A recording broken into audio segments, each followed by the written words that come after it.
Hi, everybody. What's up? Welcome in. How's everyone doing?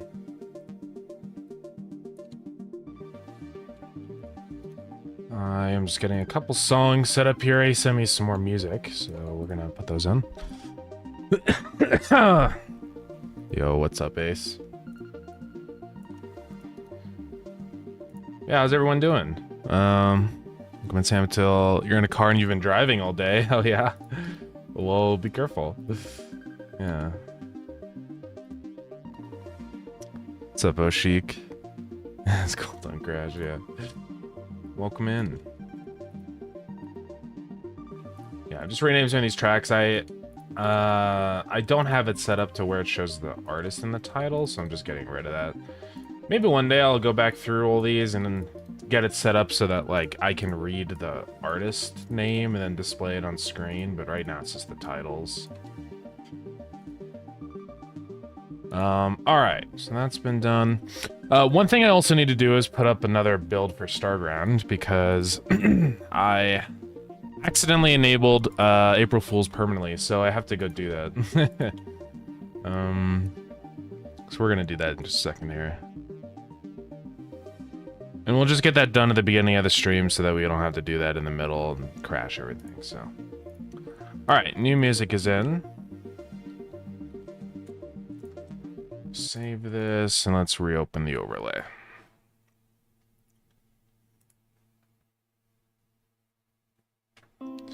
See if you spot the new music. Alright, and then really quickly, I'm going to go build Starground. I'm trying to think if I did. Yeah, I don't know. The number might be wrong, but it's whatever. I gotta build it. 1.12.1.2. Yeah, I think the number is wrong. So that's unfortunate.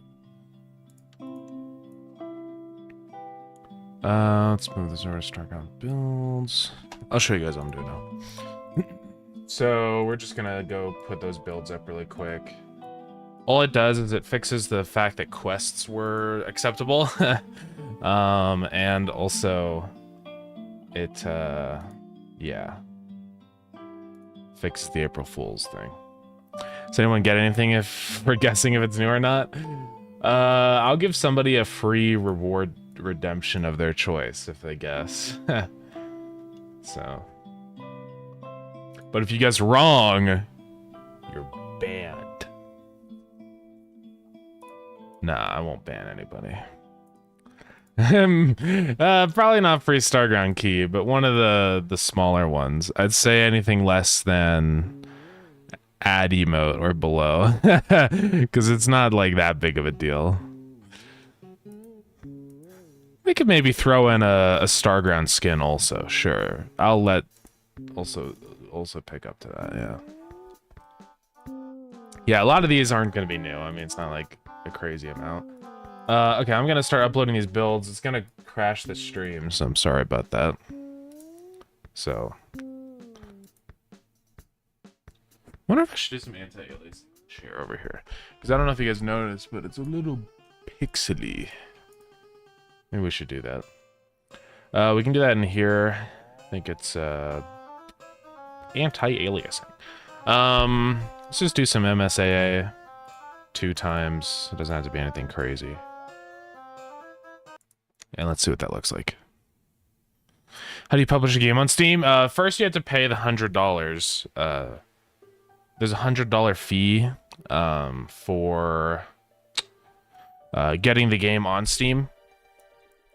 So you have to pay that. It's a little better, but it's still not that good. But I mean, honestly, it's not too bad. Yeah, let me just finish these uploads and we'll get into that a little bit better. Yeah, we'll just do some MSA. Let's try this now.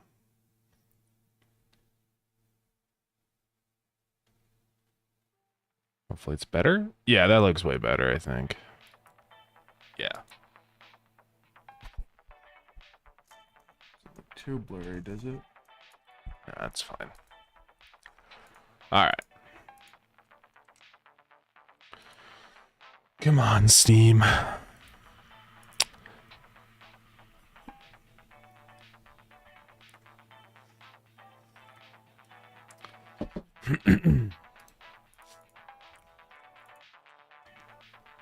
All right. So, we're going to be working on Starground. Still got to wait for the stream to not be dead, but we're getting there.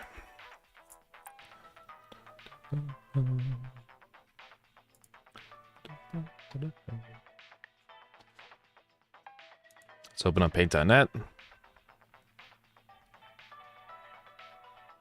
Yeah, I'm going to answer your question right after the builds are done, because it's going to probably die again.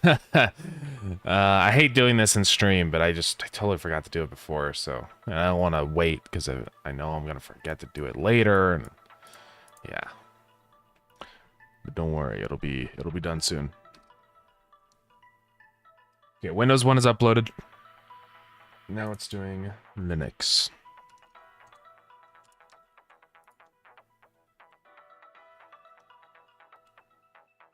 Okay, so what I'm doing here, this is actually going to be...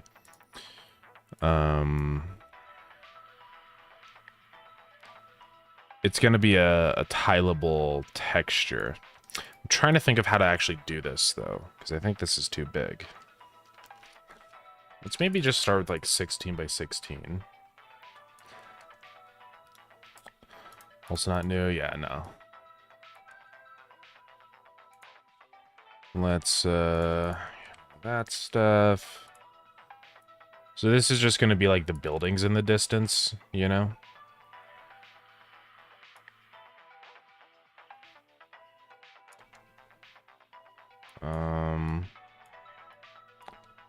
Yeah, I don't know exactly what I want this to look like or anything, so we're gonna have to figure it out. I think, this should be moved over like that.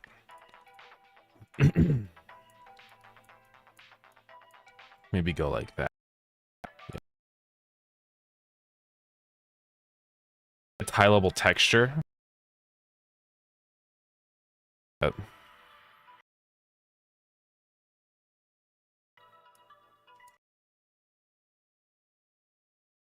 It'll be done in... I do apologize. I gotta...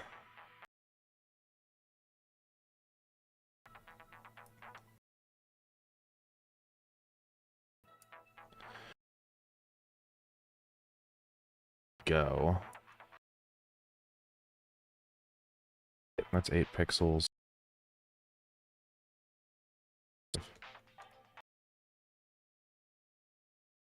And then this should...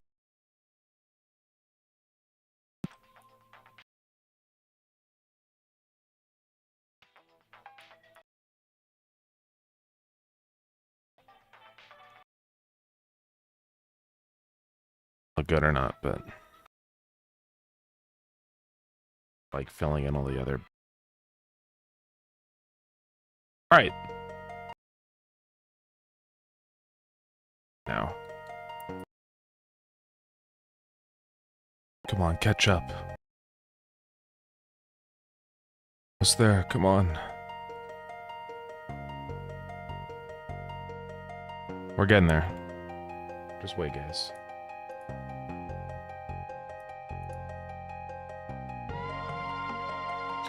Okay, guys. Everybody, we're caught up. We're good. I'm sorry about the stream freezing. Yeah, this is new, actually. Psychological YouTube shorts all the jump cuts, yeah. Okay, so anyways, to answer your question, and Oshi, go ahead and decide on your reward. Okay. So yeah, publishing a game on the Steam, it's not really that hard. The first step is, yeah, create your Steam account, and then you have to pay 100 USD to upload a game, like register it. So, yeah. That's the big first thing. And then the other part of it is you will have to get your game reviewed by Steam just to make sure it's not like bad. And then once that's done, you can finally do stuff. So, but that's sort of the process. It's not really that hard. I mean, it's pretty straightforward. It's just gotta pay the fee and all that stuff. So, yeah. But if you've got any specific questions about the process, just let me know. Yeah, there's a reward.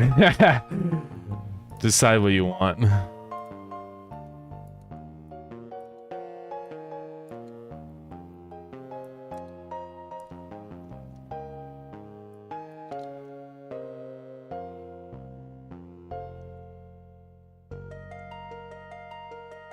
Thanks, bye.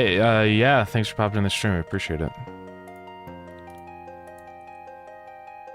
You have cheese time? Sure. There you go.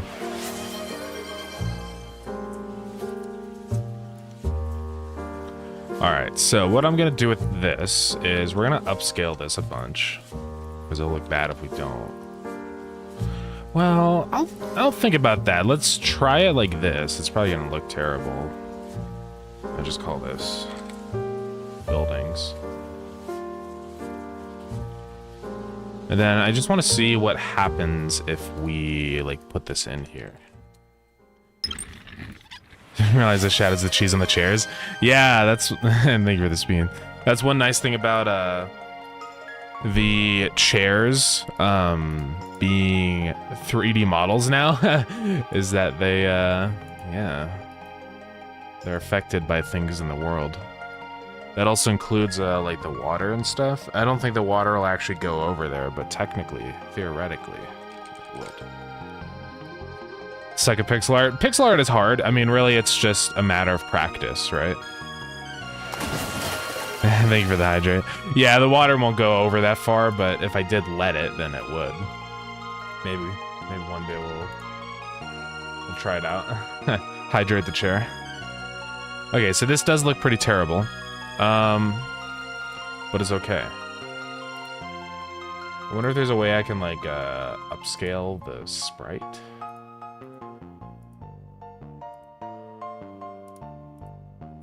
Did it just play this song again?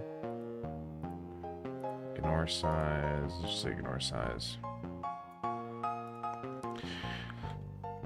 How do you make a sprite sheet? A sprite sheet... What I typically do is I start with, like, the resolution of my character. So my character's 16 by 16, let's say. And I just draw a frame of my character. So let's just do that, right? Here's my character. It's terrible, but you get the idea. Oops, Cyclops. And then, you do canvas size, and it's going to be different for every program. I wouldn't use paint.net. I would take a look at Asprite, but in Asprite, it's a little bit different. And here, it's, you know, I have to manually resize the canvas. So now all you do is you're just going to copy, and then this is going to be each frame of your animation. So I'm just going to, like, copy this over, right?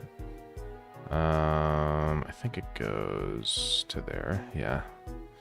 And then if I change something in this frame, like I can make this guy bob up and down, then that's my sprite sheet. So set it to 2 frames. So now you can see my guy, he's animated. So yeah. This is also new, yeah. Yeah, I added in a couple different tracks. I added some Plants vs. Zombies stuff. What else did I add? I added a bunch more Animal Crossing stuff. I don't know how I feel about this background. I think it looks kind of terrible. Yeah, I don't know how we're gonna draw this. I don't think tiling building texture is gonna work. Okay, it loops twice and fades out, yeah. Am I supposed to get $100? I mean, yeah, that's kind of the challenge for a lot of people, like, especially if you don't live in the US. I think on a US salary and stuff, $100 isn't that bad, but you know, since it's always in USD, it kind of unfairly punishes those who don't have the spending power of $1. So, yeah, it's hard, but it is definitely worth it. I would only spend the $100 on something you're pretty confident in that you'd make your return on investment. So it's an amazing character. I should add it. No, it's terrible. This character sucks, dude. Nah, I probably won't. Okay, let's try a different route on this. Let's do this. We're gonna resize this back down to 16, 32 wide. I just want to see what this looks like if we do something like this, where we just have like buildings.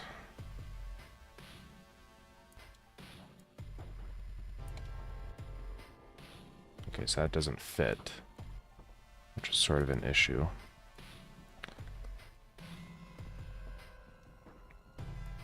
Frozen talking about money. Welcome back. How do you get money? I mean, there's a lot of ways, right? You could do freelance stuff. You could, you know, get paid for drawing for people. You could get a job, I guess, but you know, that's a whole thing. I don't know. There's a whole bunch of ways. I mean, it just depends on what your skills are and stuff and what you're able to do. So that's just some random ideas. I don't know if I want to have other buildings in here like that. We're just gonna see what this looks like if we tile it across horizontally. I'm just curious to see, right? So now we're just gonna say fit. Let's see, keep size. Then for the size, we're gonna say center middle, center wide, like this. And we're gonna increase the building size because it's still way too tiny. So let's change this up to, oh, I don't know, 256. See what it looks like.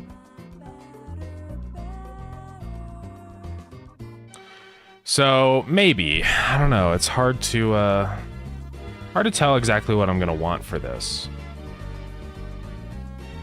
I kind of feel like I just need to see this in game. I also, one thing I want to do, right, is make it parallax. I don't know if we can do parallax. I know there's a parallax layer node and stuff, but it's gonna be janky though. So I don't know. I'm very young. Well, yeah, that's the issue. I mean, with Steam, it's tricky to gather up the money if you can't really get a job or anything. So, but yeah, I would just try and do whatever you're able to, right? Maybe that's, I don't know, mowing lawns. I don't know, that's probably like a very American thing to do. Auto scroll. I wonder how this is gonna work. Yeah, honestly, like Steam is nice, but I think you need you need to be able to afford the initial investment. So if you can't, it's not really worth it. I would focus, yeah, on something like Itch, where it's yeah, cheaper. So does child parallax background node. Thought I did that. Oh, it is a canvas layer thing. Okay. Well, that's okay then. So parallax layer. Boom. So I don't know how this works, this node. Base scale doesn't seem to do anything. We have parallax layer here. And I don't know what parallax layer like needs, how this is set up, you know? But I presume that it has a sprite on it. Motion. Offset. I don't know, I've never messed with these these nodes. Maybe we just want parallax 2D? Because this one has repeat. Oh, it's doing stuff. So repeat size would be 517 or whatever it was. What was the size of this image? 576. Should do the same thing, but with the other building art? I don't know. I'm just messing around with random ideas right now and see if anything sticks. I don't know exactly what I want this to look like, but we'll see. And then auto scroll, I think that should like make it start moving. Yeah, I really don't know how this works. And then scroll offset. Okay, so that's just setting that. Scroll scale. I think a lot of these only update in game, so let's just go ahead and do that. I'm gonna get rid of this texture rect. And then this, let's see, move that out of the dust thing. This parallax background. So is this like a layer? I mean, what is this? It's a parallax background. Is it just a canvas layer? I don't understand. I think it is. So I think that just goes in there like that.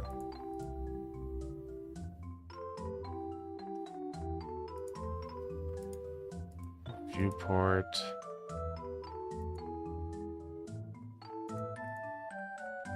Well, I don't know how I get this like positioned correctly then. I have no idea. Screen offset. Let's start editing these values in game so we can experiment with this. I don't know why the layer is so small. What's the layer on this one? That's -1.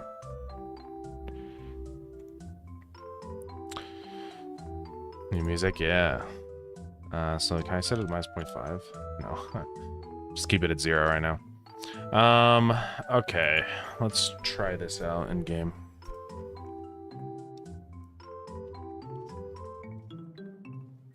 Animation is my worst enemy? Yeah.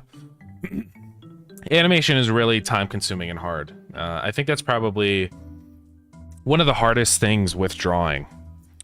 Because you have to get a really good eye like how things move, and it's honestly most of the time really unintuitive, because it's like, okay, you want to move an arm, well, it's not always just going to be okay, move here, then here, then here, then here, because that's not how people move. Like say your body's here and you're like doing a throw animation, you're not going to draw it like this, so that's one frame, that's the next one, like that, because it's just gonna be a smooth linear motion. You kind of have to understand like the art of animating fewer frames, I guess. Where like if you're throwing something really fast, maybe you spend a bunch of frames charging back, but then you immediately like jump to the end here and then just one like extra frame, like so to be like, you know. It's hard. Animation is a weird thing. It just takes a lot of practice, I think. And then you also get in like smear frames and stuff, and oh man, it gets really complicated. And if you also try to animate that on top of like shading and stuff and making it look really good, then animation is super difficult. That's why animation costs so much, you know? Okay, I see it up there in the corner. But I don't know what's happening.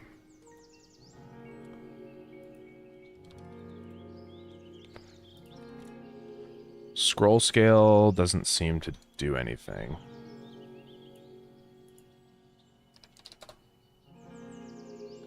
Scroll offset doesn't seem to do anything.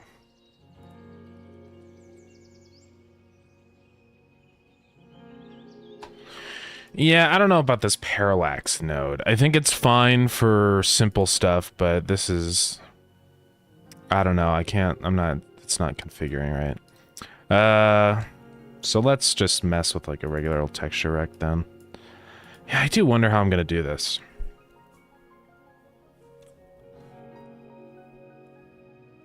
If I had a tablet with an Apple Pen, I could do so much. Yeah. Stuff like that definitely helps a lot, I think. Or just a drawing tablet, like that's I do have it. I've gotten really good, though, at just using my mouse to animate stuff. I mean, there is something nice to be said about just being able to work around,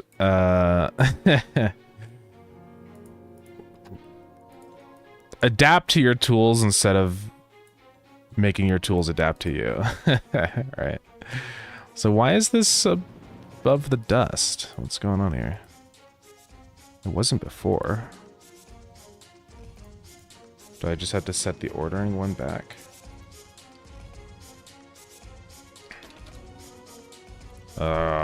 No. I have to set it like an enormous amount back. Okay, what the frick? What is this ordering over here on? It's just on 0. Is there any weird ordering settings? Okay, for some reason that one's at -1000, so...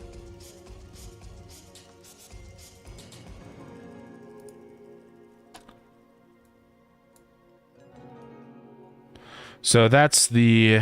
Yeah, the image texture here. Put that there. There we go.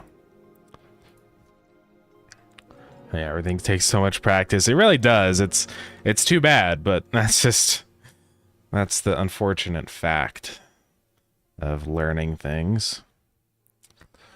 You have a randomized map? Yeah, the maps are gonna be randomized. This is in the dungeon, so it's a procedural. So yeah, I don't really know what map people are gonna be seeing with this stuff. I just have to make it look cool. It's gonna be hard. Let's scale this back down. I'm gonna increase the size a bit. I want to fade it out from the top, I think, so I'm gonna do this. And then just have this fade into... maybe fade it just into, like, black as, like, the ground. But I don't know. At the same time, I feel like I should also fade into brown. Right? So to do that, I could just do a gradient. Set that one to be transparent.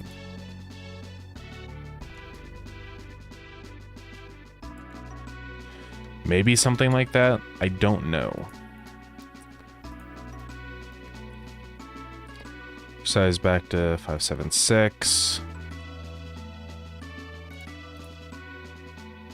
I can only do animation and movement. Yeah. I think it's important to be able to do all of it, right? Because if you're making a game especially, you've got to know how to do everything. Actually, that doesn't look terrible, I think. I kind of like it fading to dark like that. So let's swap some colors around here. I think if we did... This, like, fades into brown. Yeah, the map is, So how it works is I have, like, prefabs. Basically, I just have a bunch of different rooms that can spawn in, right? And then whenever the player generates a dungeon, it just loops through all of that and generates a random one each time. So that's sort of how that's set up. So it is random. That's not too bad. And then I think the dust is just too bright. So let's go modify that now. So for the dust color, I don't know what we want. We could try this darker, like, coppery color.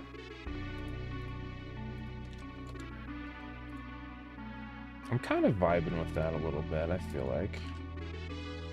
And then maybe this brighter one would be that.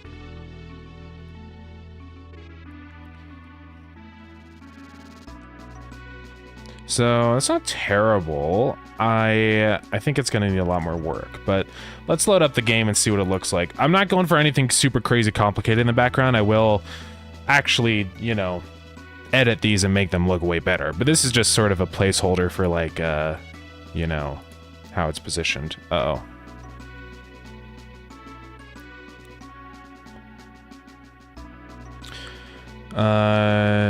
Do you know if there's any companies for their games? You're saying, like, if there's any game companies to help you with making a game, or what do you mean by that? The randomization code is pretty dense because there's a lot. So I'm not going to spend the time to go through all that right now. But the general concept is that I have a bunch of rooms. So I have like, here's one room. And then over here's another room. And then this is all just stored in files. So at the beginning of the game, or not at the beginning of the game, but whenever you generate a dungeon, it's going to start at a center point here. And it's going to say, okay, let's try and it'll do like a random chance thing every time. So it's a 50% chance to put a room here. So, okay, boom, a room was put there, and let's say, boom, a room was put there. Now it runs that same code. It's a recursive function. Then it runs it on these two. So this one has a 50% chance for wherever, right? And so it just starts building out this like grid, right, of different rooms. And then there's also a chance that the room hits a dead end. Like that one doesn't continue on, it just stops. So that's sort of the general concept of how it does it. And the rooms are all like a set thing that I build myself. The enemies are randomized inside the rooms, but... Okay, do you have to make... Yeah, or be in a company for a game to get published. I mean, you can self-publish your game just fine, right? I probably wouldn't recommend going with a publisher unless you have a good reason to, right? So... But yeah, you don't need to be in a company or... anything like that, because it's kind of a vibe in the background, I feel like. I'm gonna modify this a bunch more, but I think with some other particles, maybe like some smaller ones that come up and stuff too, almost like, because we have these like big dusty ones, which are like the big dust clouds, but I think some little tiny ones, like little stray dust particles would look cool. Anyways, what I was saying, yeah, you can just self-publish your game and develop it as an individual. You do not have to make a company or be a part of one or anything like that, so. Now, you probably do have to be at least 18. I think you can technically do it when you're not 18 as long as like you have a parent setting it up for you. Because I know that you said you were young. So that's one thing I would take a look at. I don't know. I don't know Steam's like rules about that, so. But it might also be hard to like transfer money out if you're not 18, because you know you have to make sure you have like a bank account and stuff to actually transfer it to.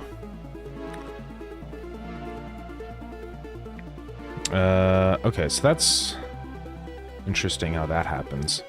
I think let's see if there's a way I can change that behavior. I don't think I want to keep size. I just want to say fit. No, not fit height. Fit width.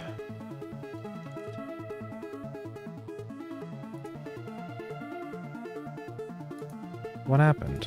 Did it just get reset to the old version?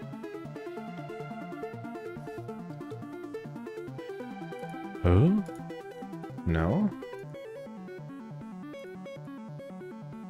Weird? Fit with proportional? Fit with height proportional? I don't know. I don't know why that one fit height. Fit with proportional. I thought that would have been fine. This isn't like set weird, right? Fit width. I don't know. I guess we'll just say keep size. Yeah, it's whatever. This is a stupid resolution. Nobody's gonna play like this anyways, so it doesn't really matter. The biggest thing that I'm looking for is just the small adjustments, like if your resolution's slightly taller or something, or if you're playing like on a widescreen, something like this, it just has to look normal. And it does. No one's gonna be playing on mobile. So we're fine. Yeah, I think some movement in the background would really help sell the background building aesthetic, but it's hard to. It's hard to get it right.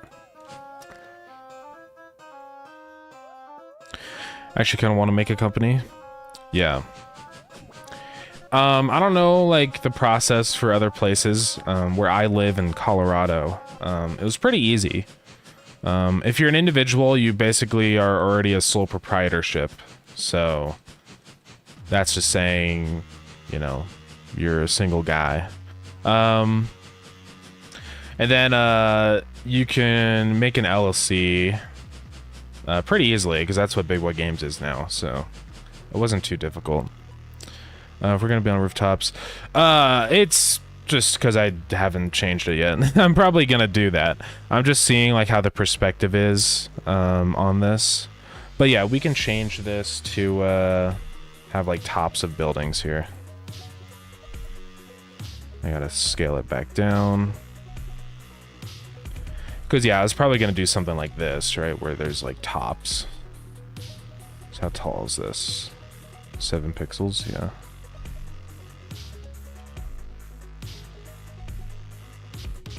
But yeah, if you're wanting to make a company, just look into your local government's rules about that stuff.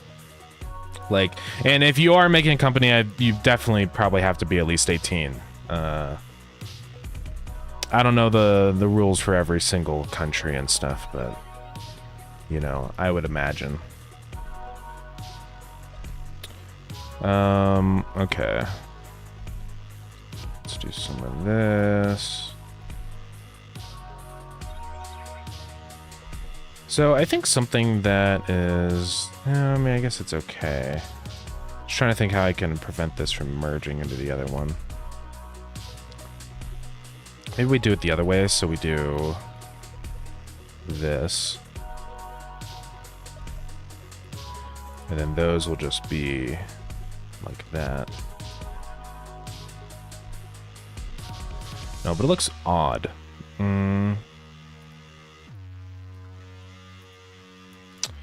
Yeah, I'm just trying to think of how to make this look right. I guess it doesn't matter if they kind of merge into each other, probably. And I'm also going to completely change the shape of this stuff, too. It's not going to stay just a square. I'm probably going to go ahead and upscale this to something better. I'm thinking like at least 64. So that just so I can go in here and like kind of detail these. And we'll also go ahead and redo the background.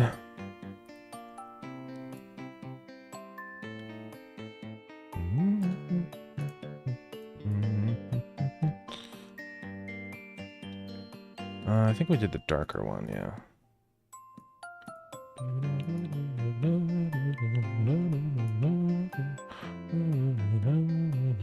Oh, why does it look like that? I think I need to enable... Weird.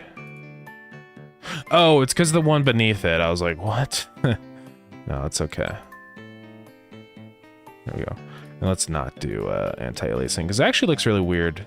It like adds in these little random colors. All right, so that's set up, and I might also do that gradient per building instead of just across all of them. But I'll have to see on that one.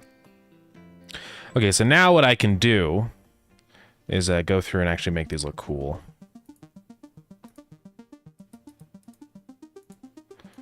Right, so we can like anti-alias stuff, and because I imagine these buildings are like roundish. They're gonna be like rounded rectangles. There's a game I want to make called Ideas, where I get 2 ideas like a pencil and a globe and make it into a character. Yeah.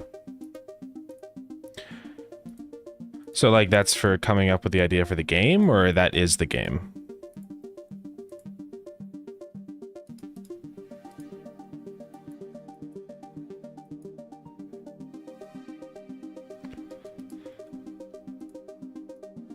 Okay, so let's do in between these two, a little darker.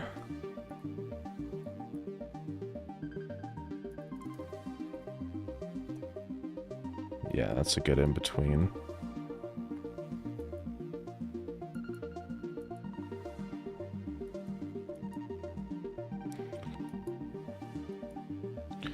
Okay, it's not too bad. That's kind of the look I want of like these kind of round buildings.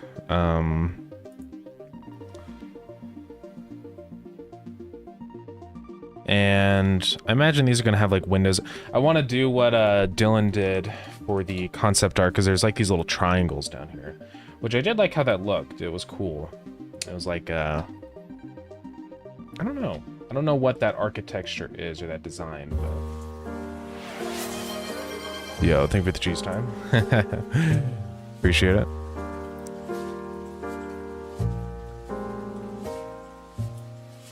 Okay, so let's go over here.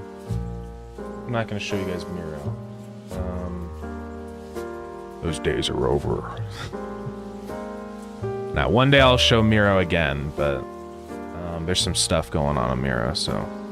Okay, so let's do this like this. Yeah, I mean, I don't want the contrast to be too high on these, because this is... The whole idea with the background is it's going to be very, you know... You're not going to... I don't want it to be too distracting. Thank you for the spin. So yeah, I think that would be a good game. There'd be like different game modes, like Battle Royale. So, don't do that. Not to be... that's a lot of spins. That's crazy. Not to be rude or anything, but if you've never made a game before and you're trying to make a Battle Royale, it is not going to go very well for you. So I would just say right now, don't do any multiplayer stuff for your first game. It's probably not going to pan out. So I would pick something a little simpler in concept if I were you. I just think you're going to realize that multiplayer stuff is really hard. You don't care? All right. Well, best of luck to you. Okay, so we're going to have windows on here. Let's put that there. And then maybe on this can also have... Yeah, like something simple like a platformer is probably a pretty safe bet. Yeah, I mean, it's not that I'm hating on your idea. Like, it's not a bad idea. I just think it's really hard. I don't even think I'd be able to do a Battle Royale, and I've been doing it for years, so...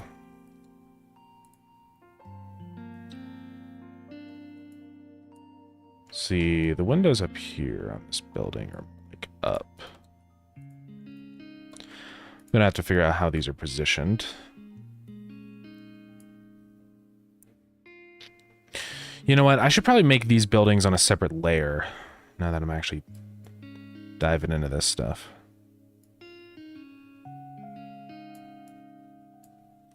Bop. Hide those. Okay.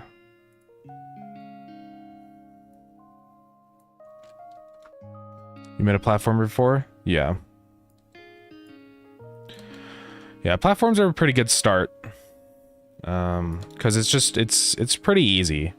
I mean, I don't think it's easy to make a really polished platformer, but it's easy to get started.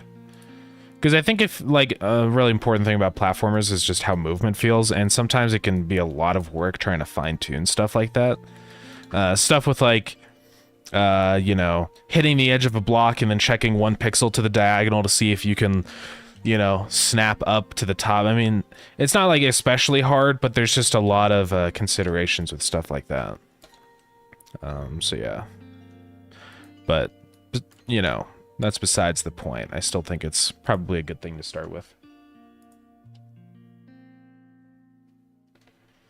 Okay, let's see here.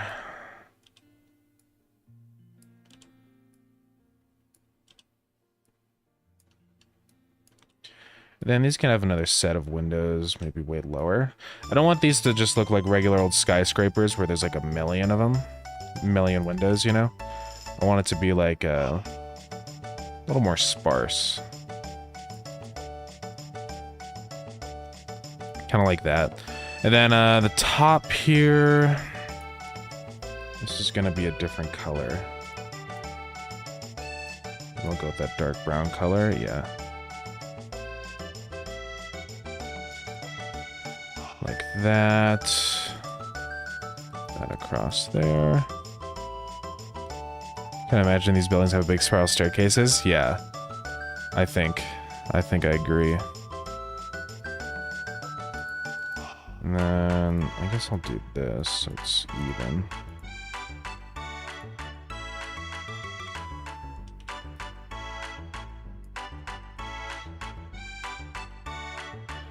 Alright. Give this guy a window.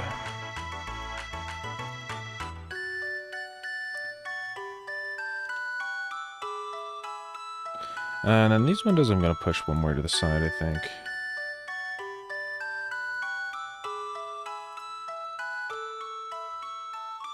Okay.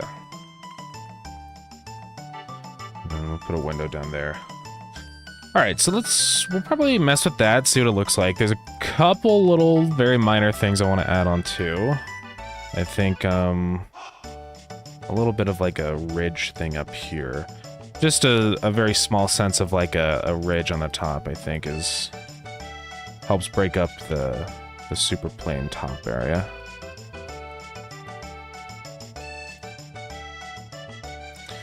Just like that. And we might also just lower the transparency in these buildings a lot too, because I don't want these to be a very like distracting prominent thing in the background. I really want them to blend in with the dust. Basically just add some texture in the background, not necessarily like fill everything in. So let's see what these look like now. Hopefully they look good. I might have to upscale them more, it just depends on how these look at this scale. So that's something we'll have to figure out. New goal, make same thing, but platformer. Yeah. That's probably going to be a better plan. So platformer's a little bit easier to manage, I think. And then if I just click out of here and click back in, yeah, there we go. That's not terrible. I think I probably will have to upscale them again, double the resolution again, just because the thing is that the background is they're so big back there that I'm gonna need I think I want to double the resolution. It's unfortunate, but it's okay. But I think I'm liking the vibe.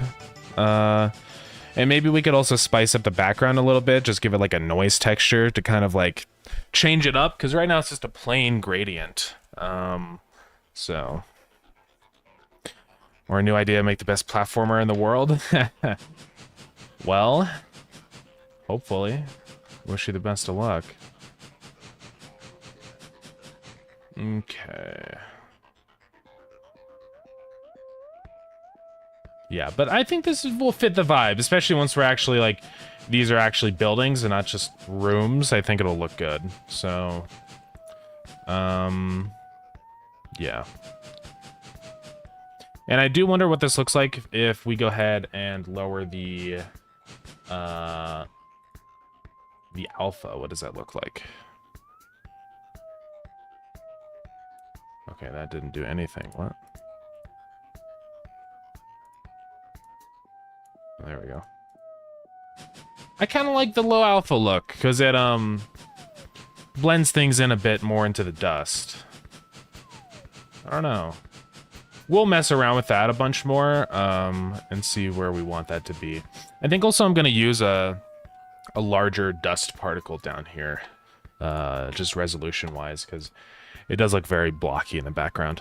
That's a mistake a lot of people make with pixel art, is they tend to make the background like really low res, just because it's a lot of work if you don't. I mean, I get why people do it, but sometimes you've got to bite the bullet and make things high res. Otherwise, it's just going to look weird. I'm going to go. Thank you for the tips. Good luck with the game. Well, yeah, thank you very much. I appreciate it. I wish you the best of luck on your stuff. This is going to be Dust 2.0. Dust 2. Crazy, guys. Yeah. I can't believe Dust 2 is in Starground.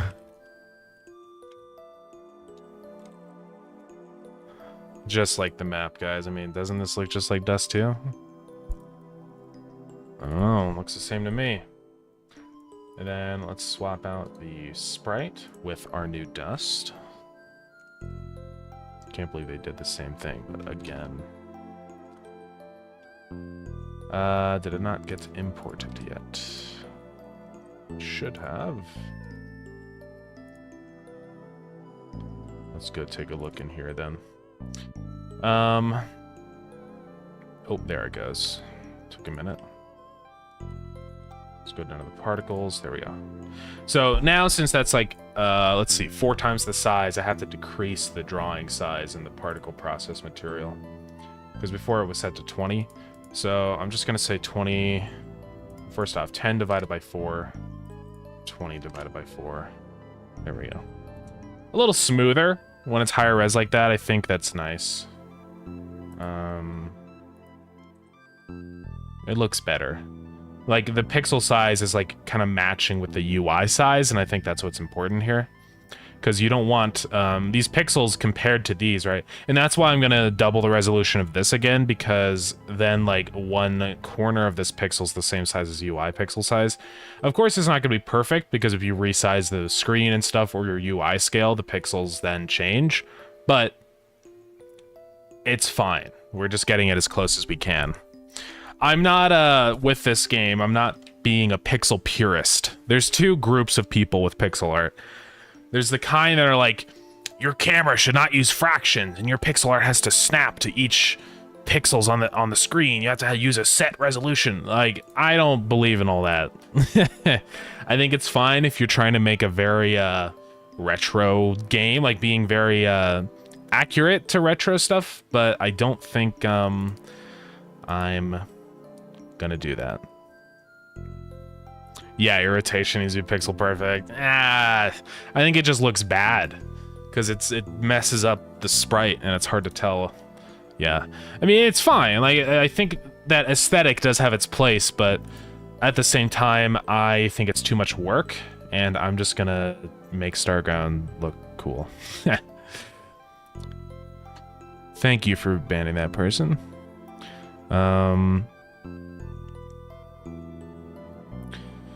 That was not my Discord ping, I don't think. There you go. Oh, leaked. Let me go make sure. No. The only ping I have is from the Starground server. Alright. So yeah, the only other thing I'm thinking here is that maybe we create a shader for this gradient in the background. I would really love to do, because we can actually take this gradient texture and use that inside of the shader. So it should work. I am improving at shaders. Shaders are really hard, but I've spent a lot of time doing them because I want to learn them. They're very powerful. So I'm going to call this noise gradient. So we're going to have a couple things. First off, it's going to be a uniform sampler 2D. And that's going to be gradient, right? So now here we can plop in a gradient in here. I don't know if I can type it to be a gradient or not. I don't think so, but it's fine. So yeah, we want to do a gradient texture 2D, which is exactly what we have over here. So I'm actually just going to copy that and paste it in here. Boom. Did I play the Minecraft movie event for Bedrock? Nah, I don't do any Bedrock stuff. I just, yeah. Void fragment. How do I do fragment like that? There we go. Color is equal to gradient.rgba. Oh yeah, you had to convert it. You had to say texture. This would go up. Texture gradient UV. Now watch this. Our background will now become the texture of our gradient. And I'm just going to change this into a color rect then. Check it out, guys. It's working. So that's the first step of our shader.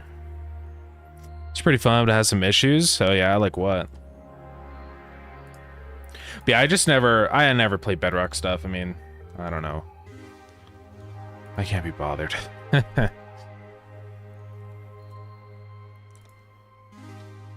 I'm a Java player through and through, so.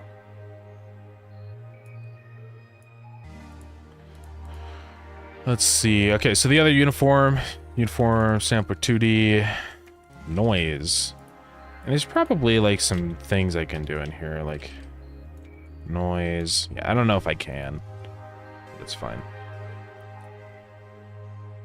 So now we can give this a new noise texture 2D, new fast noise light, and we can merge these two together. So I'm going to say gradient plus noise. Oh, you can't add samplers. Never mind.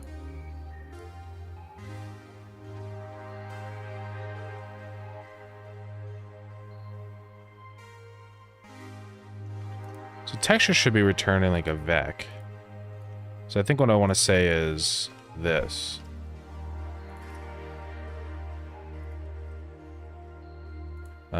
Vec 4 color is that, and then color is color.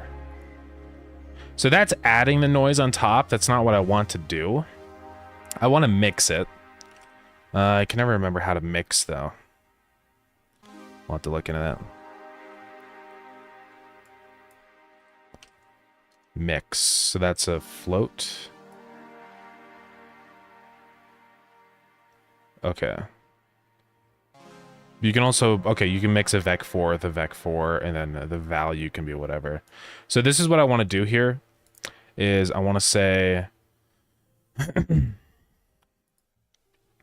color is equal to mix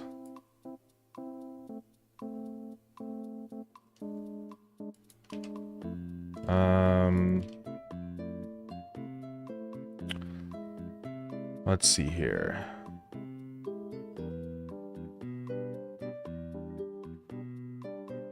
Trying to think here. Okay, I think I want to say this. I think I want to say it's equal to the gradient, and then I say color is equal to mix. Also, we got ads starting in just a minute here. My apologies, gamers. And then mix it to the alpha of noise.a.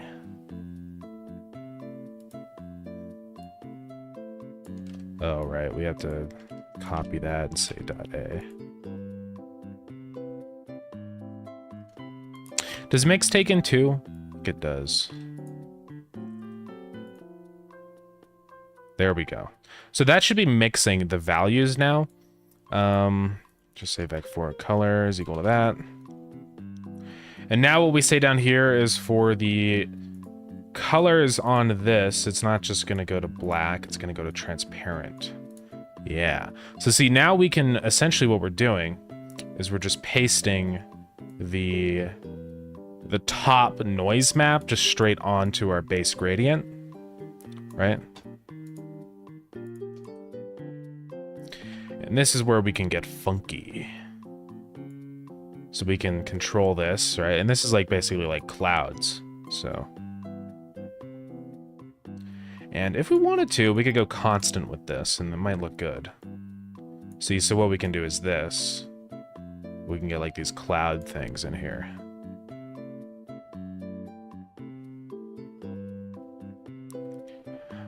Okay, so we're gonna want this texture. We don't want it to be behind the parent. It's because it has a low opacity, so we're gonna bump that back up. So that's our background up there. I do think it's a little too, yeah, like noisy, right? The number of octaves is how like detailed it gets. So if we set that to something like 3, I think that looks pretty nice. I don't want it to be like insanely grainy. Then there's a bunch of different kinds in here too, right? This is just the regular old simplex, but there's also Perlin and all that stuff. So we could try those also if we really wanted to. I do wonder what this looks like when we rescale the window. I don't know.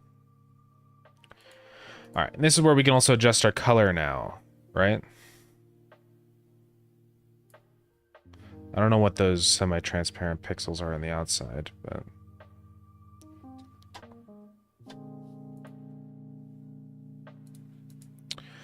So, let's do... I mean, honestly, what might look good in this case is using the bottom color of the gradient. So taking this brown color and using that as the color of the clouds.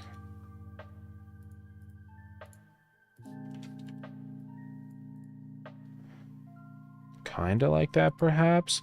Also, on these, I'm going to go ahead and say filter nearest, because otherwise it looks stupid.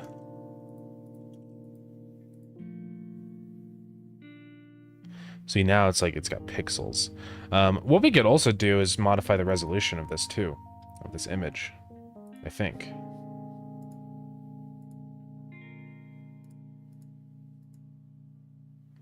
Noise, yeah, then we can just set this to a smaller value to make it look more pixelated. And that actually looks kind of sick. And I'm also going to say that this is seamless. I guess it doesn't really matter. Then down to the fast noise, let's lower the frequency. No, we want to increase it. Like that. There we go. And I'm just going to mess with these colors until it's kind of where we want. I'm actually going to set these back up to white. And then what I'm going to do for the RGB colors is set our own color.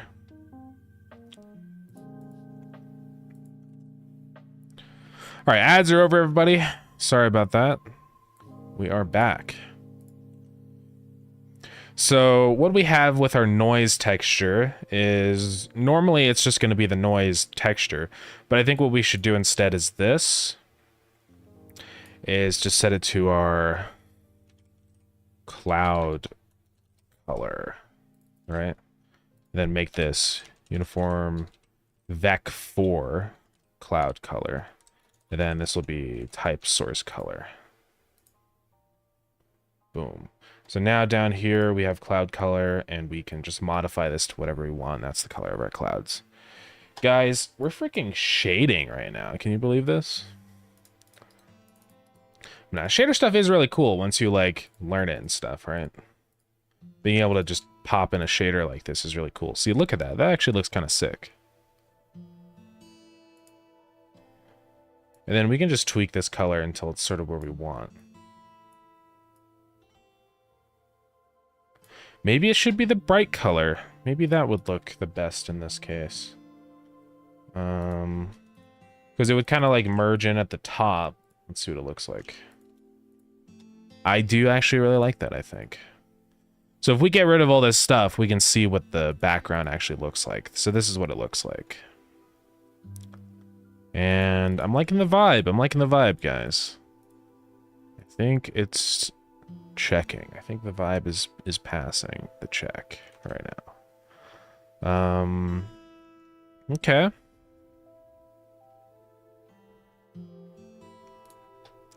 And then yeah, I think really honestly, the only other thing that I would change right now is just the resolution of this, is upscaling it. Let's downscale this back to 32. Oh god, wrong resolution. Downscale it back to 64. And then I want to double the size of this. It sucks to work with really high resolution stuff like this, but it's okay because it's whole buildings, I guess. So now the thing that sucks is we're gonna have to go back through and fix all this. So I'm just gonna start these back buildings here.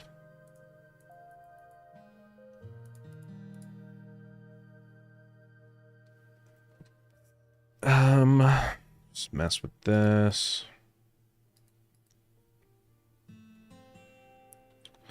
I know it looks like AI art right now. It looks like that because AI art doesn't understand how pixel scaling works, where it just kind of throws random sizes of pixels on. So like you get some that are like high res merged with like really low res ones. Yeah. It does look really weird though. And then I'm just going to fill in a lot of this stuff and kind of redo things here. And now I guess I can follow Dylan's vision a little more closely. Because now I can actually like draw a triangle. Right? Like that. So he does like a solid triangle. And then a hollow one. Which I like the vibe of. I'm a vibe programmer, guys. I'm not, don't worry. Let's move that over a pixel. Okay, these buildings are even.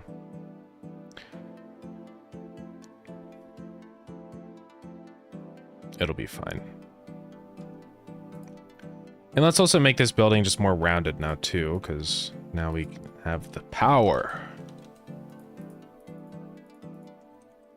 So I'm thinking something like that.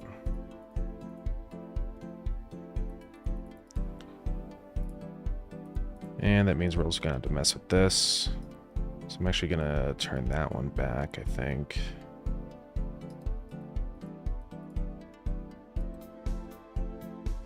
I don't know where I want to put this. Maybe there?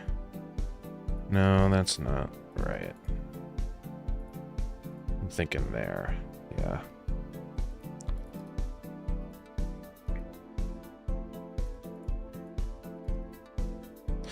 And I'm just going to copy and paste this building once it's done, so it's fine if we spend a lot of time on this. Okay, so that's what I'm looking at there. Let's save this color for later. Not use it yet.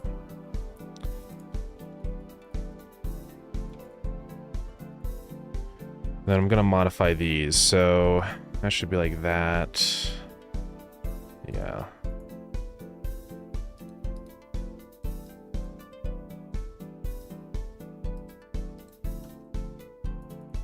And I'll probably put that like that. Just so it curves. Alright, this is where we can start our anti-aliasing. Boom, boom, boom. Maybe even fill in those two. Doesn't look half bad.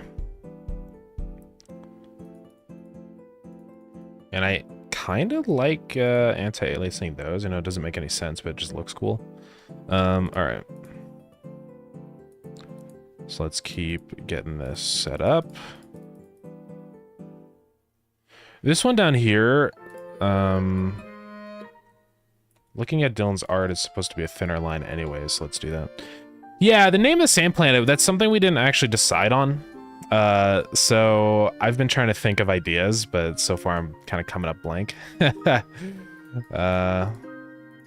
you have any ideas?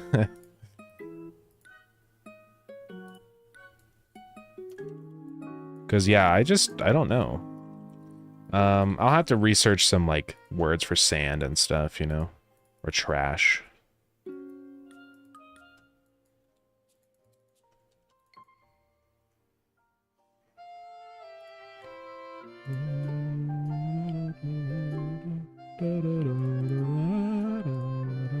This song goes kind of hard.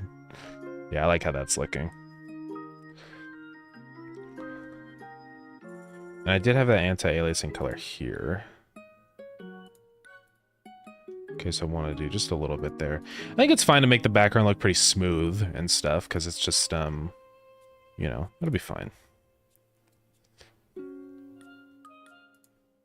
And maybe I even do... No. Maybe down here. No. It's fine. Leave it where it is.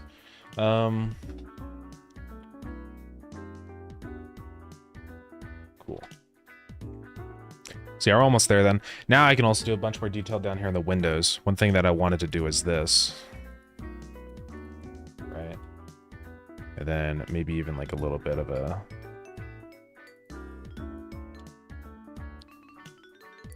Yeah, again, don't want to go too crazy with the detail or anything, but I think it's nice to have a little more freedom. And the thing is I don't think detail is necessarily a bad thing with this. If it does look too detailed, then what we can do is just sort of apply a darkening to everything.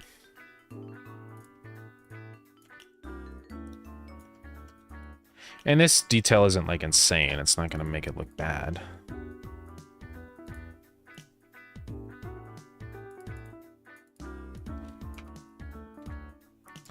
And we can always go back through and adjust this. Excuse me.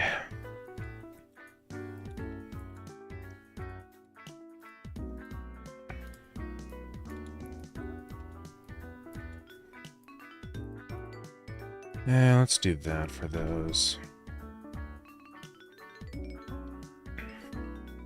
Okay, we are almost there. I don't think there's really a whole lot else that I'd want to change with this. I can go back and modify this stuff later, I think. Let's also decide like on an actual distance between these windows. That's let's do 32, because 32 is half a stack, and I am a Minecrafter. And I'm also thinking of maybe just adding in like a random stripe down lower on the building. Hey, what's up, Robbie? How's it going? Just because I think it looks cool, and it's something that they would do back in the day, I feel like. Just put another stripe down near the bottom or something. I do like how that looks. It's gonna look way better in game.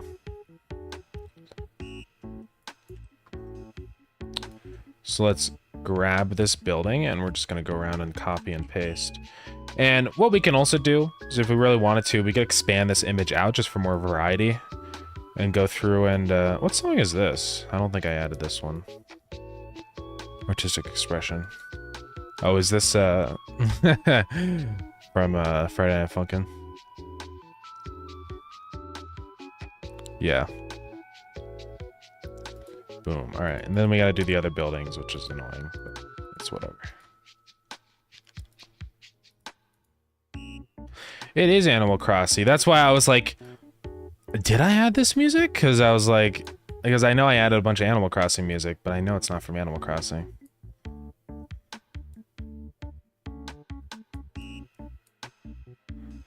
All right, we'll just put that building there. And so we're just going to modify the colors on this one. It really shouldn't be too bad, hopefully. I'm just going to grab these two colors, and it's just a matter of saying, okay, you are that color now. You are that color. And changing the in-between color.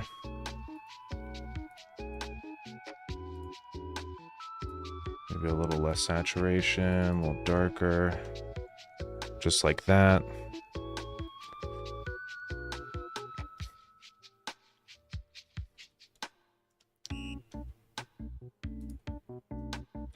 And I think I'm also going to do this then, is use this color for that.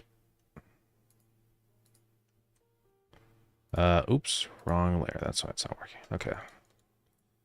Boom.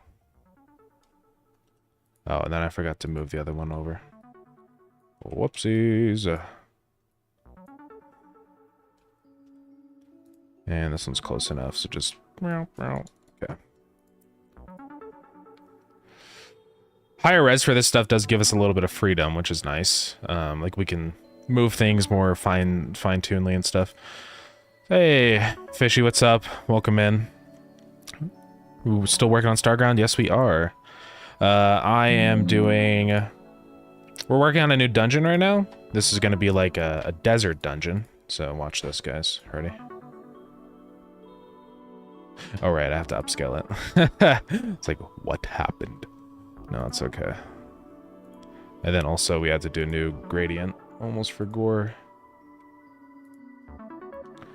But the whole idea is that it's sort of like a desert trash planet. Still in the works, but we're currently getting like the environment set up for the dungeon, so it's going pretty good. Honestly, I'm pretty happy with how it's looking so far. I was a little worried if like I was really gonna be able to get it looking how I wanted, but it's pretty much there, I think. This is basically how I wanted it to look. Let's see now. There we go. Yeah, see that pixel size just fits so much, like, way better in with the UI, because the pixels are basically the same size as the UI, so way better. Let's then check it out in game. It's gonna be all screwed up in game because the shader didn't exist, so let's get out and go back in. And then also I think these pixels are the same size as these. Yeah, basically. So that's good. Well, if you're making pixel art, you must have pixel consistency. The pixels all have to be the same size, otherwise it's gonna look bad. So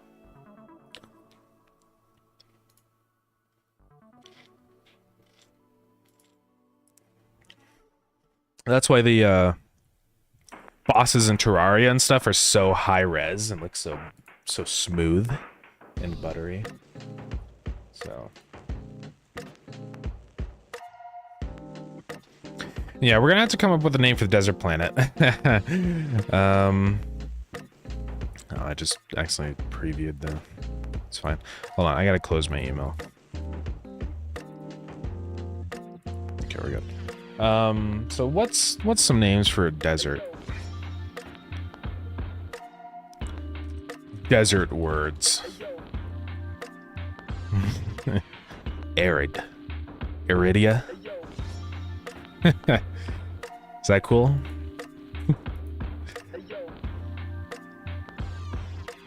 Iridia is kind of a cool word. Dehydration land? Nah, I wanted to... Iridia's based, yeah. I do kind of like that name, actually. It's not too bad. It's kind of dumb, but... I think it's pretty cool. I do like the... I think I do like the colors of the dust because this is also like a really hot planet with lava, so I like that it's more reddish than more brown. Because when we get down to the surface and stuff and we actually see the magma, I think that's going to be a good thing. So, yeah, I like that pixel scale. I mean, it's obviously not going to be the same pixel scale as when you're zoomed in and stuff, right? But that's the, I mean, your zoom level changes, so it's fine. It doesn't matter. But I think it looks good. It feels like it fits in with the UI scale and stuff, so that's the most important thing. And yeah, we can modify the background if we want. I'm probably also going to do like a very slow lerping. Or not lerping, but parallax, you know? So if you move very vertical or something, then it'll just slightly move down and just kind of wiggle around your position. Obviously, these are supposed to be way in the distance, so I don't want them to be, you know, moving around a bunch, but I think just a little bit of wobble would be nice, so. Blood and dust, yeah.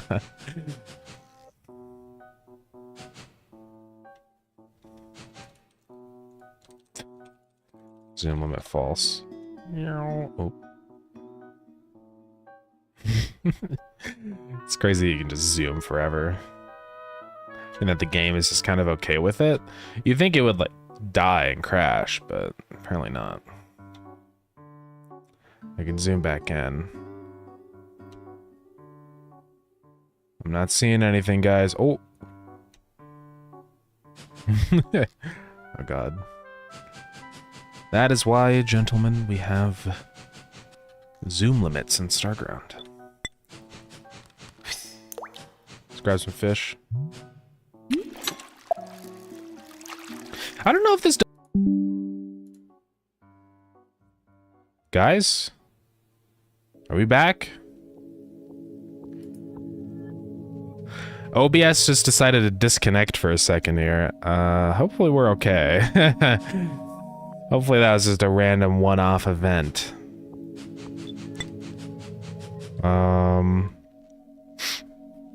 Yikers. I have had issues with OBS doing this before, where it'll just like keep disconnecting and stuff. It's really annoying. So I hope we don't have that issue, because that would suck. We'll see. Keep a close eye on it. I mean, the stream is still live and stuff, right? It didn't start a new stream, did it? I hope not.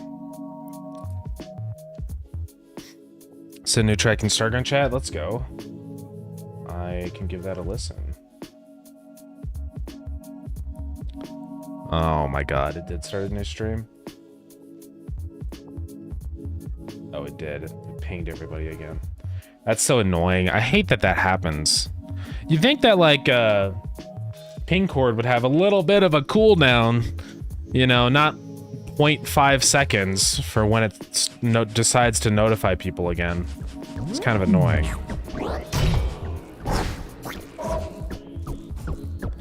Whatever. Just to be on the safe side, I'm gonna disable ping cord.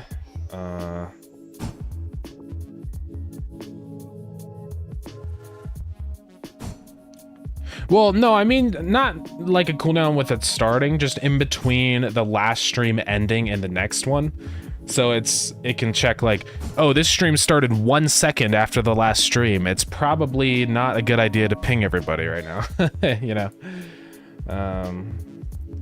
Yeah, I'm just gonna disable it in case it does the stuff again. Hopefully it doesn't. Yeah, second stream today, 2 streams, guys, it's crazy. Okay.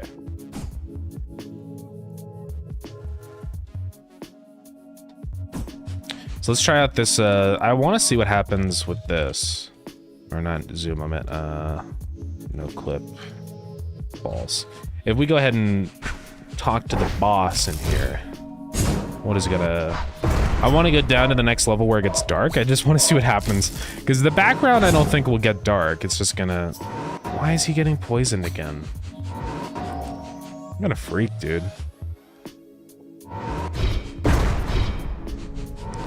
He's not supposed to get poisoned.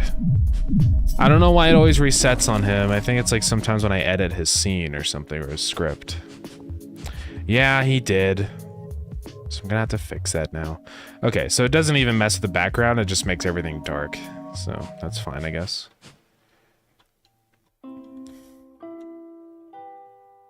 It would be cool if it had like a permanent, like, kind of darkness. So like, if like everything on this planet was like just a little bit dark and kind of orangey. Because it would just make sense. It'd be cool.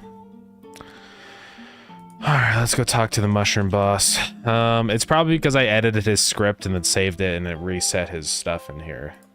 I don't know why it always does this. It's really annoying though. Starground effect. Poison. Stay resistant. Don't change. But all his stuff, other stuff is still fine, so I have no idea why that changed. I don't know.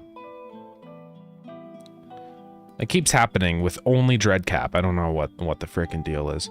Also, we have 1 million errors. Oh.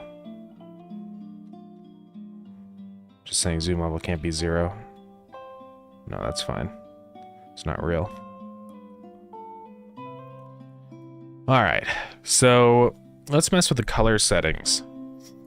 I think that's inside of here.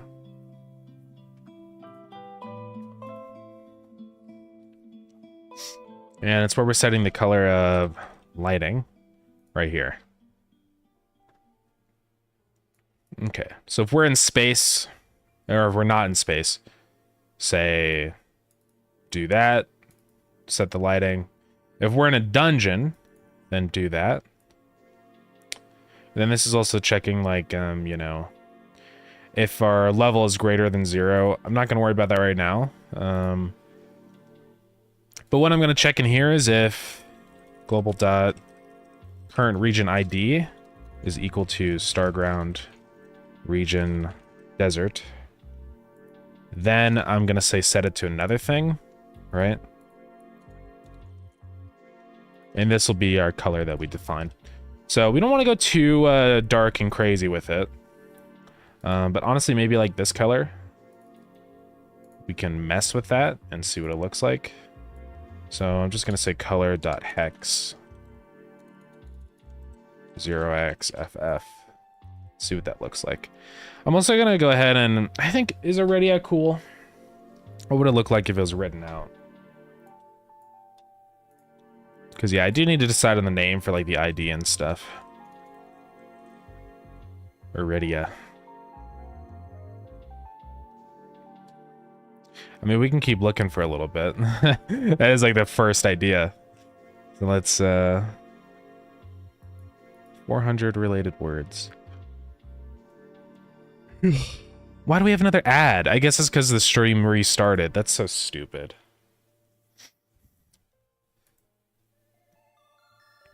Well, yeah, let's just snooze it, I guess.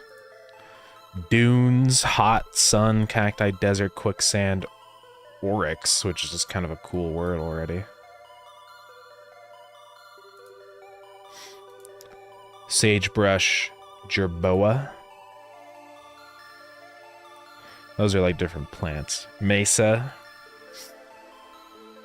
Saguaro. Anything that ends in a...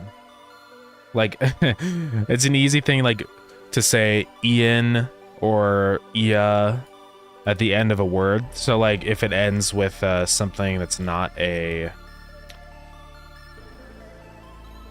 not a vowel. Yeah, that's also true. Yeah, like ash. Search, like, lava. Yeah. Tephra? That's kind of awesome. It's a material produced by a volcanic eruption. That's just kind of a cool name. Just Tephra. Tephra does go pretty hard.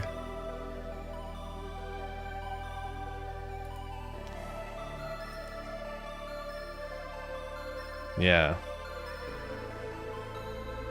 That's pretty cool.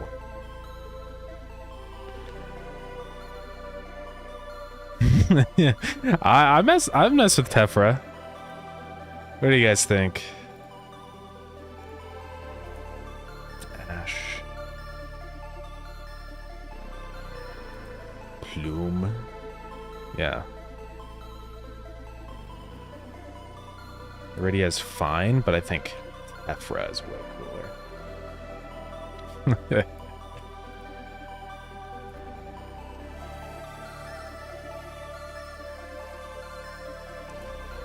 So it's rock fragments ejected by a volcano. Oh, Tephra also just means ash, like from the Greek time, so that's kind of cool. So yeah. I like that idea. I think that's pretty cool. Yeah, no, Tephra is kind of awesome. I think that fits in with everything else. Oh, I said Tetra. Nah. Tephra. Now let's go into here. Let's change the name of this to Tephra. And then this also needs a description. So we'll do that. Yeah, right now the enemies and stuff are just the same there. Loot and sell it is 0. Then required. Oh yeah, those are the different rooms. Right. Okay. Saw the infinity shoot in action yesterday. My mind just melted instantly. What is the infinity shoot? Is that like a movie?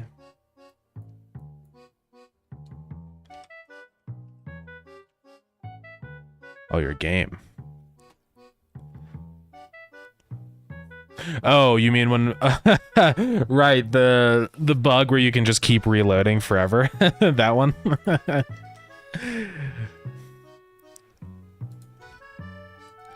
Man. Yeah, it's kind of a funny bug. I think it should be pretty easy to patch. It definitely makes things a little too easy. But I do like the idea of being able to reload once in air. Because it did help a lot. But I don't know. So Tephra, where else did I mention desert? Right here.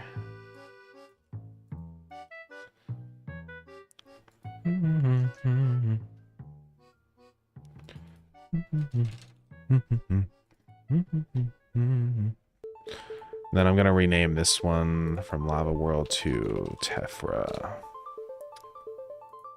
Or is she gonna make it like Celeste Dash? Nice, yeah, that would work. And this will be region Tephra now. So this is gonna have key. How did I do the other ones? Key planet. Tephra. Tyria, Tephra. There's a lot of T names in here, but that's fine. T is a common letter. We can use 2. That's okay. People said reloading gets a little annoying after a while. Yeah. I did see that you had that auto reload option, which is nice. So that's definitely a good step in the right direction.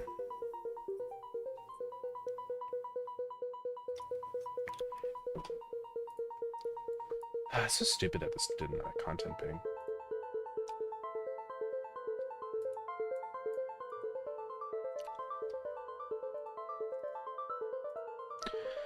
Okay.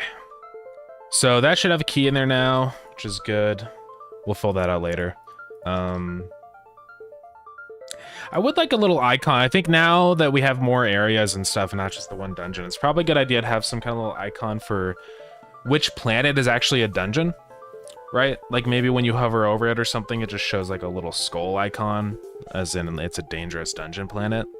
I don't know. I'll have to think about something like that, because I think that would help a lot. Because looking at this, there's no way to tell, is this a dungeon?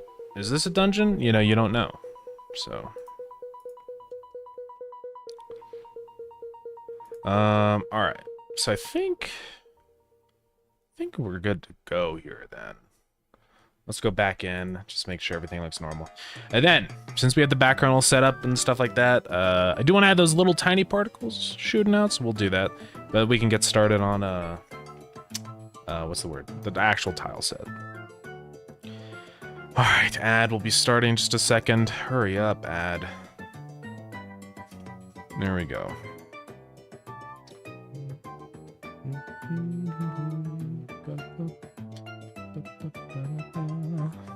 Can't wait for the meeting later. I know. I have been working on it. It's in progress, so I'm gonna try and get the multiplayer working. Hopefully in time. We'll see. I mean, I already got like half of it done by just spending 30 minutes last night, so I don't think it'll be too bad. I think if I have like 2 hours to do it, I should have time. So we'll see.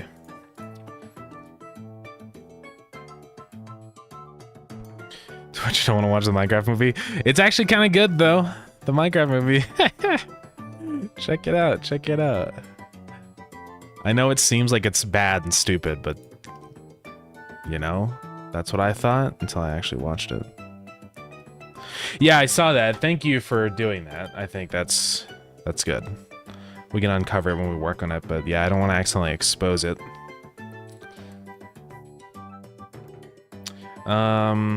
Did the game start? Yeah, it did. Okay. How's Dylan? Okay. Yeah.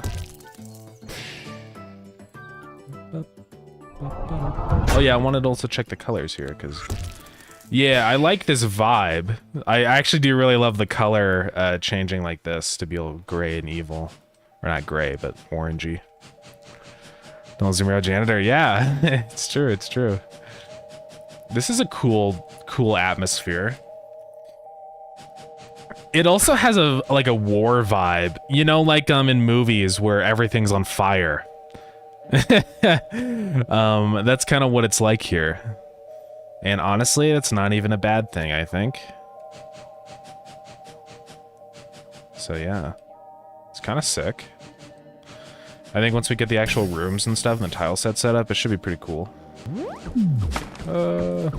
Probably not going to reuse any of these dungeon rooms for the new dungeon, because I just think it's going to be a whole different like style of room since they're going to be like buildings. I don't think it makes sense to copy these over, because the issue too is I'm going to have to like have tiles for the sides of the building, so I can't really do that with this. I can't modify that to have it. So Yeah, I think it's fine. I think it's time for new rooms.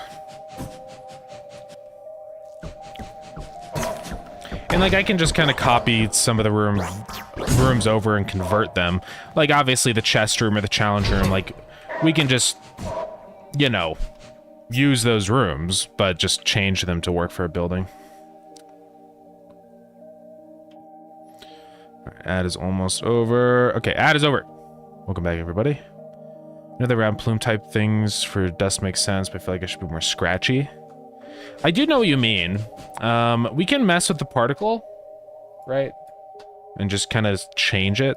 I was thinking almost like making it look more like scratch marks, if that makes any sense. Where we kind of have like this. Right. I don't know, this is just a wild idea. Of like running lines through it. Right, like what would that look like? And we can actually check it live in here.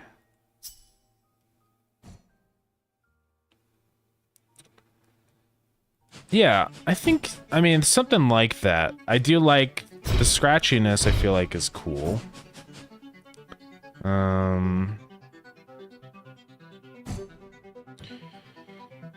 don't know. One option is just to do the big smooth and then we do smaller scratchy ones. Yeah. So maybe let's revert this and I want to try this. So resave that. And then we just add another particle emitter that does different particles. Oh god, what's happening to my mouse? What is it doing? How come when I just hover over the edge, it moves it? What? That is really weird. Okay. Back to the player. So yeah, with this dust, we can, you know, I probably can shrink the size of this dust now. I, don't think you can really get it, well, I guess you can if you do that. I guess I'll keep it where it's at just to be safe. I don't know if we need so many particles, though. Oh, I didn't realize that looks terrible down there. Maybe we do. I'm gonna have to fix that and make it so the half of this gradient texture, like... It's gonna be weird. We're gonna have to have another gradient that goes into it. Like an alpha gradient for the noise texture so that it can fade out to invisible down here at the bottom. It's gonna be weird. Eh.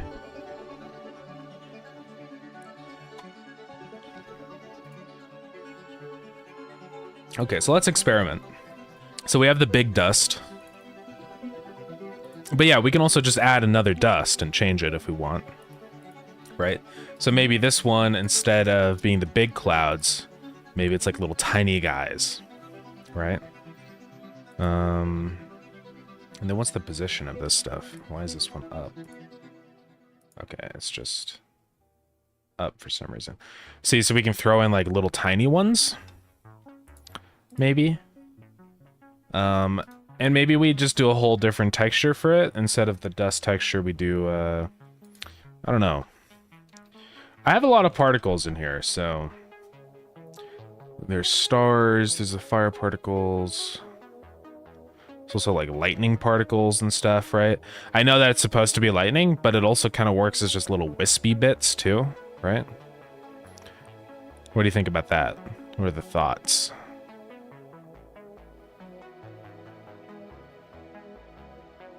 Because I think that kind of works. Yeah. And probably decrease the number of particles. And also something here that I can do is just make the colors more random, right? Have a... Yeah, just have a larger gradient like that. Which might help a little bit.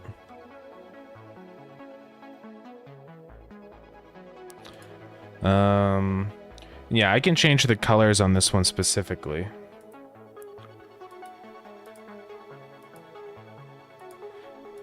So let's, try making the larger ones darker. Okay. Hey, Devin, what's up? How's it going? What are you up to? Let's try swapping out this dark color with the brown color, just to see what it looks like. And then maybe do this. I feel like that looks maybe... Yeah, so the smaller ones are more like embers, okay.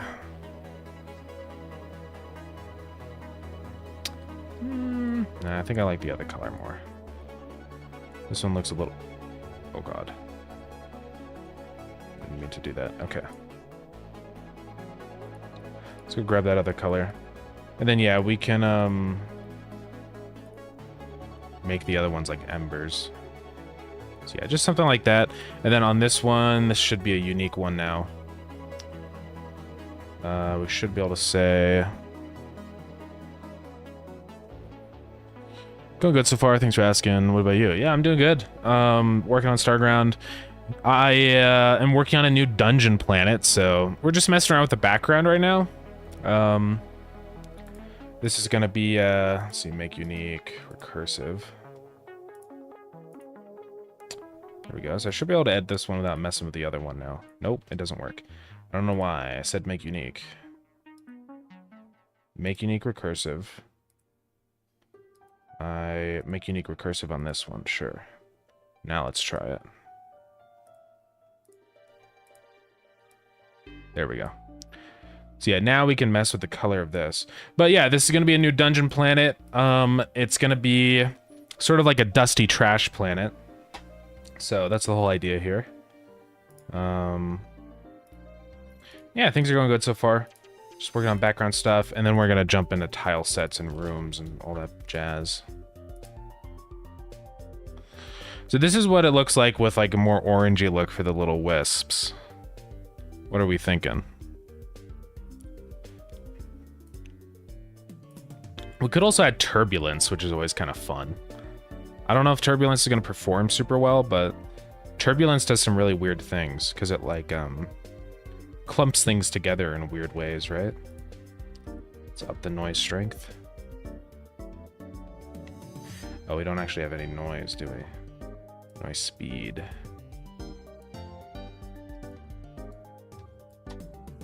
Influence. Initial displacement. Nah, turbulence is kind of weird. Let's not mess with that.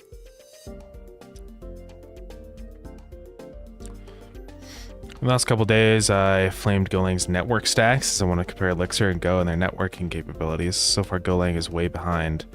Elixir has extremely simple syntax for endianness. Yeah, Go can't even decode the little endian correctly. Oh, really? Interesting. So maybe you found a bug in Godot. Yeah, I would definitely report that because that's yeah, that's a pretty big problem. If it can't decode little endian, that would cause a lot of issues, I imagine. Yeah, it's always really cool, like finding bugs like that. I mean, I guess it's cool and also not cool because there's a bug, but it's cool to be the one to find a serious issue like that. I don't think I've really had that with Godot. I think maybe put the colors back, keep the color space wide. I could try that.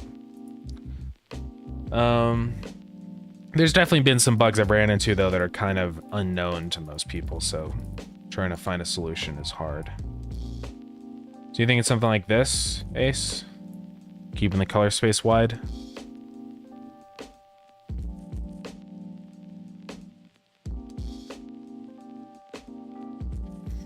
Elixir has nice bit strings like this. Yeah. Yeah, I think so, yeah. My integer, 2 bytes as int integer. Yeah. I haven't messed with bit stuff very much, I'm gonna be real. I just don't know what the use case is, you know? I know I'm absolutely sure there is. I just, I don't know. I have to, I need to try it out one of these times, because I bet there's probably a lot of good... I won't miss it, yeah. Yeah, I just wonder always if there's, like, some cases I could probably use it for, but I don't know.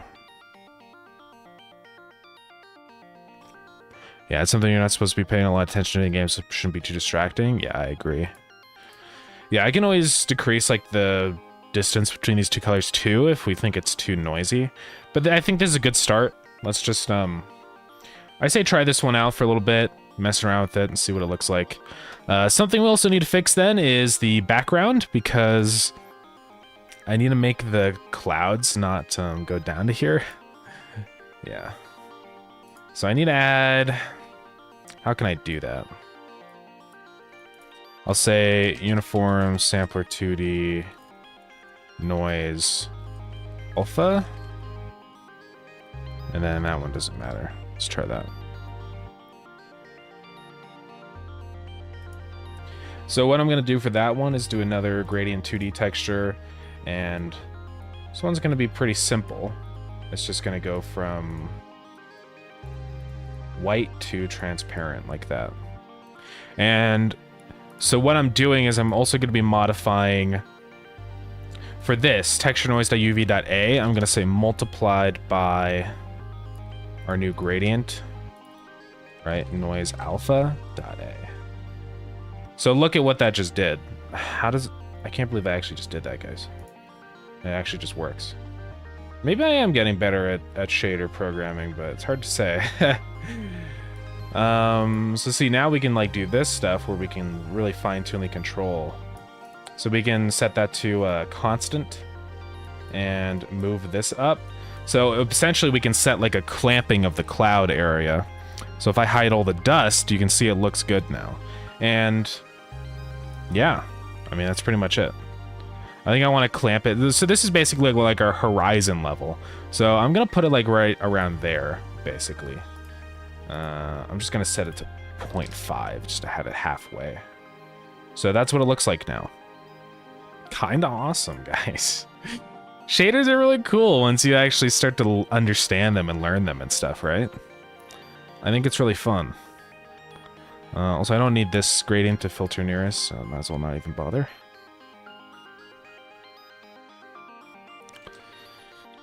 And I'm evaluating the networking stack in terms of a Minecraft server. Okay, nice.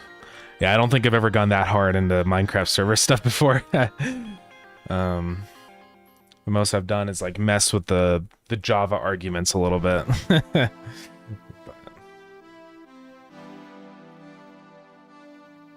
Yeah, I kind of want to do another Minecraft server. I kind of got the itch. But I don't know. I know if we do a Minecraft server, it's just gonna fade out. It is a good time though, the Minecraft movie. I don't know. Terraria did give me a little bit of the Minecraft itch. I mean, honestly, I think the bigger thing wasn't Terraria. I think it was just seeing the Minecraft movie. Oh, I did set the alpha thing. Let's go. Grab Terraria mod. Oh man. Ooh. Me neither, and I found a bug in Minecraft too. Oh yeah? The rest connection times out in the server list, then it opens a separate connection which only gets closed when the whole client gets closed. So you found like a memory leak, yeah. Or I guess not a, what would that even be? A network leak? When you like leave things open that you're not supposed to? Yeah. It's very interesting. I wonder, is that like, you know, modern Minecraft version?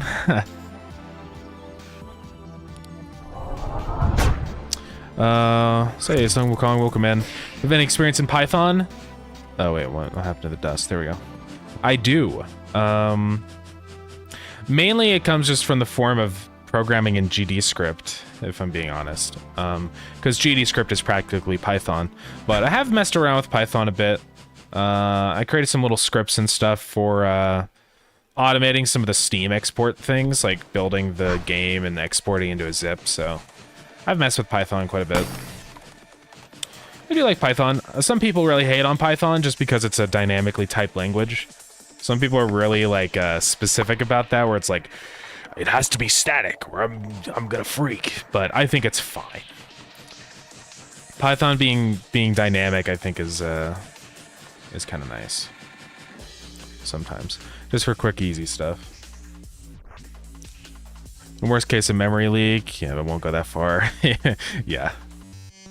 Test with the latest ones. Okay, yeah. Should probably report that then. I feel like if we do a Minecraft server, we gotta do a challenge map, like only underground. That would be really fun. I would love like an only underground kind of map thing, yeah. I think what would be better, honestly, like, because me, Dylan, and Jacob have been playing Terraria recently, as you know. And I've actually really enjoyed the smaller group, and also keeping it just like a scheduled every week thing, because, I don't know. It's nice. Yeah, in master mode, yeah. It's been hard, but it's been really good, though. I've actually enjoyed, like, just 3 people. I don't know, there's something about it. It's basically like you're all just together in one group. I think one of the issues with really big Minecraft servers is it feels like everybody just goes off completely by themselves and it's so separate. But in Terraria, it's like we're all struggling with each other, you know? I don't know. But it's pretty fun. It's some artifact for versions where no structured data were sent over the wire. Okay, interesting. Currently fighting to get Numpy to install. Python 3.14, latest pip version 2. Yeah.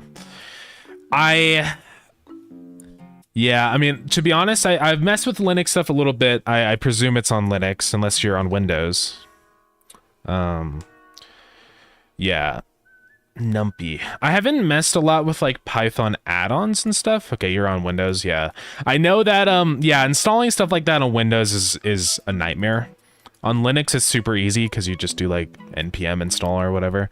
But yeah, I've had a lot of issues trying to install stuff on Windows before because it's just odd. I presume you're probably trying it through PowerShell. There's probably also like just an online installer too. You know.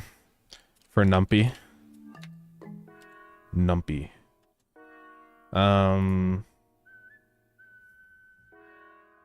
Yeah, I bet right here install. Because yeah, you could probably do it through here, or I bet you could just download it. But I don't know. Sudo apt install Python 3 Numpy. I guess there's a lot of different ways in here to install it, yeah. Building from source, all that stuff. I found a download. Yeah, I'm not seeing a download here. Yeah, I wish I could help you out. I just don't know. I've never messed with, never tried to install Numpy. But it seems like it's a pretty popular thing. Yeah, I would take a look at some YouTube videos and stuff and see. I mean, are you getting like a specific error with it?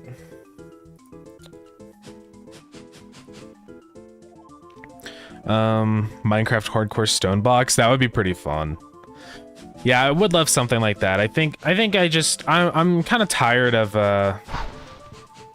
Minecraft, just a big SMP server where there's no constraint or challenge, because I think it's one, way too easy because I've just played Minecraft so much, and I think it's also like, I don't know, creatively draining. I like a little bit of challenge. I like a little bit of a camaraderie between the members. I think that's what's so great about Terraria Master Mode right now.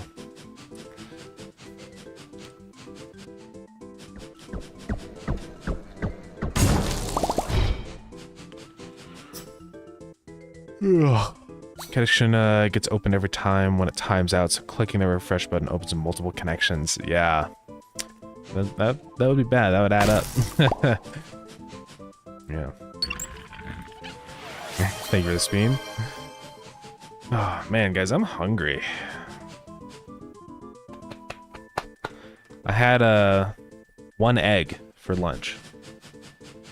So. Nah, that's fine. I'll wait until dinner. Wonder what I'm gonna have. So what we're making? What did she say? Can't remember. No, I think she told me. Oh yeah, big salad. Honestly, sounds kind of good. No way, finger gun grip.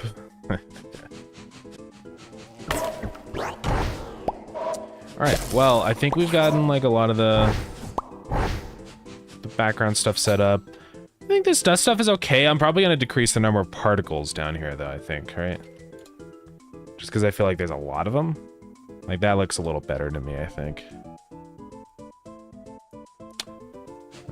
It's probably not going to update in here yet, but that's okay. Yeah, so I mean, that's all pretty much set up. What else is there? I think I want to modify this color a little bit that the lighting is set to. The lighting color is tricky because, like, if you put it at half color, it's gonna look like it's way more than half. So I just need to increase the brightness on this. Because it is a little dark in here, I feel like. Just a tad. I don't want things to be difficult to see. Let's go to multiplayer setup. Change this back. Ooh. So let's try that out. I think it'll just be a little bit better. Yeah, I think that changed. Yeah, it did. I think it's just a little bit brighter, a little easier to see. It matches more with the coloring on the background. Yeah. I'm pretty sure it changed. No, it must have. It must have.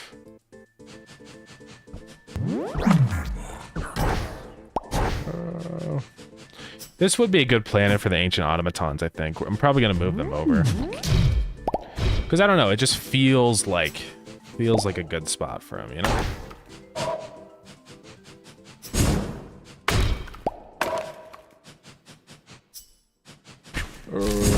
Killed him.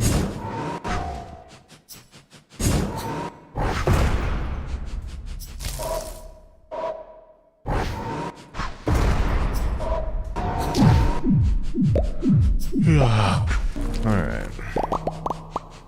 Let's see, make sure I didn't miss anything in here. Okay. We're good. Alright. Let's jump into tile set. I'm procrastinating. So I'm just gonna go open up the other tile set we have for the dungeon just as a reference. We can really format it however we want since we're doing new rooms and stuff, so it doesn't even matter. But I just want to see what we have. Dungeon.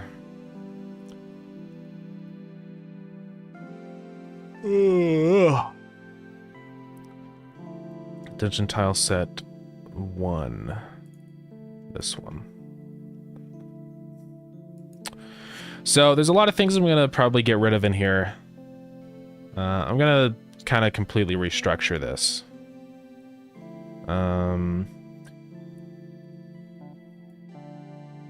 Like, I'm not gonna have pillars anymore. We will have a lot of floor tiles and stuff. And wall variations. I probably will do like 2. Okay.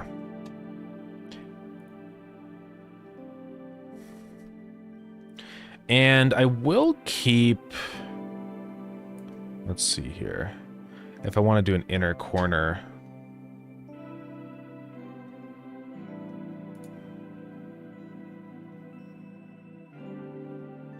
I'm probably going to change all this around. Because I'm just thinking about, like, what am I actually going to be, like, putting on these buildings and stuff. So, one of the things is that I probably have, like, a lot of small pillars, right? So I want to make a tile that's going to be like this. And it's going to be the full Monty or whatever. Like that. And then... probably gonna want one that's just a solid roof tile. So this will just be for like walls on top of the buildings. I figured it's probably a good idea just to spice things up a little bit to have like things up there. It would be really cool if actually the things on top of the buildings were like trash piles. We'll see. This is just a sort of a rough like temporary placeholder thing. And then I also am gonna need inner corner pieces. Well, honestly, what I'm also going to need, we're going to have to expand this out more. Yeah, this is what we need to do here. Copy these over.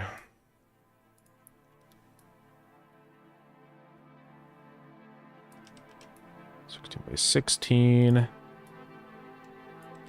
Okay, so that's just going to be the solid center tile. I want to be able to create the wall shapes in whatever way I want. So this is what we're going to have to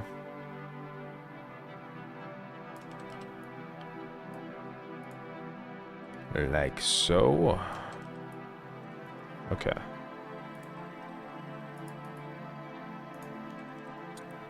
And we're just going to fill in the sides. And maybe I even set up auto tiling with this, because it would just be nice. Okay. And let's just move these over then here. Just have these as like some variations.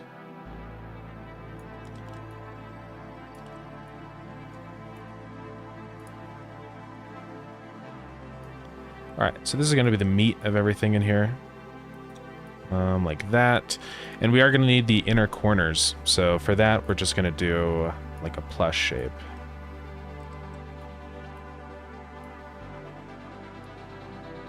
So inner corner 1. Actually, no, we don't need to, because it's just going to be... No, we will. It won't look like much, but if we do edit this later on, then yeah. I still have a pizza left with cheese, mozzarella, and some others, and the borders plus onion and salami. Sounds pretty good. I really don't think you can go wrong with any kind of pizza, you know? Some people really hate Hawaiian pizza, but I think it's fine. Getting the most controversial topic of all time right now. I think it's kind of good, though. Hate me if you want, but I think it's fine. Isn't Mike Mitchell also a thing in the US? What is that? He's an actor and comedian.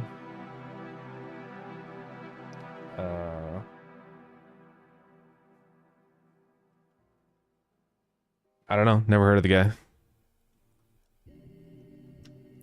I'm pretty bad about like knowing actors and stuff and knowing their names. I've always been kind of bad with that. I just don't like watch enough varied media, I think, to like remember everybody. So okay, this is off to a fine start. And then this is also what we're going to use for the like bottoms too, I think, for the side of the building. So in that case, we're probably going to have a bunch of variations here.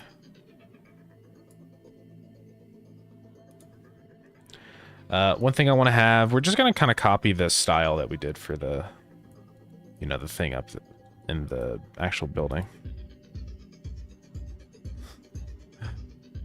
I'll look at that in 1 second.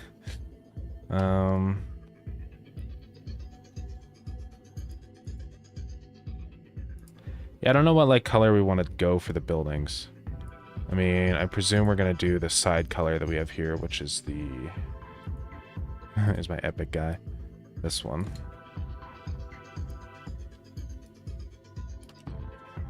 Let's open this on the side. Yo. Oh, Mike Mitchell says in the pizza. Okay. Yeah, I've never heard of Mike Mitchell's Pizza.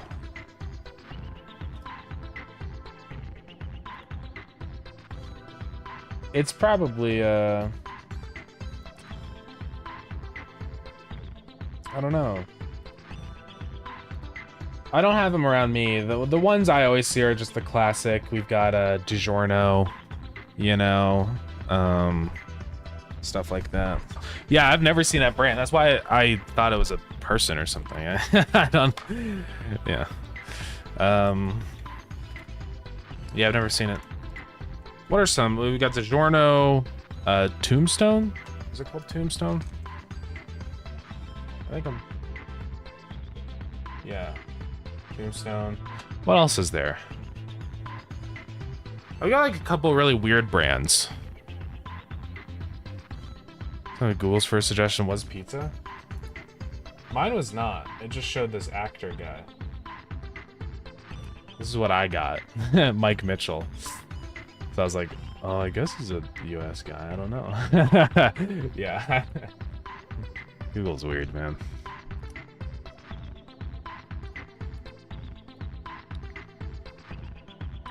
Okay, so this is going to be the main, like, top piece here. So on this, we're gonna draw a freaking triangle, guys.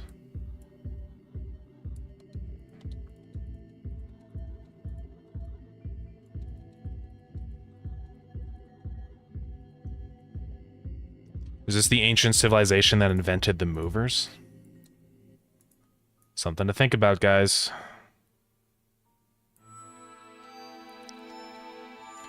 Switch to DuckDuckGo, and I've been liking a lot more. You've been part of AI images, yeah. Yeah, I've been definitely thinking about swapping.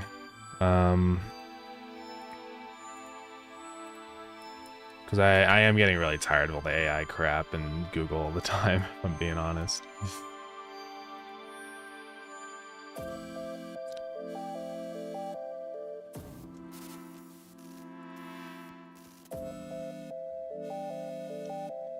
Alright, so that's going to be one of these things. What is this track?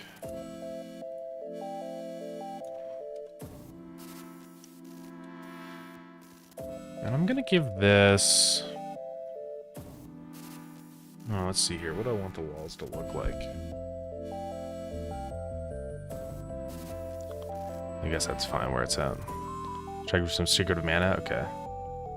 That's why I've never heard it. Search results are usually useless for coding when you use DuckDuckGo. Yeah. I don't know. I'd have to try DuckDuckGo out. I mean, usually whenever I'm searching something, it's ultra specific, so it should show up. Okay, so this is just gonna be a thing that kind of goes across the top.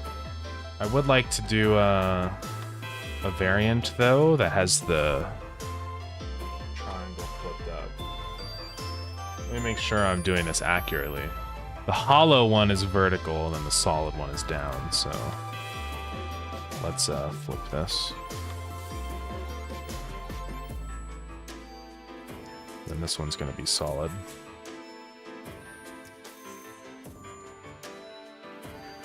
Okay.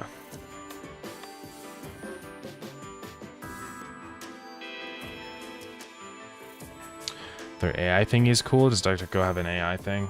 Because that's kind of a turn off for me. I don't want AI.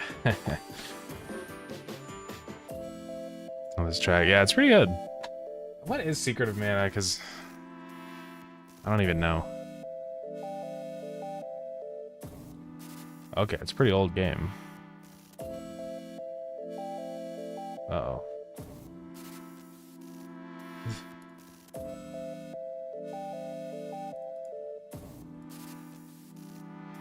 Okay. I don't know why it has why I have to be old enough to view it. Is it bad?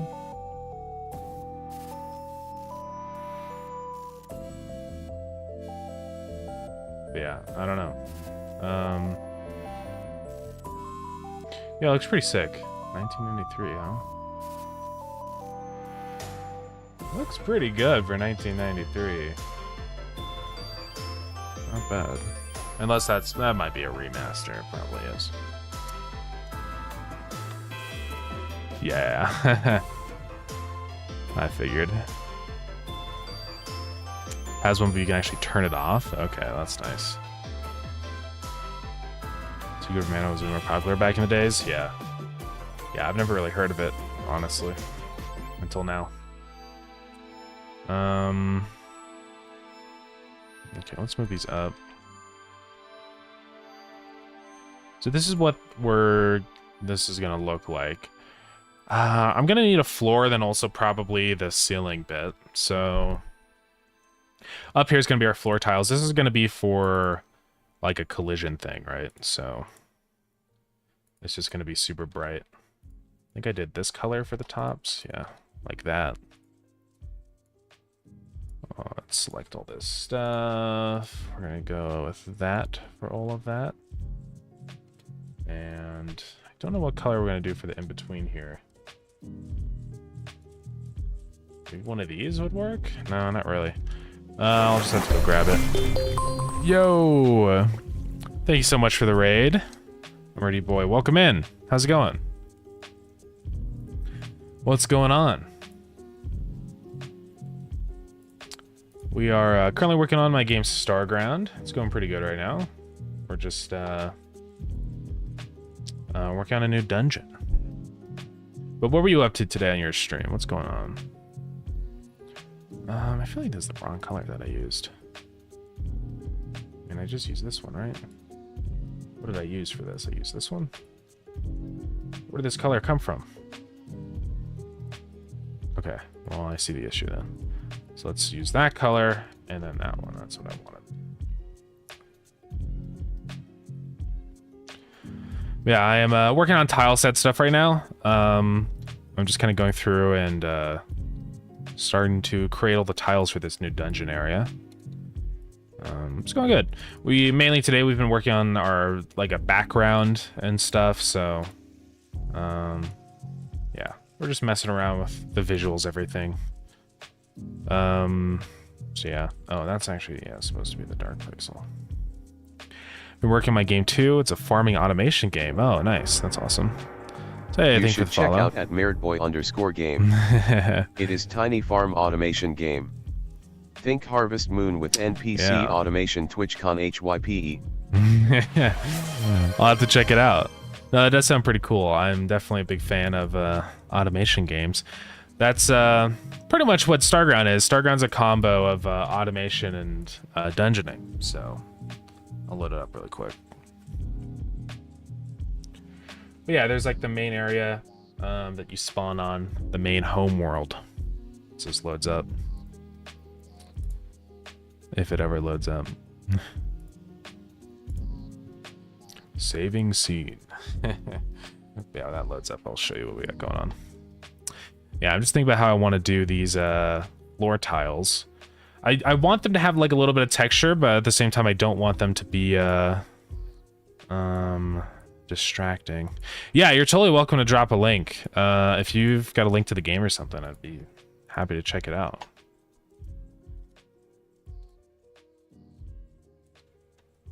Let's go. Itch link. Yeah, let's pull that up. Oh, nice. You already got a playable version too. That's pretty sick.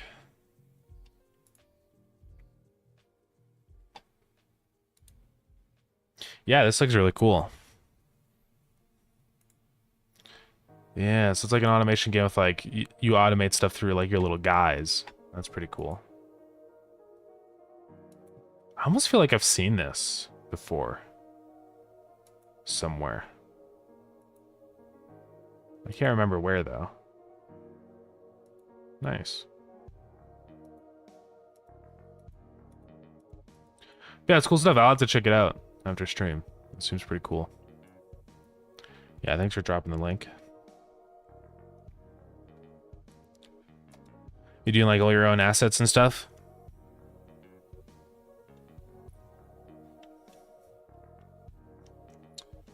Let's see. How do I want this to look? Yeah, I don't know how I want this to look. I think I'm just gonna try these two tiles, save it, and see what it looks like. Oh, I hope I didn't just override the old dungeon tile set. That would have been bad. So this is gonna be dungeon type. What was it called?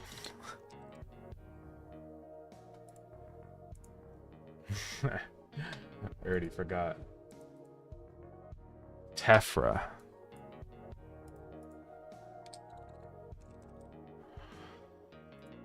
Oy, oy, oy. Okay.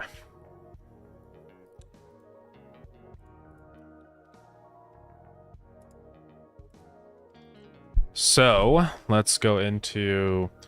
So we're gonna start making new dungeon rooms.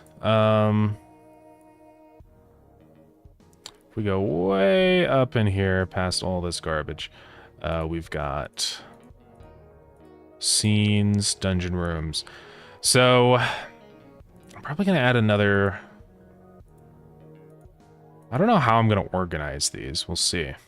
Hey, Off the Rails, welcome in. What's going on? Oh yeah, also Starground is open, so we can load that up. So this is Starground. Half of the game is collecting resources around the environment and building things. So it's similar to something like, think Factorio, automation, you know. You can build a... I'll go into a save that we actually have stuff set up on. I think this one does.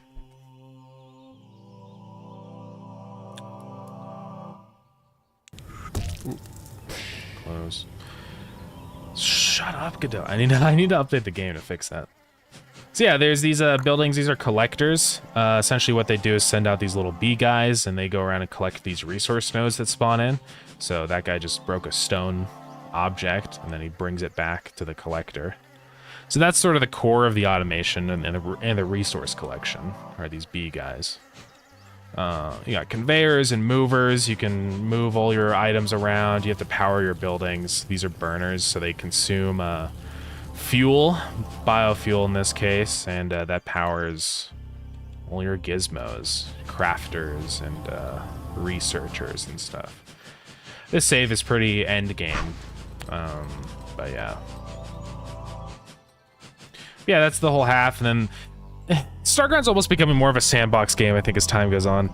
Because there's also, like, this is the space hub. And in here, this is my brain goes too fast. Essentially a trading area.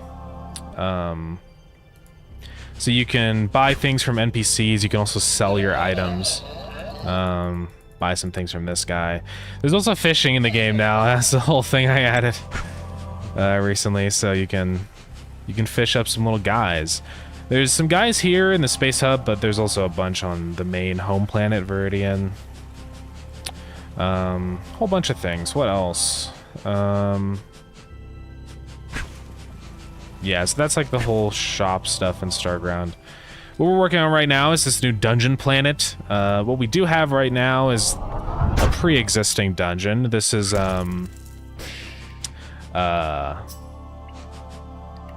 just the first dungeon, Enceladus. There's some different enemies in here and stuff. So, that's been going good. I don't know why these guys are... Oh no. I think all of the code for all the entities got reset. These guys are way too fast for some reason. I'm gonna have to fix that. That's not supposed to happen. It's a resource room. Yeah, why are those guys moving so fast? These guys are fine though, it's just the slimes. And the mosquitoes are okay. I don't know what's up.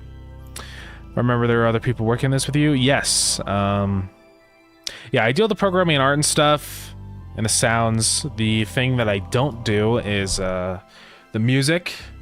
And Dylan's been helping a lot with like enemy design and concept art for things, which has been really helpful. It's nice to be able to offload a lot of those tasks, because like, I mean, I technically could do it, but it gets to a point where I've got to, you know, decide what are the things that I'm going to be focusing on, right? So, yeah, it's been very helpful. So yeah, this is the new dungeon we're working on. We don't have the new tile set in here, so it just looks like the other one, but it's going to be sort of like a desert trash planet. It'll look better once we have the new tile set in here and stuff. Change the design of the rooms, so.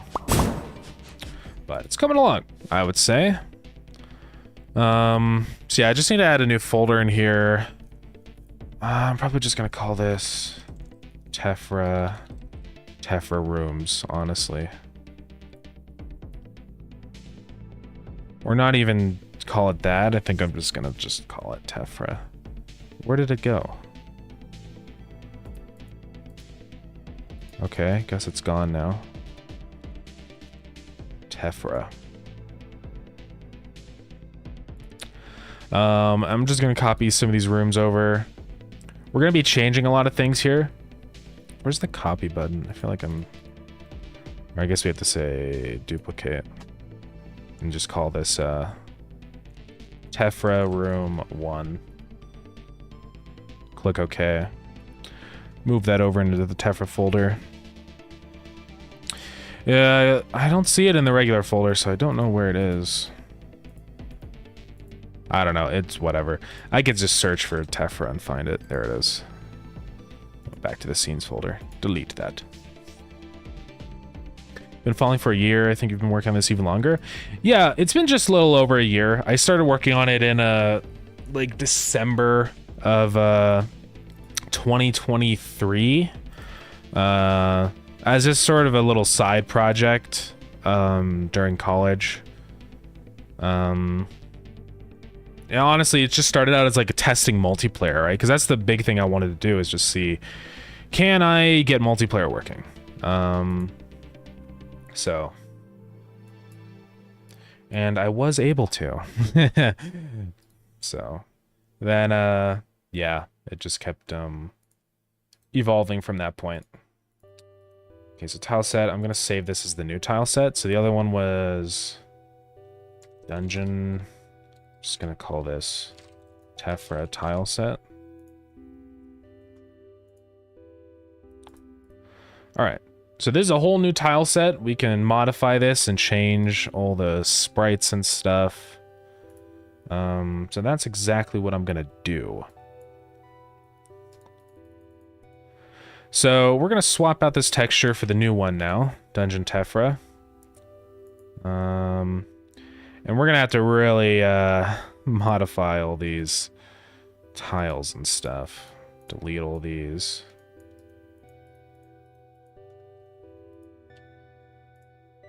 I think I can just say delete doesn't work, but whatever. Oh, there's so many in here I have to delete. Can I just reset everything in here? Like, oh, there we go. That's a sick little helper tool, actually. All right. So this is what we're working with. That one is offset. I don't know how I messed up on that. Looks awesome. I appreciate it, yeah. It's been a lot of work.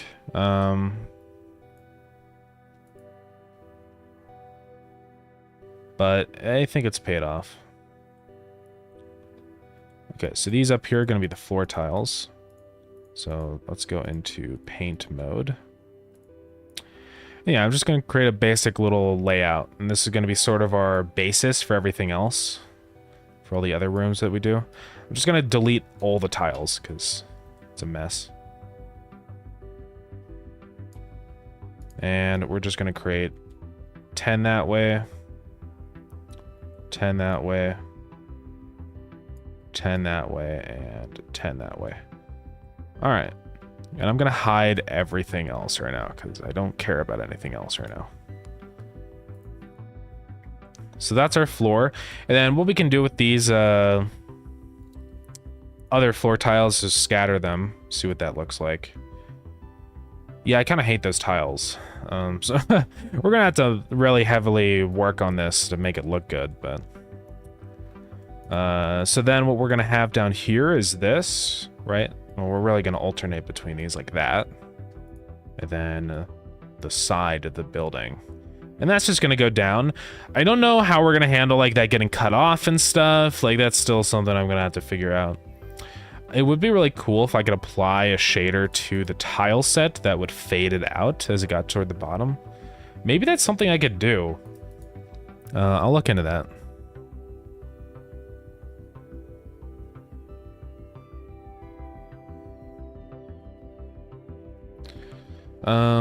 Okay. That's not a terrible start to this building, I think.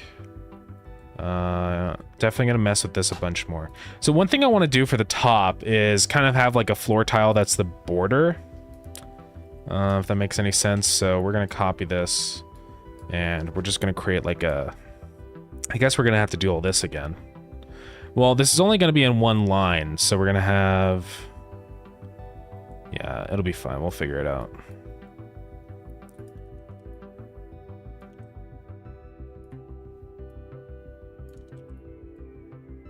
So move this down a little bit.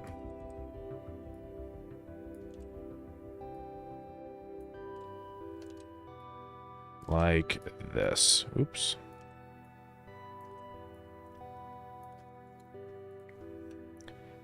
And this is just going to be like a little bit of a border thing. I don't know how to describe it, but just like something inset into the floor to kind of define a collision on the outside of the room. Because if we don't have that, well then people are going to breach containment.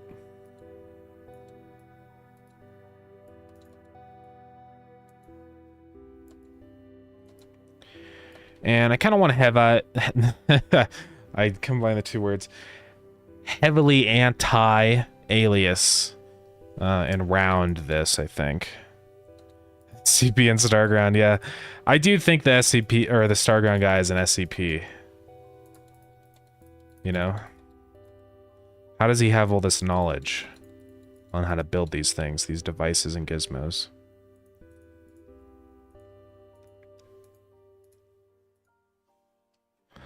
Interesting theorem, yeah. So I think that should work like that. I'm probably gonna have this set so that it has like a little... Right. And we'll make this look better later. But I just want like a way to define a border around the edge of the building.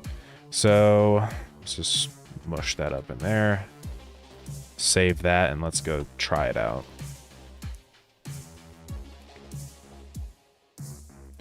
Setup, boom.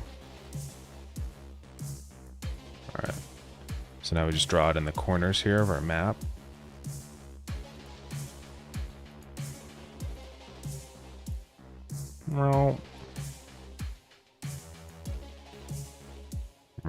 Kind of like that. So it's just a way to like be like, okay, this is the edge of the map and you can't jump off the building. So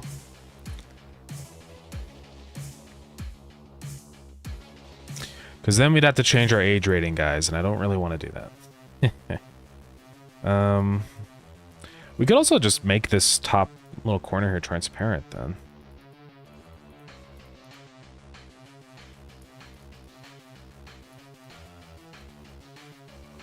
Because why not, right? Because it's just going to make that rounded. Yeah.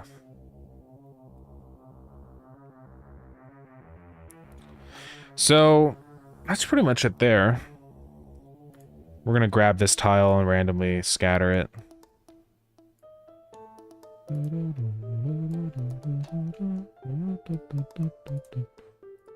Now, one idea I actually have for these tiles, I don't know if this is going to work, but something like this, where it's like a plus. Right? So it kind of gives this illusion of tiles. Maybe we even like do that. And if let's see, I need to anti-alias that now. Boom.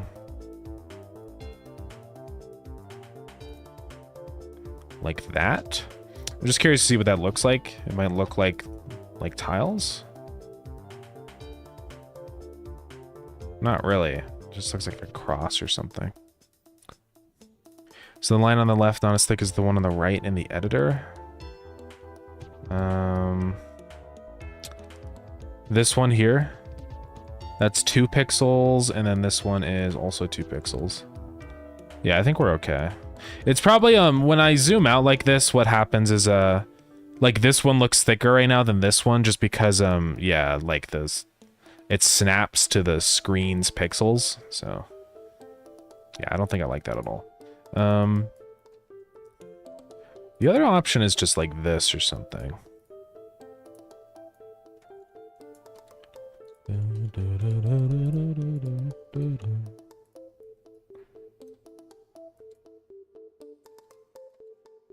Try this out, see what it looks like.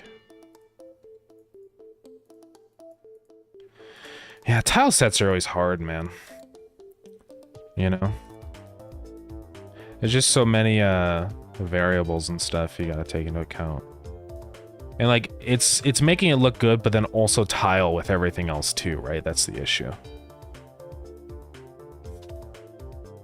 Because it's so easy just to make an individual little tile that looks awesome and beautiful, but then when it comes time to actually mesh that with all the other variations, it's like, oh no, you know? Maybe we just do something like this. I want these tiles to be like pretty faded out, almost like they've been damaged or something in the wind. So maybe something like that would be okay.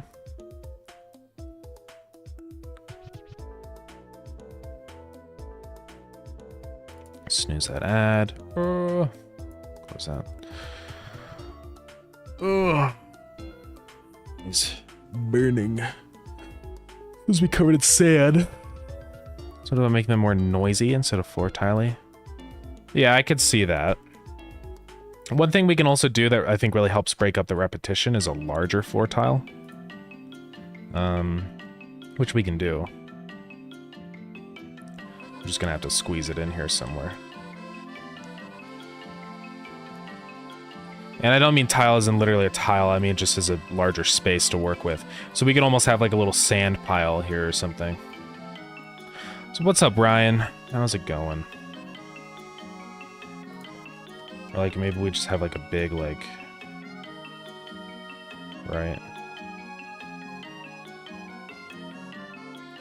Hear me out. And then we do like a ridge.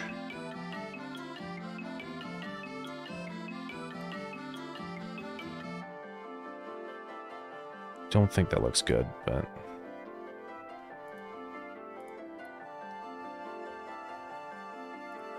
No, it looks pretty terrible. Let's undo that. But we could just have some splotches like this, so just darker areas on top. Did you guys hear that beep? Computer was not happy for a minute.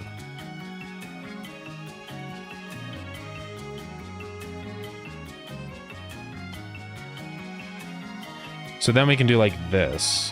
Try scattering. Right? I don't know if it's the vibe we want yet, but it's... We gotta experiment, right? And if we had a couple variations of that, then maybe it would be better. Just like some texture and some noise on the floor. And those my headphones. Yeah, sorry about that, guys. I don't know what happened.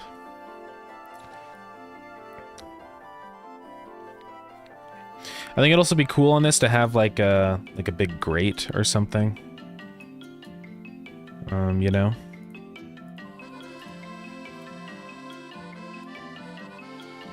But very smooth and kind of round, because that's the vibe of this place.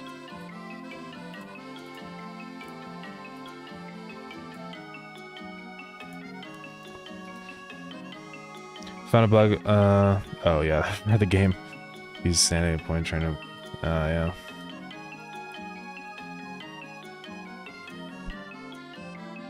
Not that beep was my game. Yeah, right. I don't know what that was all about. Sometimes that happens on my computer. I don't know if that's like just a Windows thing that happens. I think it's like when my computer lags out or something. For some reason, it'll just do like a weird beep like that. I really don't know what that's all about.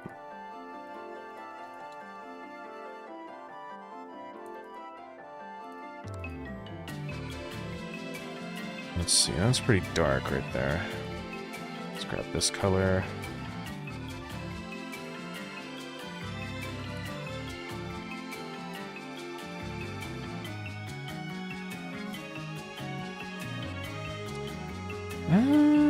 We can mess with that. I don't know if that fits the vibe. You know what? I think for something like this, I don't think a regular old vent makes any sense. I think these guys are funky, right? They're quirky little guys. So they're gonna do something like this. Hear me out.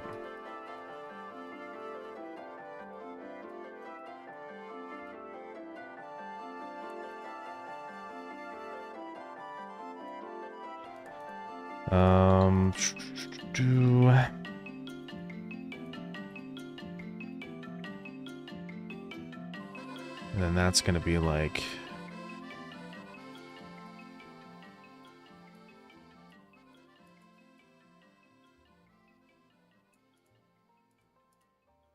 Oops.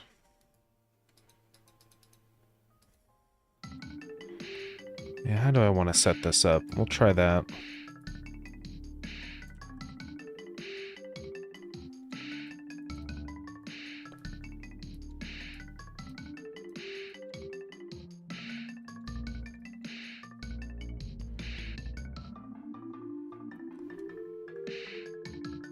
I don't know. Because I'm thinking like they have these triangles, the up and down arrows. Instead of this, maybe we just do that pattern, but for the vent.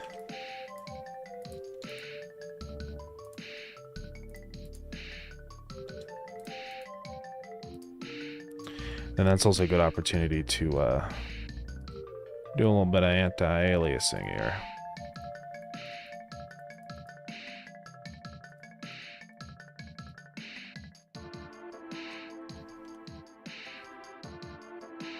Let's do this then.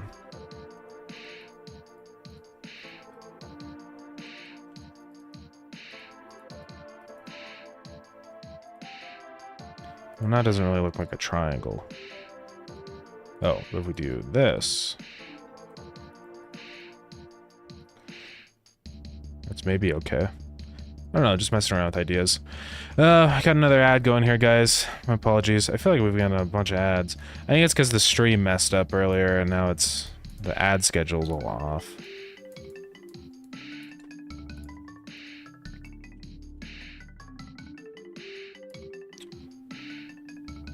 Let's see. So let's just do that.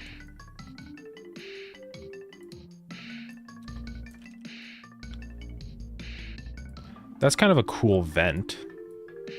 Just like some weird little opening on the ceiling.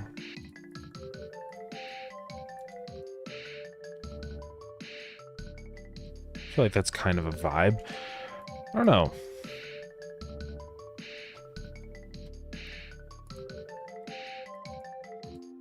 Let's just draw it around in some places and see what we think.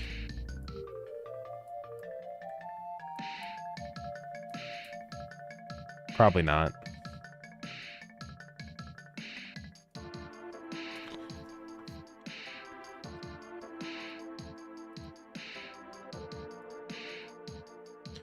That is fine. Let's do some more variations for these sand guys here, right? The big sand tiles. I think another variant of that, and then also just filling it in with like some smaller ones might look good. Thank you for the hydrate.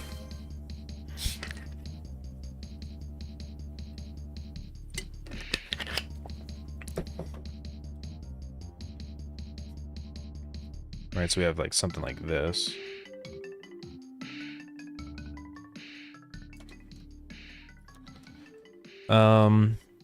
And then on some of these tiles, I think it'd be good to have just a couple little small guys. Right? Song goes hard, guys.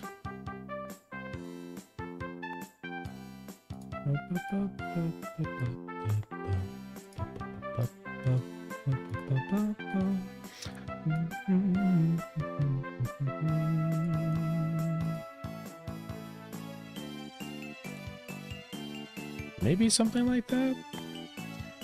We're gonna really have to experiment here.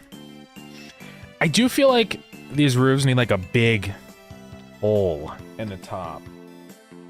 I don't know, some kind of like ventilation tube or something. I don't know.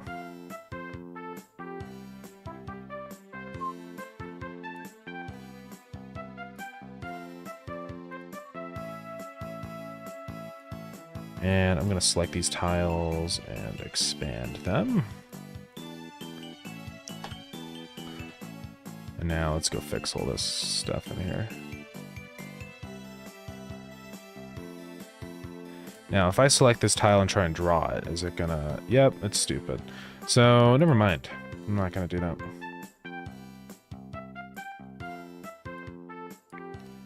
If it would let me do it. What's going on here?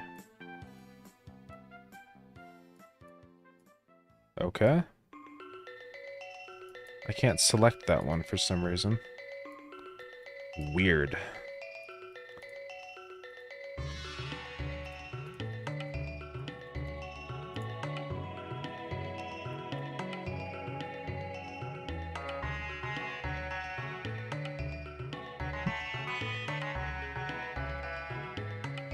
Shoot. These tiles are all messed up now. Here, we gotta do this in the right order of operations. Fill out everything. Let's do these ones with a scattering of 5. Maybe again. And then we go through with these ones. The big boys. Right? Oh, scattering is on. I was like, what? And then fill those out. I think it's also going to be important to take a look at this in game, because it's hard to tell. Like, we see it like this, but people are going to be playing like this, right? Like zoomed in. So it's important, I think, to also just look at it like how it's actually going to be configured in game.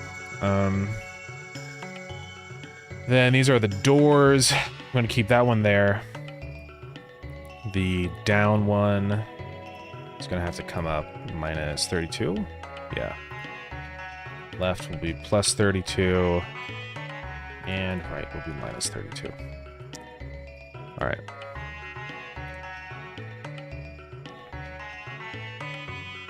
So let's just mess with this. We're gonna go into... Also adds are over. Sorry about that. Regions table. And we're gonna change the things here. So there's regular and required. That one I'm just gonna say use the required ones for now. Regular will be, we go into our loot table now. So loot and sell it as 0, right? I'm just gonna copy that again, and it's basically just gonna be this one. So it's going to be dungeon rooms, Tephra room 1. And that's it. And this is going to be loot Enceladus. No, it will be loot Tephra. 0 for the top level. Set to true. Okay. I think true means that it can happen multiple times, yeah.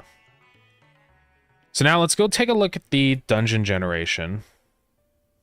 I don't know if it uses the other ones yet. I think it might. It might. Let's go ahead and, yeah, it should actually, so let's just load it.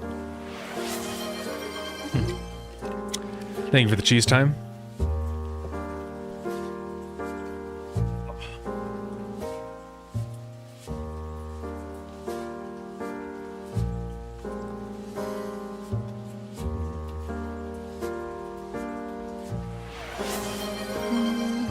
Thank you for the second cheese time.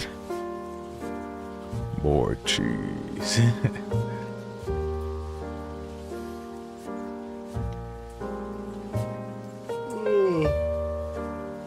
Oh, man.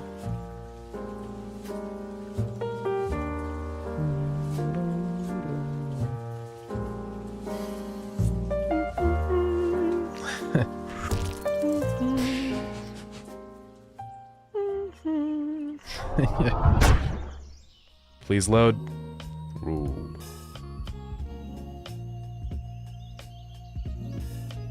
Is that because I didn't say get and base and pyramid? So what happened here? I said get region from ID, dungeon region, get rooms, dungeon level. Dungeon level should be like 0.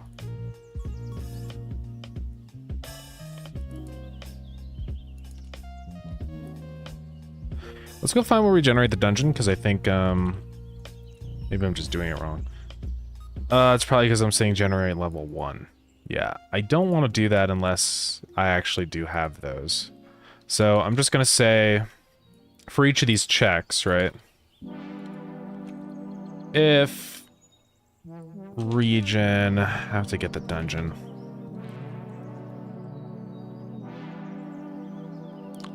On API.get. No, I want to say if global dot regions table dot get with our region ID. dot has. Let's see, where are we doing it? I'll do that. I'll set that up dynamically later, but for now I'm just gonna say if region ID is equal to Starground region and Celadus, then we generate both. Otherwise, for now, we just generate one.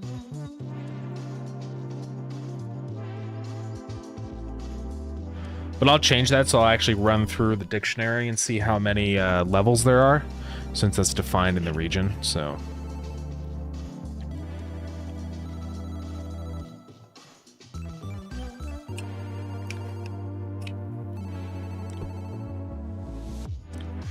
Alright, hopefully this will generate without crashing, guys. Yeah, I think it was just trying to access the rooms from level 1, and it was like, oh, there's no rooms, and then it died. So...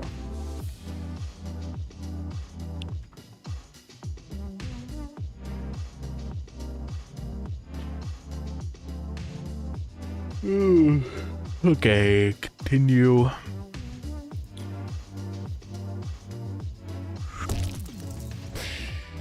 Let's try it out. Okay. It didn't generate the right rooms or something. I don't know what happened here. Oh, I probably just didn't...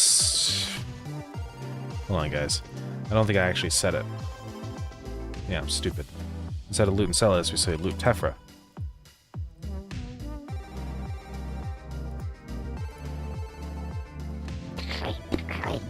My bad, guys.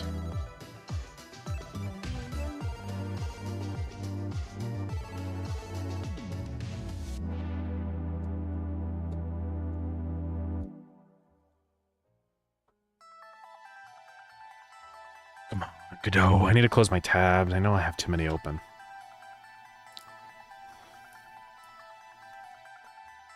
I wonder what other tiles we could add here. We're gonna mess with the wall and ceiling stuff in a different room. This is just gonna be the basic one. Please generate a new tile set, please. It should.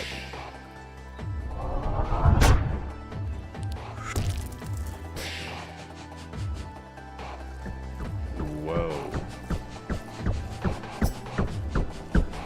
So I don't know what's happening. I think it's changing the tile set to the regular dungeon one, which is not supposed to happen. As you can see, it is very broken.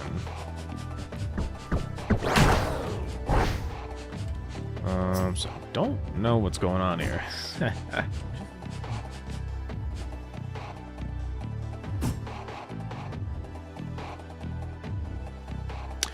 I think in here it's saying on ready. Yeah, this is what it's doing. I just have to say, let's see, tile asset.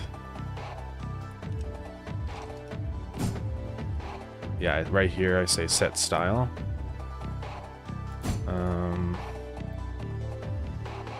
Equal to dungeon region. Yeah, current level's dungeon level. I'm also just gonna say if global.current. Ooh. Let's see.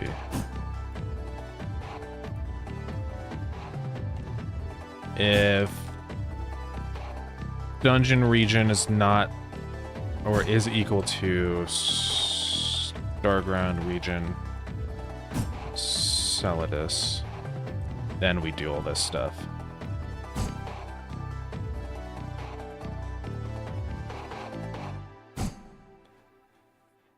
Hopefully that'll fix that. I think it's just because it's trying to force the tile set to change to a different one, but yeah, it kind of breaks down when you do that, so.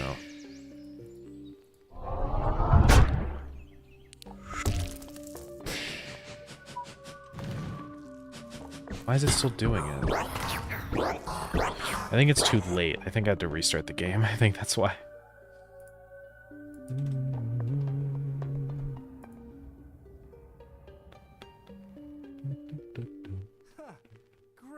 play, Mark. It's a real killer. What is playing? What is playing? Why is a random YouTube video playing? Okay. Well. Oh my god. Yeah, I gotta close the other tabs.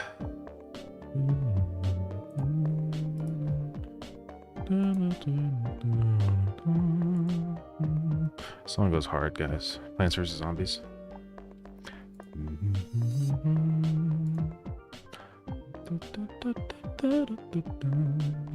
Come on, close.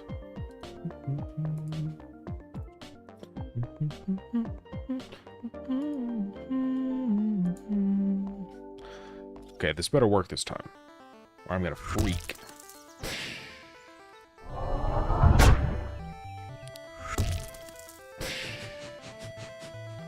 Let's go. All right, so it does work. This is the new tile set so far.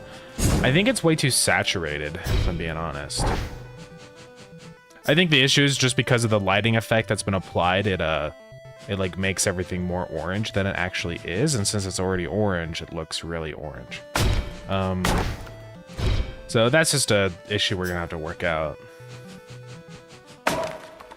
I don't really want to have to adjust the tile set to change that. I don't want to make it like gray, but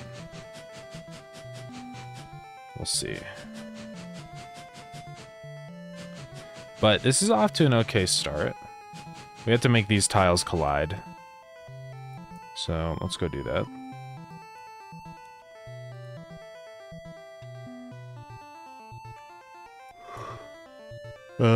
Tile set, paint.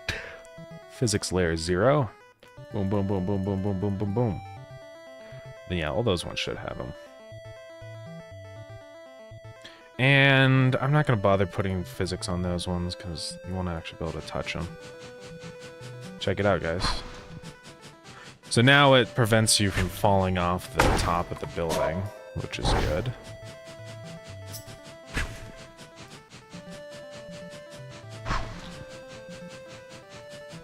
It would be crazy if you could fall off. It just instantly kills you if you fall. Nah, that'd be kind of brutal. Ugh. Okay. Yeah, this tile set is going to need way more work, but that's okay. We're also going to have to worry about things like this, where the other rooms will clip into this one, right? I mean, I do want the other rooms to be visible, like on purpose in this case, right? Because we're gonna change the design of this up where it does like a zip line across buildings. So I do want people to be able to see the other buildings, but yeah, it's a little weird how it like kind of clips into the same building like this, though. I'm gonna change that. I really would like it if the buildings sort of faded out or something, or just make them really tall so that you see the bottoms of all of them, but I don't know. I don't know what the play is here. I mean, we could make it just super tall. I mean, that's one option, right? And then eventually it fades out. Like, just make it go way down. So then it's kind of like, okay, you can see the other building over there. And since this building is here, it should, like, cut off the other one. And it will look a little weird if it just kind of fades into nothing, right? Because, you'll see the background behind it, and it's gonna look really weird. We can get away with stuff like that in the regular dungeon because, well, the outside is just, you know,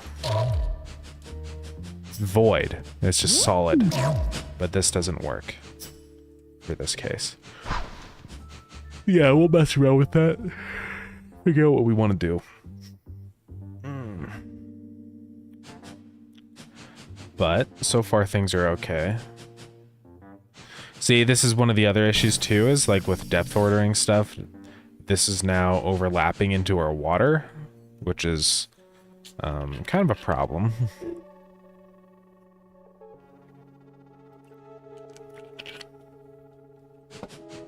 I don't think there's going to be water with these tile sets anyways, so it probably doesn't really matter.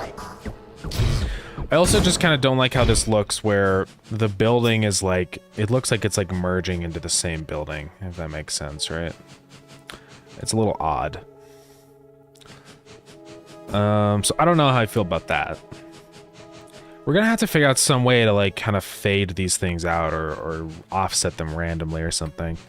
I mean, we're probably gonna have enough variety of buildings that this scenario won't be like a super common thing, because rooms will be different sizes.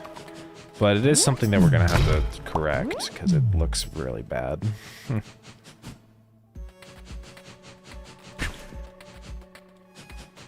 don't know.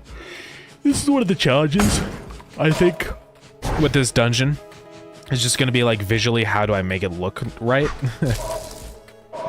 So it's gonna be kind of a lot of work, but it's okay. Die.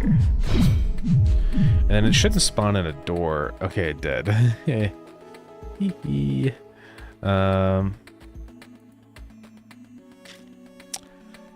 I'm gonna have to check how many levels there are in our current dungeon for this. Because, yeah, if he spawns in a door on a dungeon with only one level, then it's going to be bad. So, yeah. Skibbity toilet? What do you mean, skibbity toilet?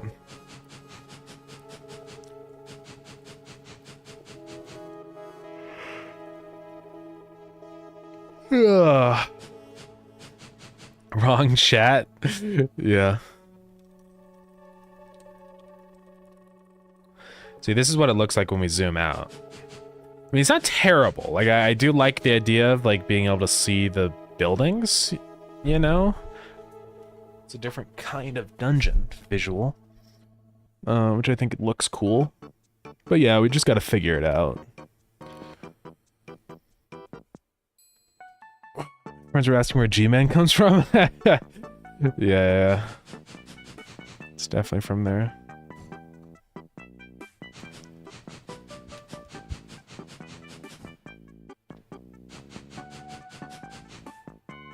I forget what this track is from. Oh, it's TNT Mart. Max Rise with the name for the planet? Epic. I think it's a pretty cool name.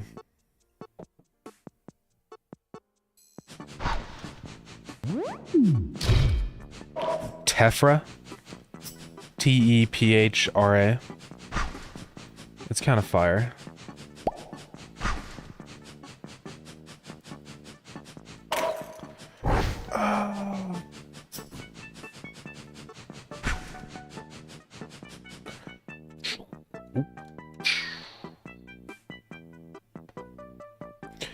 With his mouse, since it's like the scroll wheel goes crazy, you know? Like I just flick it and it just keeps going. My old mouse did not have that, like, momentum on the scroll wheel. It's really weird. But I'm starting to get used to it. It's kind of nice. It makes it easier to scroll through things without just having to sit there and go, you know? I just kind of give it a flick. I just go, and then it just keeps going. And then once it gets to the point I want, I just click it and it's done. Yeah, unlock scroll. Yeah. Change the sensitivity. Can you do that? If I go on a launch attack, because I would like it to be a little less insane. Our mice are the same, so I should be able to also change it. Unless I can't. Let's take a gander. So where did you do it? Is it in here? Forward. Point and scroll.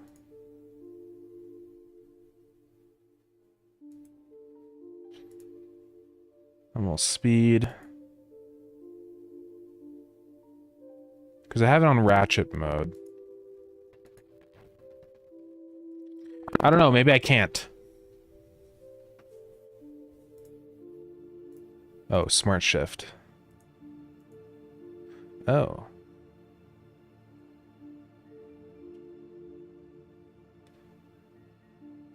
Well, what I have is I just have it on just lock to ratchet. But so it is still ratcheting. It just has momentum. You can hear it. It's hard to hear. Yours at 15%? Yeah.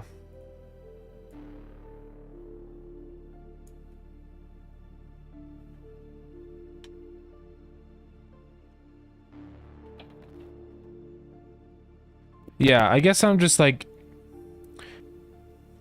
Because here, I have my other mouse here, I can... Yeah, so like... This is my Razer mouse. If I spin it really hard, it just stops. Right? Like, it doesn't keep scrolling. But like with this one, if I do that, it's still spinning when I let go. The Razer one just goes... My mic is breaking? What happened?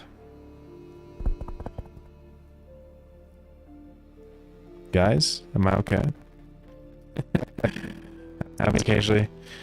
I need to get a new interface or something, yeah. Gets really stacky, yeah. I need to get a new interface one of these days. Like a bad cell connection, yeah. Is it still happening right now? If I do that, I'm gonna have to set up all my audio device again, which is annoying. Whatever.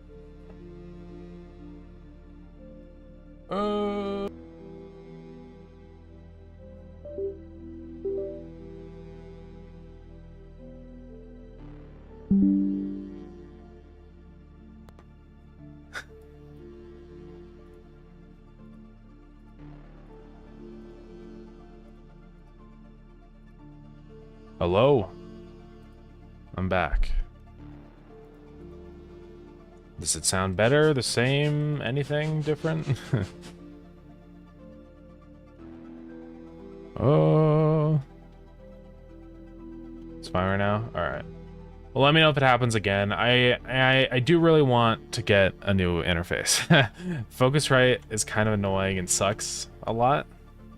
So... seizure mode.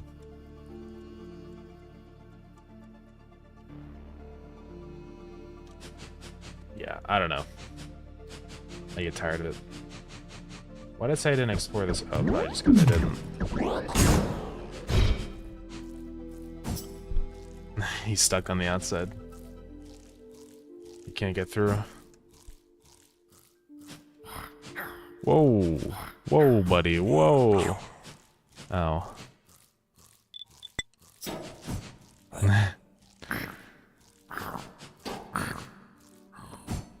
Yeah, that's what you deserve.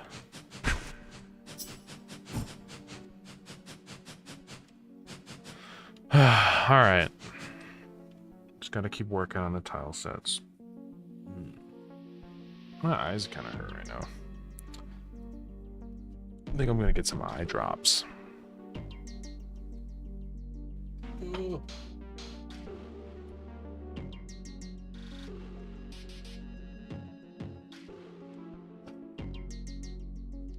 Okay.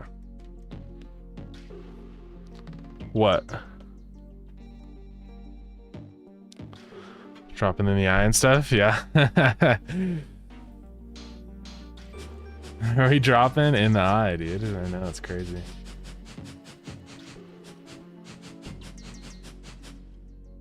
Alright, what would make this tile set look cooler? I mean, one thing we need to fix is, like the spawning position of all this stuff, because it's broken. Right, and also this foreground layer, I don't think I really want any stuff on here. Just erase all that. And then heavily modify this, right? So breakables I have just on the outside of everything. Let's hide the other one.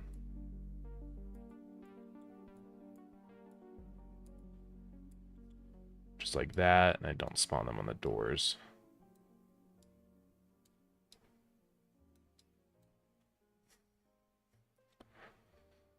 Can you run a noise texture over the tile set? I don't know. I do want to mess around with some shader stuff. My worry might be that it does per tile. If it does, I don't know if we'll be able to do it. We'll see. That's going to be sort of the next thing we do here. Okay, this one is just a mess, bro. What's going on?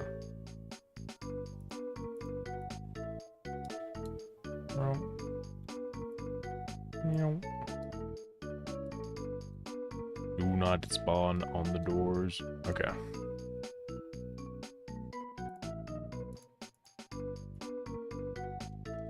Yeah, let's mess with some shader stuff. I don't know what's gonna happen here.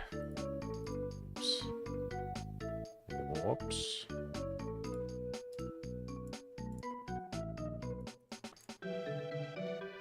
Let's just call this Tephra.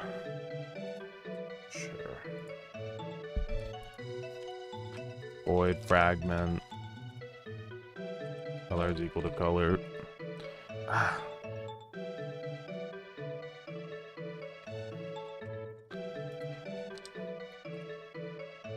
So let's try some weird stuff. What if we say uniform sampler 2D, right? Noise. Load that in. And then we're gonna say color is equal to noise. Well, texture, noise, UV.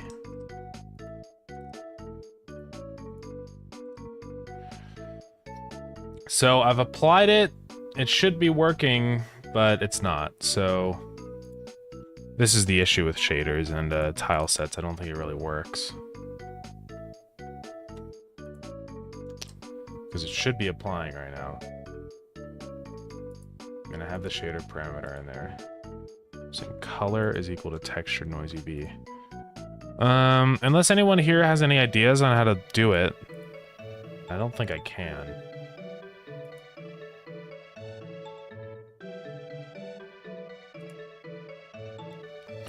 Scat Jimmy Neutron Brain Blast? Yeah, what's up?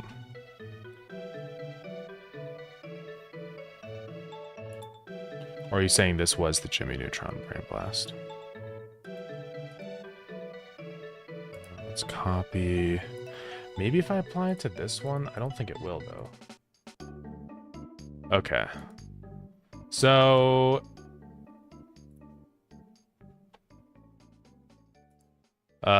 this is the issue with tile sets, is that it doesn't, work. It's weird because, like, when it grabs things from the shader, it grabs it via the atlas. So I don't know how I'm gonna do this. I mean, I can set it to be seamless, but that doesn't help.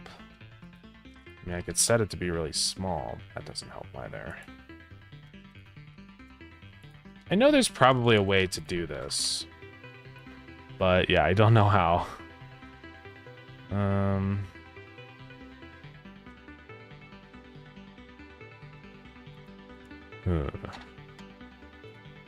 Because I also want to do this just for dealing with the bottom of the buildings, too. So, it's not even just for noise stuff. But yeah, I could also do that just on top as like a screen effect. That could also help. Maybe almost like what's the word? A vignette.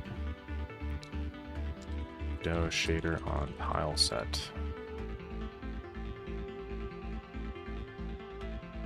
This is just for creating it for all the stuff.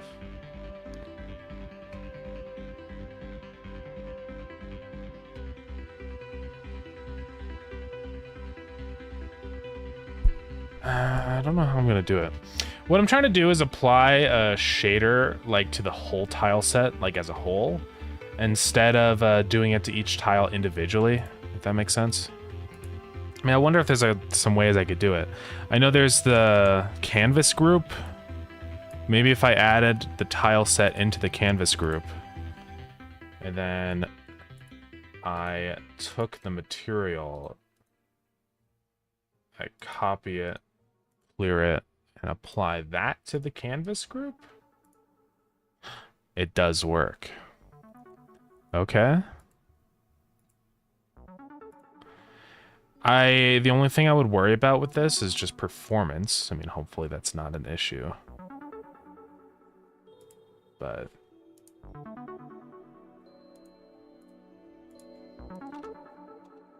I don't know.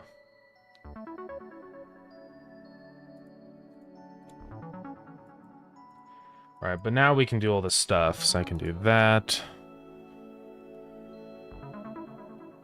Should be able to compute and use the world position set of the UVs. Yeah, that would probably fix my issue. Because I know there's UV, there's screen space UV. Right, so this would be like chowder.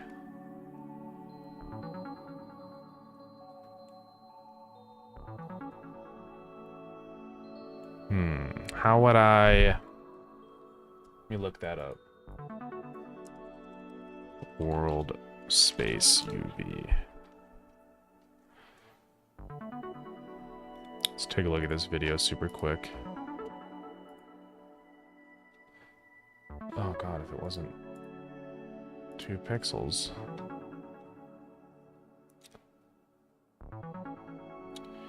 Yeah, so that is getting vertex. Is that what I need right there? I need to grab the vertex. Let's try it out. Yeah, that's what I'm thinking. Void vertex. Yeah, because vertex will have information about the vertex coordinates in the world. So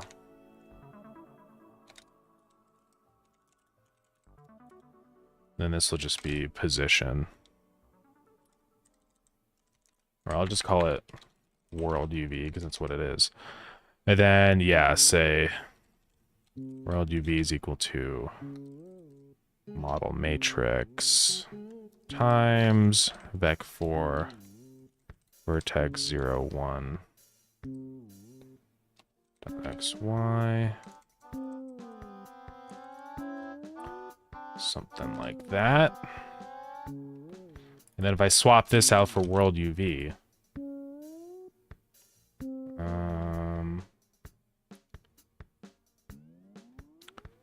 seems to be nothing.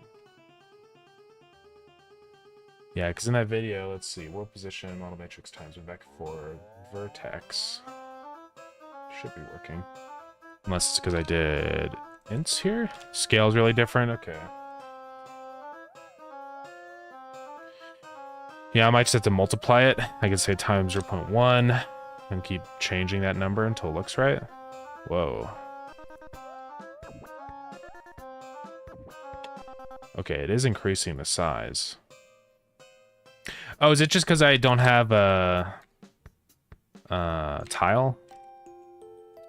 Repeat enable. There we go. Okay. Yeah, I think that works. And it works with all the zooming and stuff, which is good. So now we can mess around. I'm just gonna have another uniform then, so uniform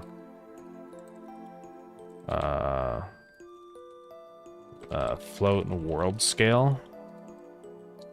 By default it'll just be like 0.01 or something.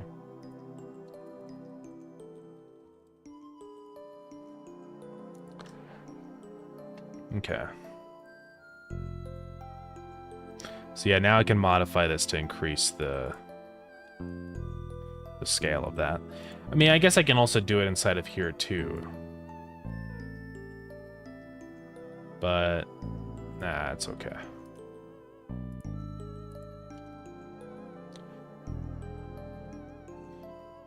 All right, so what do we want to do here now? I want to kind of do what I did with that gradient. I'm just gonna say color equals mix, right? Color, texture, that. And I'm gonna say that dot A.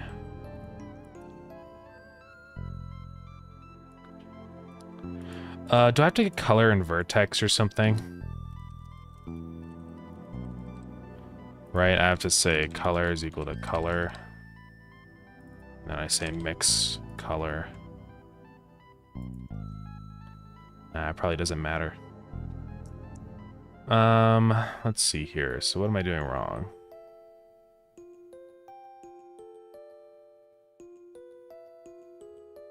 Oh yeah, this shouldn't be in the canvas group anymore. Because I think I should be able to just put this straight on to the layer here.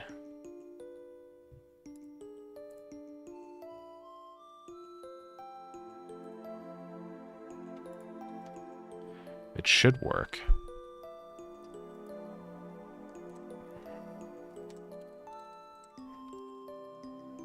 What if I just say 1?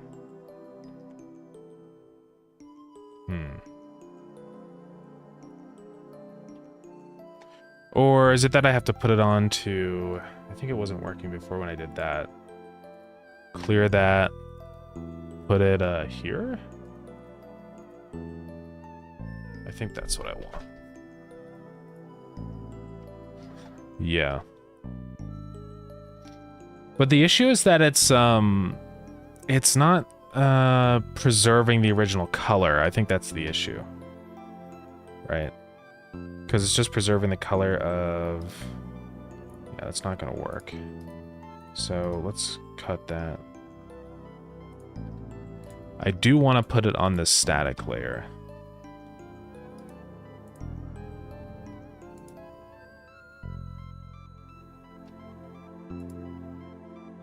Is it because you're saying it's set to 1? Is that why it's not working? Like if it's on 0? No, it doesn't seem to matter.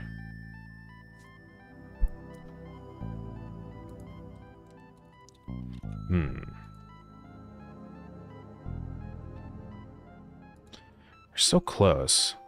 Yeah, I just don't know why it doesn't, like, work on here. I mean, maybe it's because I have to actually apply the shader to all of these different things in here. I know that you can, like, select this and then say rendering material. I'm probably gonna have to do that then. Which is pretty annoying, because it also,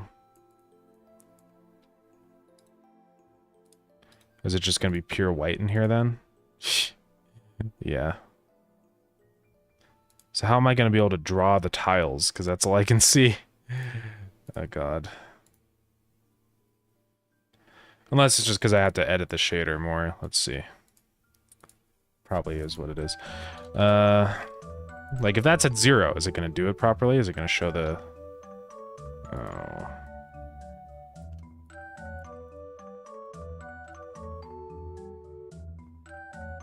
Expected a semicolon. Yeah, this is not working, is it? Is it also because I have it here?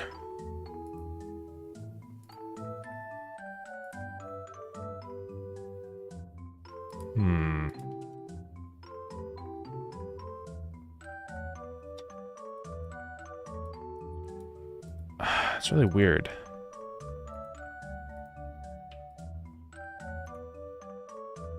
How am I gonna get this working? It's like it just doesn't know what the color beneath it's supposed to be. Which is odd.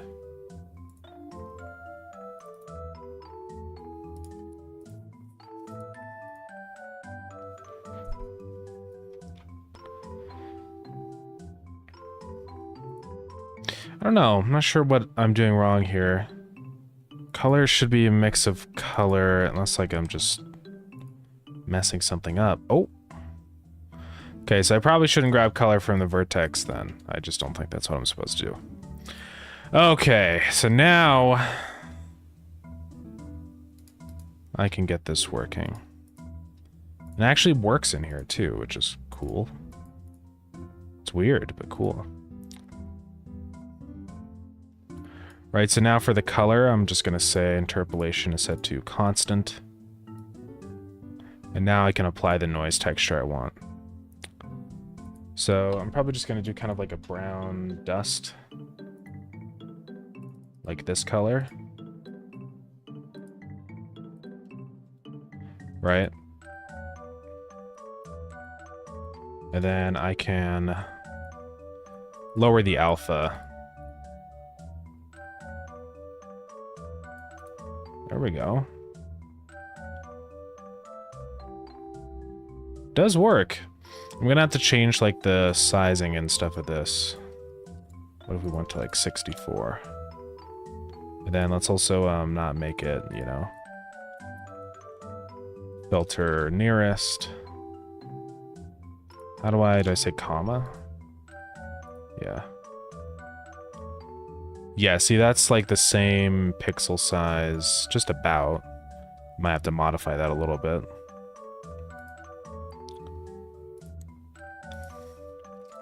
Maybe 32? No, we want to be larger, right? 96 by 96. Yeah, that's the right size, I think. It's not pixel aligned, which is a little annoying. But it's probably okay.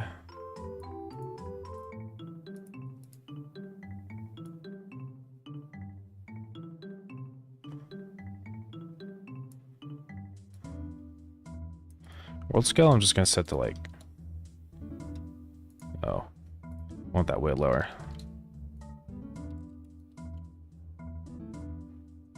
I see.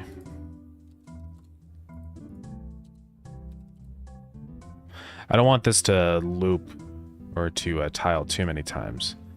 So I'm thinking somewhere like that is probably good, and then we increase the size of it.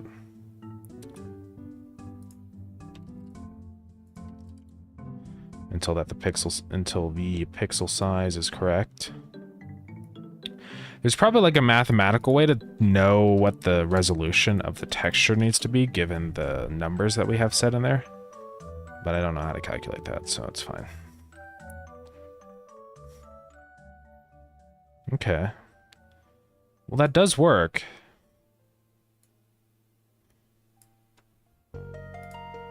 And I can modify all the noise in here, like change the frequency and stuff. If I want this just to be larger splotches of things. We could also even move to something like Perlin or maybe value. There's other things we can do. And fractal, this is where we can like choose the how noisy it is, right? Probably want it to be pretty noisy. There's also ridged. This one's kind of quirky, like that. Ridged is kind of cool. I actually do like the look of that. It gives it just a nice little texture. So, as I said, yeah, I think it's pretty cool. Let's pop into the game and see what this looks like, because I think this will probably work out. It just gives it like a nice, like, deteriorated look.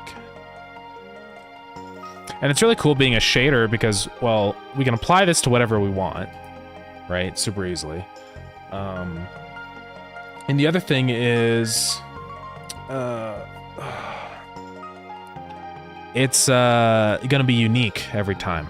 Like, it's not gonna tile at all, because we can just increase the image size and set it to whatever we want. So let's see what it looks like. I think I have to restart the game.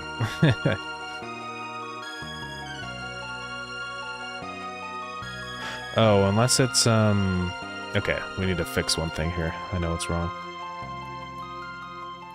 It's actually making these tiles transparent. I really wish I could, like... Let's see what I can do here. I don't want to have these all on this one tile.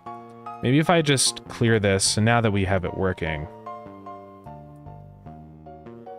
I can just apply it straight to here. No, it just doesn't want to work like that. I don't know why. But whatever. We'll just put it in here then. So since it's copying the alpha of our gradient, it means that it is, yeah, it's becoming transparent. So we don't want to do that. We want to say, Let's see. Vec4 noise.rgb, and then can I just say 1? Does that work?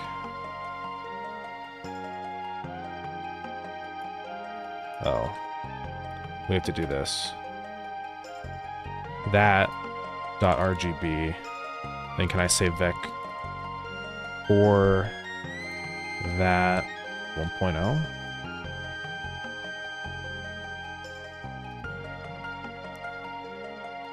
I think that does work. So that just forces everything to be clear dot. Yeah, actually that's... You're right, I'll just do that.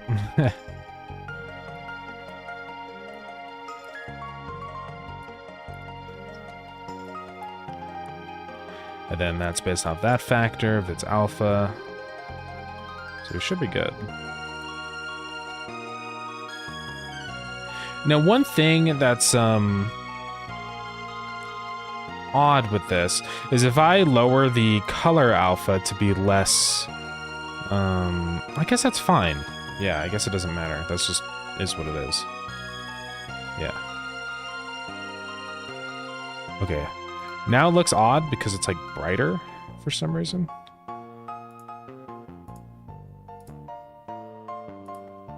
So let's take a look at our color ramp.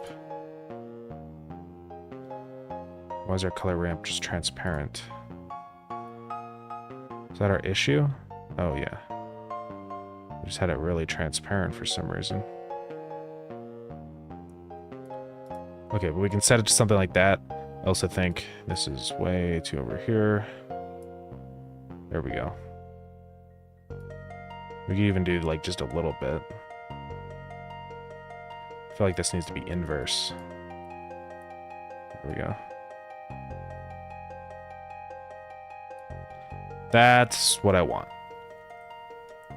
So let's save it, load it up, and see.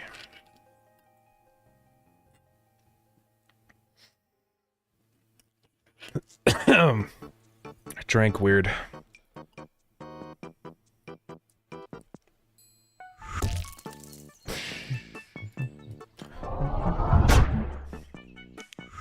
Hopefully it looks good. It does work. Yeah.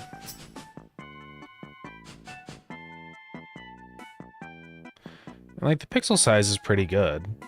It doesn't perfectly align on the pixel grid, right? It's not a pixel perfect shader. I do wonder if there's a way that I could do that, like if I clamped the world UV or something to 1. Or to like a... I don't know how that would work. Is that something that's possible? To like align the pixels on this shader to the world? Or to the sprite pixels?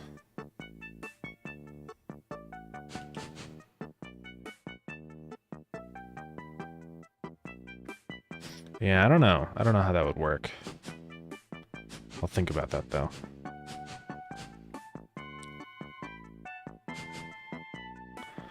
Alright, but what are we thinking? What are the thoughts on this shader? Yay, nay, anything to modulate and change?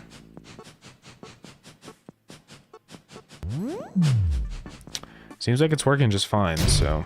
I do appreciate the help, bot, with the, my stupid mistakes.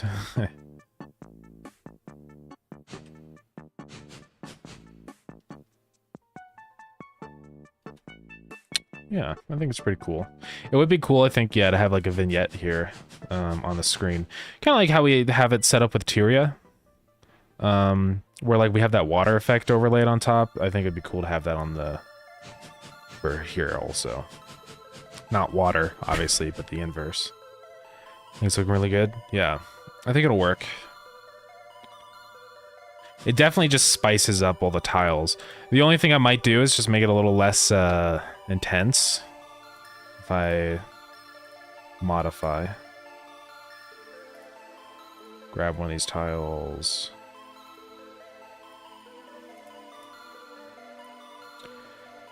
Go down here. And then just make it a little less bright. Maybe drop down to 50, maybe like 35. I don't want it to be too distracting. I think that's better. I just like that a little more, I think. But I can always adjust that. Yeah, I think that's nice. It definitely spices things up, and it should be since it's a world space, the thing is that every building will have a different texture applied on top. So that's actually a really good thing. It means that they're all going to look a little different, so that's good. Maybe I would adjust the frequency a little bit. Feels like it's maybe a little too high frequency. It also looks cool, small frequency. But I wonder what it would look like if I just increased it a little bit. Sort of like that. Just so there's more, like, bigger splotches of texture. I think that looks good. So, hey, Jack's Builds, welcome in. What's going on? Yeah, this is a vibe, though. I think this works. It definitely makes the building look dusty and more interesting. I'm still gonna want to, like, add in some random tiles and stuff, and I also want to do, sort of the decals that we had set up in the other dungeons. Like, if we go over here, you know, these little plants on the ground, I like, having some things scattered around. It also really helped with the decorations and stuff, so there's still a lot more things that will be added onto these buildings, so that'll be good. I think it'd also really help if there was windows down here. So let's add that to the tile set. Why did my computer do the beep again? I don't know what's going on with that. I'm gonna have to look into that.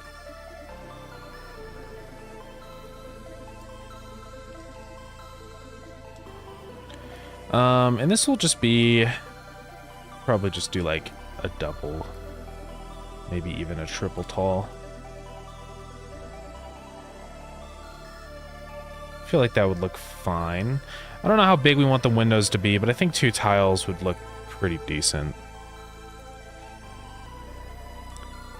So then we're just gonna go through and add in all the stuff, right?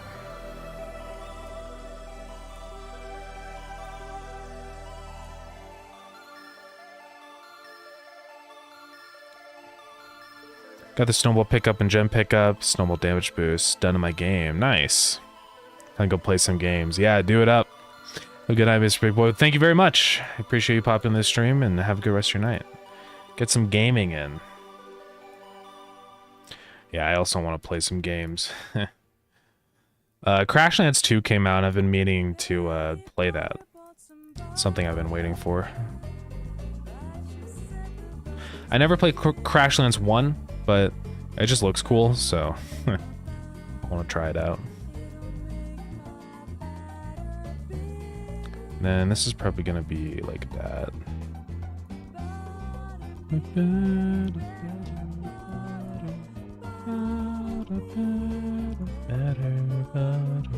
Sure. I suck at singing, guys. Better, better.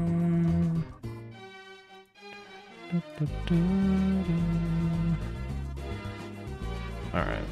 That's a window.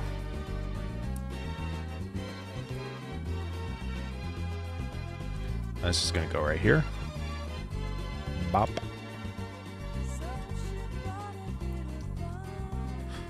Back to the room. I'm gonna modify.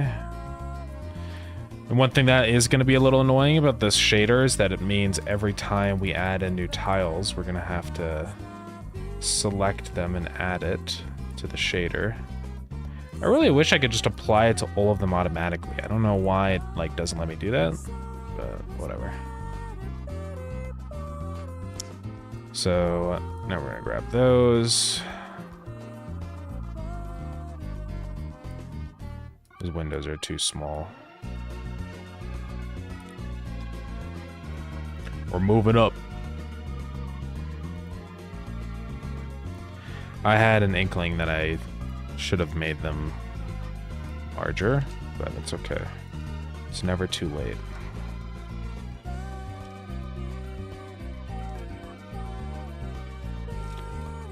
It's better, sure. Make my better. And move this down.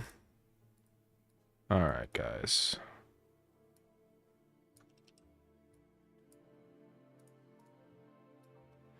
Okay. We're gonna have to scale some things up so it looks right. But it's fine. It's also just a lot of freedom we have with this window, because since it's such a large sprite, I can like round these corners here if I want. I can do some anti-aliasing and stuff, you know? I can do whatever. So like I could just grab like, oh, I don't know, this color. I like the really smooth look of this environment, and I think it's really cool if I could like keep with that theme of like these bulbous round looking buildings and stuff.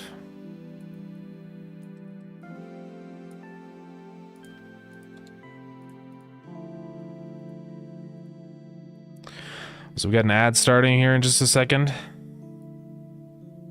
My apologies. That's not what I want. Here we go. There's the color I wanted. I'm gonna do this. So lets us kind of define that arch a little bit. I'm gonna grab these colors. Oops. Bop, bop. Give it a little bit of anti-aliasing.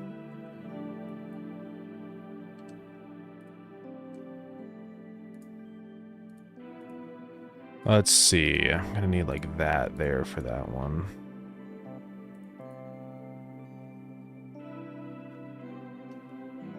Something sort of like that, probably.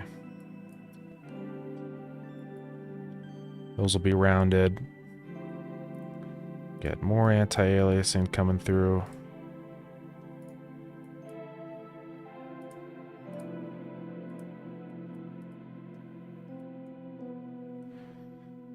Yeah, I think that'll look good. Save it and check it out. Computer! I don't know what's going on with that. It's really weird. If anybody knows, let me know, but yeah. That always happens for me for some reason when, like I run out of RAM. Am I running out of RAM? No, I'm not even close. So I don't know. Alrighty. We got our big window now.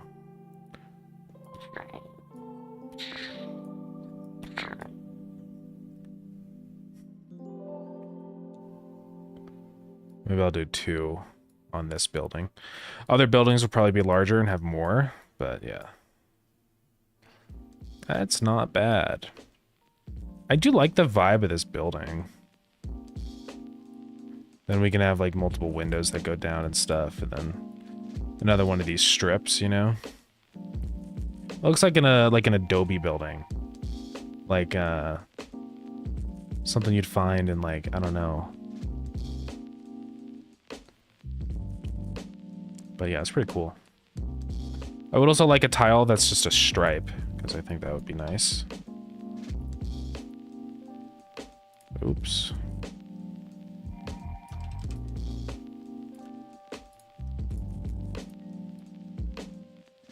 Right, just like that, and like a thinner stripe. Would be cool if it was a little wavy. Like if I did something like that.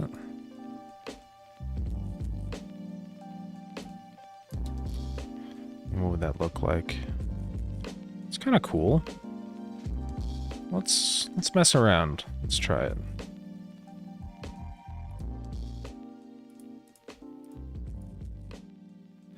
Maybe it helps make it look a little more not so perfect, you know.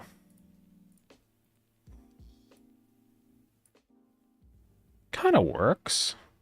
It's just like a little squiggly line. That tile's just fine. Only thing I'd probably do is just increase the this one here. Go to like there, and probably also there. See what that looks like. Yeah. Anti-aliasing is pretty cool, guys. I haven't done it with a lot of stuff in Starground, but I think I'm getting more open to the idea. Because I think it can really help smooth things out and just make it look cool. But nah, this is a vibe. This is a building, guys. Yeah. This will be a fun dungeon. Hopefully. As long as we can make it fun. I do wonder what this region would look like if I didn't do the, like, orange effect over everything. I do like how it looks on the player, but I think it does kind of make the... Also, ads are over, everybody. Welcome back. I think it does kind of make the building look a little weird.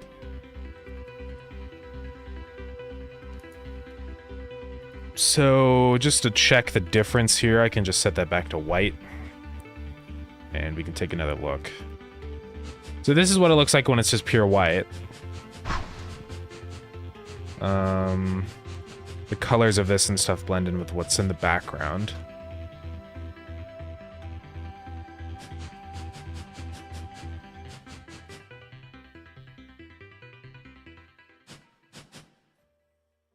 I don't know, maybe just a little bit of orange. Right, so if we copy this hex code again. Okay, whatever, I guess I can't. Like, I think before I used that color, which was just too saturated, but maybe this one would be okay. Right, just to drop the blue values a little bit. So let's see what that looks like. Because I do like the little bit of, like, yellow-orangey. Like, I feel like that looks fine. I like, you can tell that the lighting's different, but it doesn't, like, jump out at you so hard. So I think this is a cool vibe.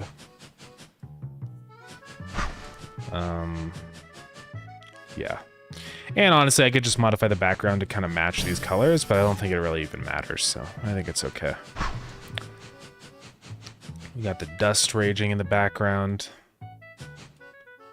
It would be kind of cool if some of these buildings were actually in front of the dust, so like these ones here were in front, so like the dust would kind of like go around them.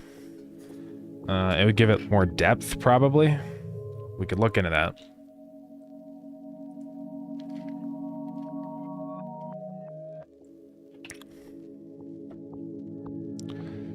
Because those buildings are kind of like in the foreground anyways, so maybe that would be a cool look.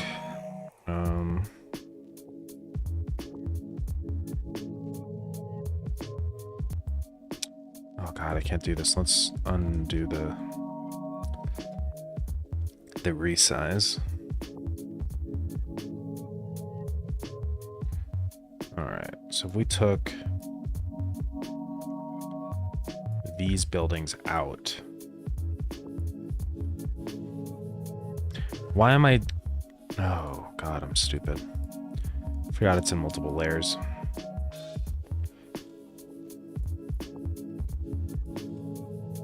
And then just put these guys on their own layer, right?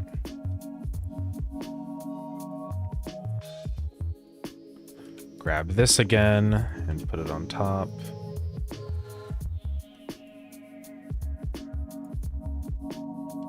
I guess what I need to do is this, honestly. I need to make sure it's the same size.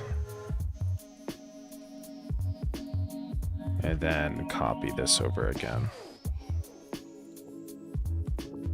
So call this buildings, oops, buildings front.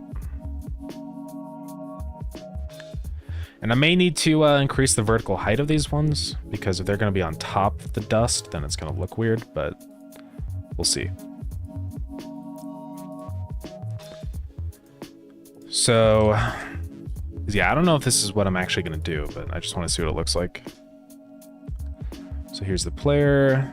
If we go down here, dust.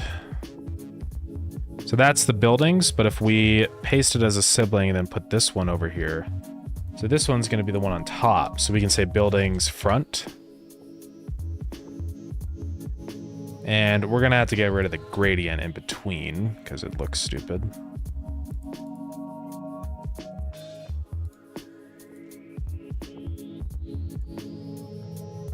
Resize it up to 512. Resave it as buildings front.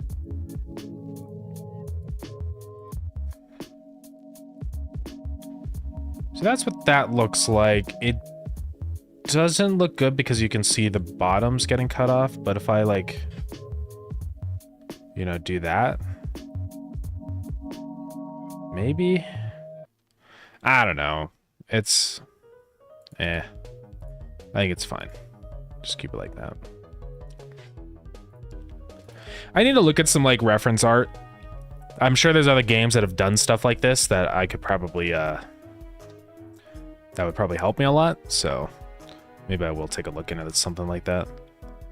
What I also want to do is kind of just create like a silhouette of the sun. So let's see, how big is this stuff gonna need to be?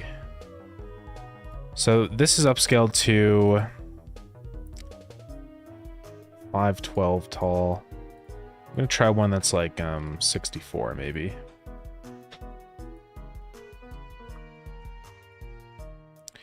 And it's just gonna be a half circle.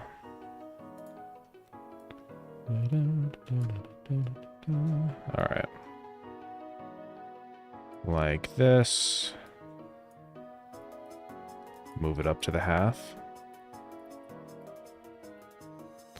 Just make it white. But maybe like a little tinted yellow. Like that. And just call this Tephra Sun. Yeah, I'm just curious to see what this would look like. Then add the texture rect. Or Tephra Sun.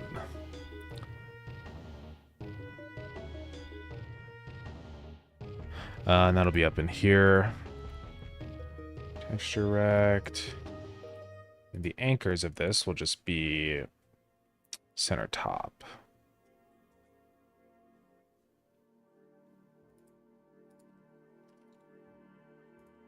And I can't see it because the research thing is covering it, but we'll just go into the game and check it out.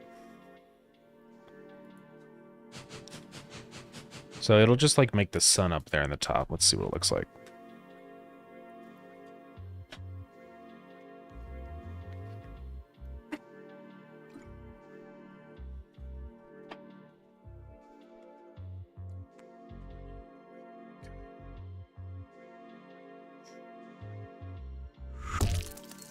Ooh.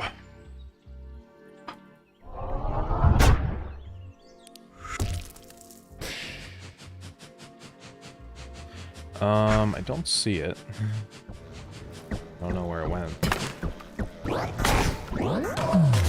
Oh, it's probably because I think it's beneath the dust image. Yeah. Okay, what happened here? That looks terrible. That should be 64, I think, first off. And then this is where we can mess with the visibility, so we can say modulate.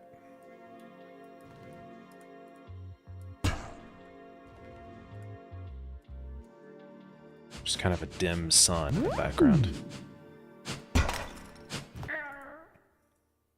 But maybe I would do like top left.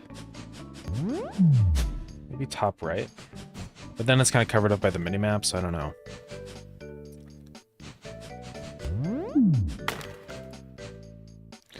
The other option is we just add more gradients in here to make the background more interesting. Because what I could do is like paste a some kind of like circular gradient where it's bright in the center, and then that would be like a red zone, and then as it gets out to the edges, you know, it's not as saturated. There's stuff we can do like that. I'm gonna get rid of that texture though, because it looks stupid. Hey, Zelianos, welcome in. How's the desert tile side going? It's going pretty good. I'm just kind of getting things ready to go. We've got the dust, like the background set up with the buildings and the dust and stuff. We're kind of right now just messing with the actual buildings. I got this shader set up that will kind of apply like this effect over everything. As you can see, it's kind of like it just darkens some of these areas a little bit. Just to add some texture to the building, because it's supposed to be all dusty here, so it just kind of makes sense. But it's going good. Still a lot of work to be done on the tile sets. I have to figure out a lot of things. Like, let's see, because there's some cases here where the buildings will be right beneath another building, and I mean, it's okay. Most of the time, these buildings will probably be a different shape, so it shouldn't really matter. But it's gonna be tricky for me to figure out how do I, like, get this illusion looking right. Because the thing is like, okay, let's say we're on this building here. Technically, this is correct, but it does look a little weird when it's perfectly in line with the building. And the other thing, too, is let's say we have another building up here that's like an L shape or something. Is that just gonna end here? I need it to kind of go on forever. So it's a little complicated. I'm gonna have to think about how to do all that. I mean, I can just make the tile set huge and have it go really down, but I don't know. I would just have it fade out, like with alpha, but it's gonna look weird because if it fades out with alpha, it's just gonna kind of go into the background. Like, it's gonna look like these buildings are kind of floating. So, I don't know. This is gonna be definitely a tricky thing to figure out here, I think. But I'm working on it. I mean, we can try the fading into alpha just to see what it looks like. Maybe it doesn't look as bad as I'm thinking it will. So what we'd have to do for that is just modify our shader again. And we're going to add on a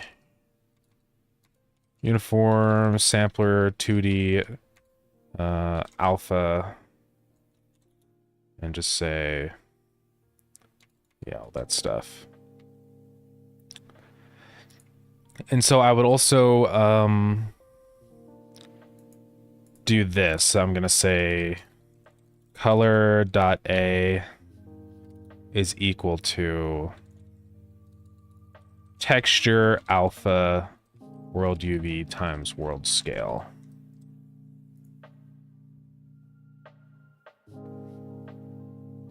.a. So then, inside of our shader, if I select the shader, we can add on a gradient texture 2D and set it up like that. So this one will be transparent and this one will be full. So you can see what this does. Now, I don't know why these ones aren't being affected by the shader. That's a little odd. Unless I copied it wrong. I might have. I'm just going to save this shader material as... I'll make it unique first. Okay. Make unique. Save. This is going to be... Tephra building shader. And now I'm going to select everything in here. And I'm going to apply the Tephra building shader. All right. Now we got to redo our gradient texture 2D. So yeah, essentially this is just letting me like fade the whole building. I mean, it does work, right? And what's also great about this too is like I can, with this gradient, I can choose how quickly I want it to fade away. So I could just lower that amount. Now, one issue with this shader, which is probably immediately obvious, is it's getting cut off way too soon. I don't know how I'm gonna fix that.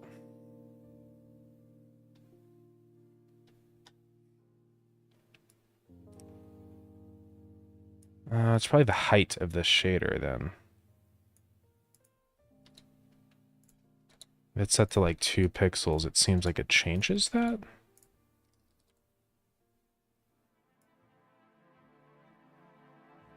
I don't know. Because it only wants to go down to like right there. Like there's the edge. And I think it's because maybe it's like centered around world coordinates, so it's just going to go down that far. What I can probably do is multiply this world scale times vec2 0 2. So that'll stretch it, or we'd actually want to divide it. Yeah, there we go. Yeah, add an offset parameter uniform and add that to the world UV. Yeah, I mean, I don't think it's... The offset is fine. I do want it to be centered around 0, so that's actually okay. But yeah, this is what I wanted. Basically just the ability to, like, fine-tune the height of this fade. So then now I can just say, add on a thing here, fade height, right? By default will just be 2. And then the larger that number is, the taller it's gonna be. Building out the low taper fade, yeah, dude. So I could set this to like 1.5 or 1.8, so it's a little taller. 1.9 even. But see, you can see like the edge of the building down here, so we don't want to have that be visible. It's really hard to tell, but it'll be pretty obvious in game, I'm sure.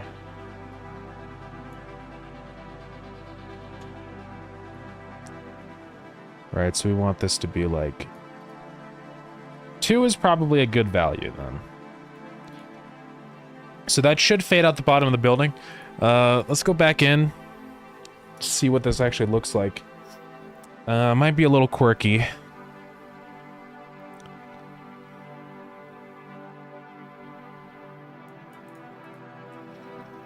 It doesn't have to be perfect, like with the perspective and all that. I mean, as long as it gets the idea across, I think it's probably okay. So for some reason that one is just not working. Okay, it's not working. I don't know why. Did I mess something up?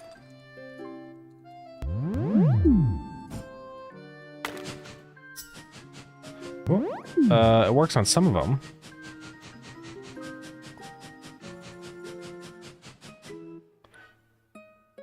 It's because it's world space, not object space. That's the issue. So how can I get object space instead of world space?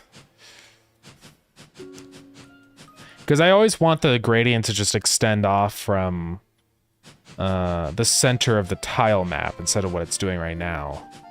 Because, yeah. Let's think here.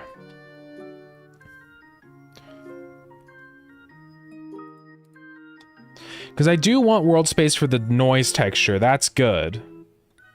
Right? Because you want it to change in the whole world. But, yeah, the question is for the...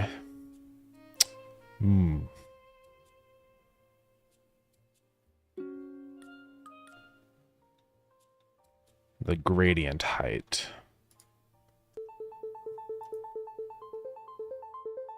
So that's saying model matrix times vertex. But I just want the vertex for that. I mean, I'm just trying to think of how I want to do this. Like, if I just set in here vertex, is that going to break?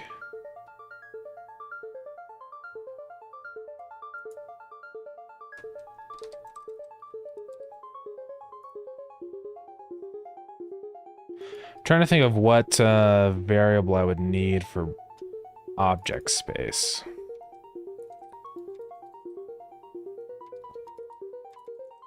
Is it model matrix? No, that one doesn't exist in this context. Let's try object UV is equal to Model matrix.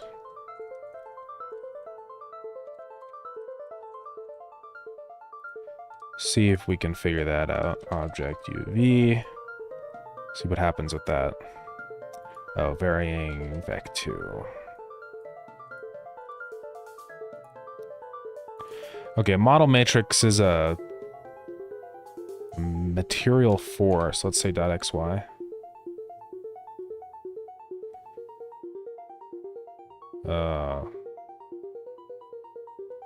Okay, so that doesn't work. What if we just say vertex.xy? It did something.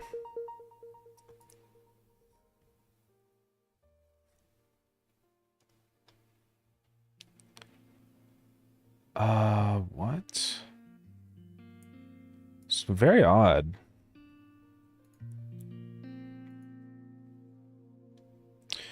I would need to know what the position is of this node. And I don't know if there's an easy way to do that. I mean, I can add like a thing in the code to update the shader with the position and change the world UV based off of that position. But that kind of sucks. Ugh. Let me just look it up. Godot object space UV.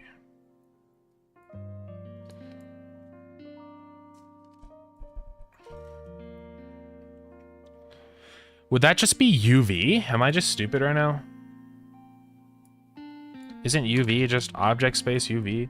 Oh, but it's gonna be per tile, so. Duh.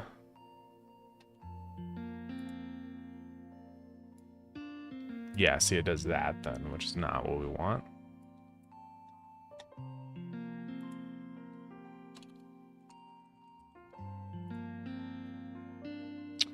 I don't know how I would do this. Model matrix. So what's happening here? We're multiplying this by vertex, which is, yeah, x and y.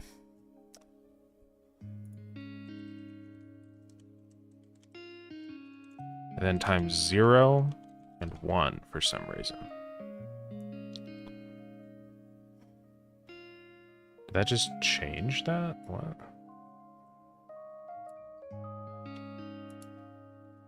How'd that even happen?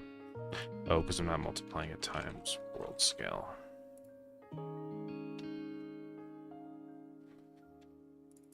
Well, then I can probably just multiply that by fade height. And then fade height is actually just how tall I want it in terms of pixels. Right, so I could say 1,000. 10,000. Oh, it's got to be inverse. I gotta say divide by fade height. There we go. Yeah, now if I want it to be 1,000 pixels down, then I just type in 1,000. 600 pixels, that's pretty good right there. Okay, but it still doesn't fix our issue. I need to offset that UV positioning by the position of the object. Object position. Yeah, this is what I need to know. Yeah, I know I could do that, but that's not what I want to. Screen UV. Moving world coordinates inside the fragment shader by applying the camera matrix to the vertex. Okay. Wait, vertex local, what is that?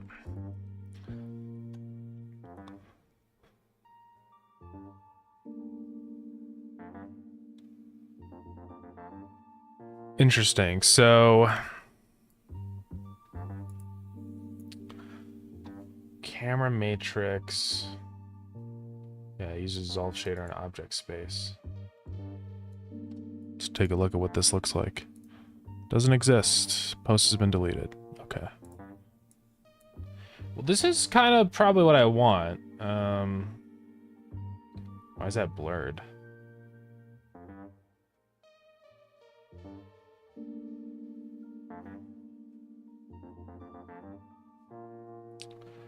So we want world space to object space, which is this. So we're gonna try it. Now obviously that's in 3D, we don't need all that.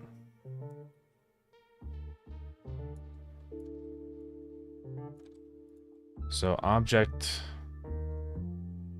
is gonna be, yeah, world UV vertex local, whatever that is. It's multiplying itself by itself? Odd. Whoa. Thank you so much for the bit. I appreciate it. Yeah, sending 1,182 bits to 1,182 streamers. That's crazy. Number 395. Well, thank you very much for the bit. I appreciate it. Yeah, that's awesome. But yeah, welcome in. We're currently working on my game Starground. Right now we're in the pits of shaders. Shaders are tricky.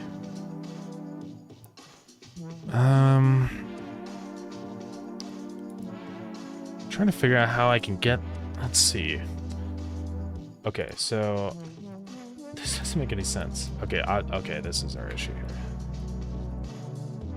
Is that gonna work?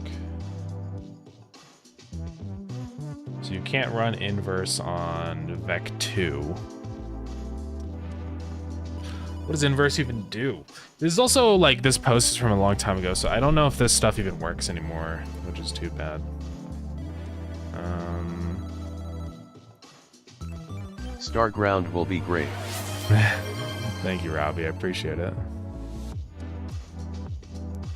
Render mode, world vertex coordinates. Weird. Thank you for the spin.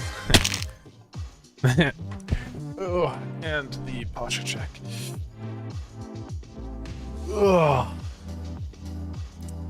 This person's saying you can just change the render mode. I don't know if this actually works, but you can just say render mode, world vertex chords. Does that actually just work? I have no idea. And set that to world UV.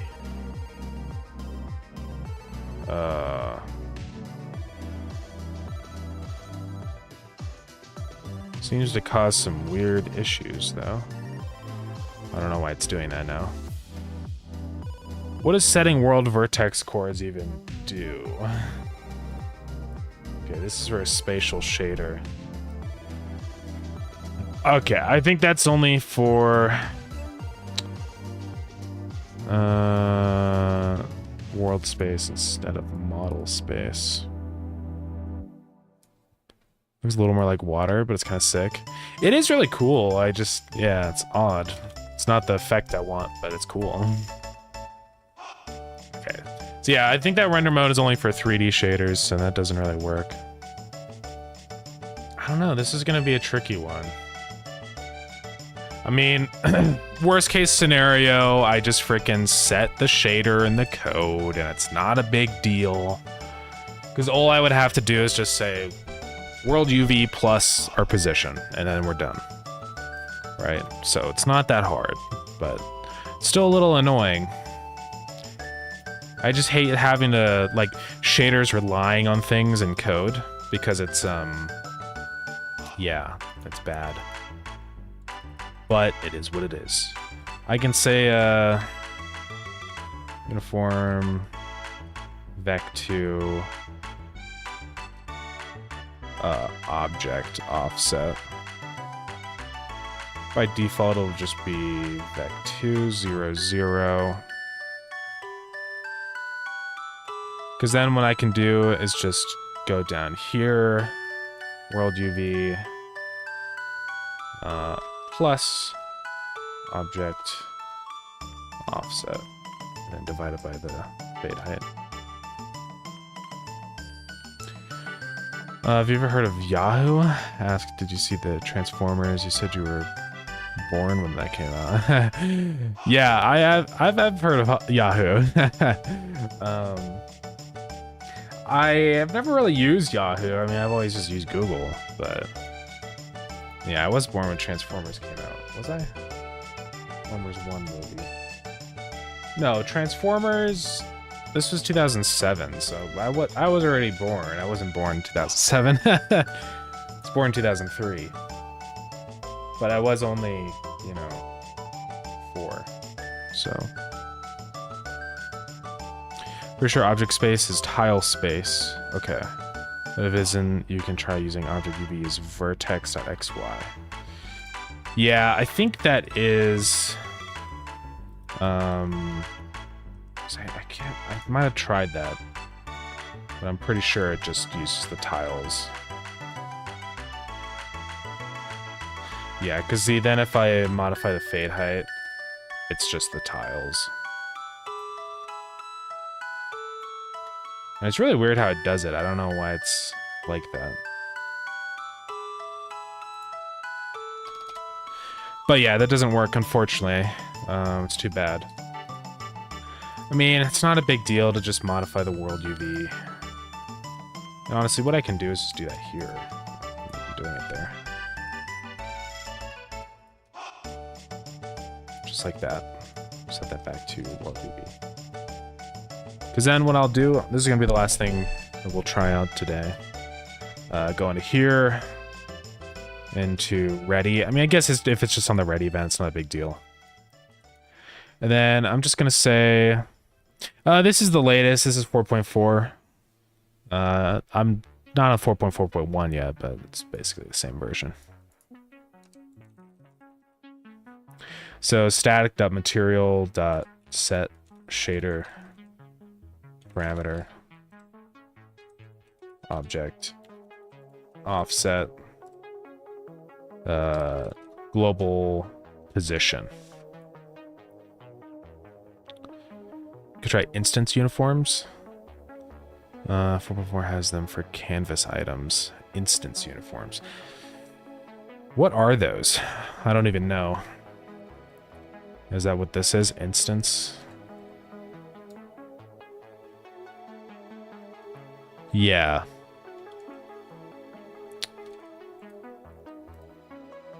Let me look this up. Godot instance.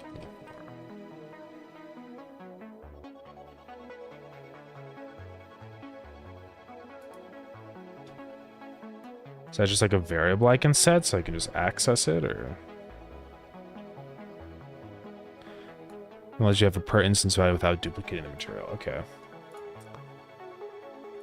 Interesting. So how would I set that? Is it just basically, I just say instance uniform vec2, like that? Yeah, then it'll just be per instance. It's definitely interesting. I'll try that out, see what happens. Because, yeah, that'll prevent me from having to duplicate it, which would be very nice. Okay, so that's just going to set object offset, global position at the beginning of the shader.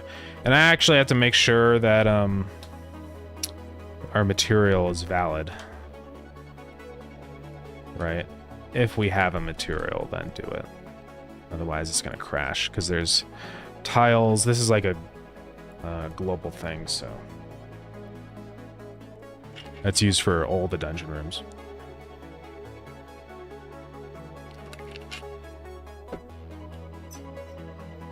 All right, let's try this out. I hope this works. I think it will. I don't see why it wouldn't.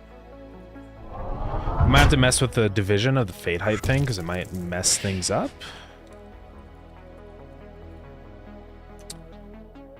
So it works for those two, not working for the others. So it didn't actually change anything, which is weird because it should have.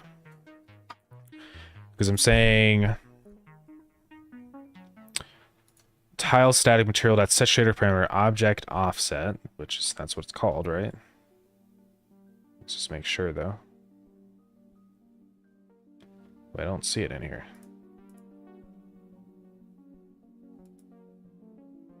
Oh, set instance. Yes, shader parameter. That's probably what it is then. After done streaming, slash you do want to vibe in VC? Yeah, I am down to.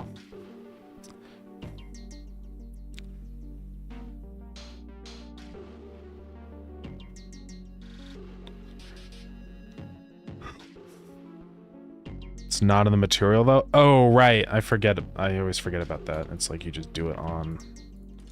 Yeah. It's pretty useful. I didn't know that that shader instance thing was a thing. I just didn't really know about it. But there's a lot of shaders I've done that would help. That could be great for. Stuff like the tree swaying and stuff. Instead of having to duplicate that for every single tree, I could just merge it into one, and that'd be pretty nice. So thanks for explaining that. So still not working. I don't know. Maybe I'm just offsetting this stuff wrong. Possibly. Or I'm not multiplying it enough for the position stuff. I don't know.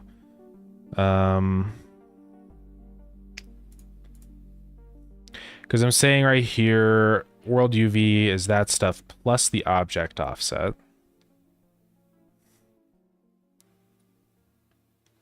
Which should be working.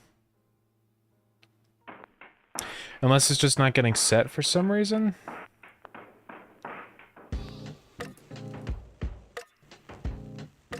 Don't know.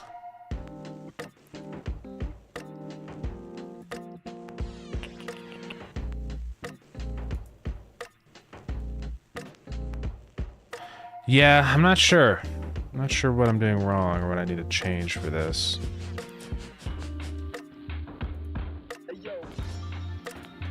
Set instant shader. This is using the same shader material.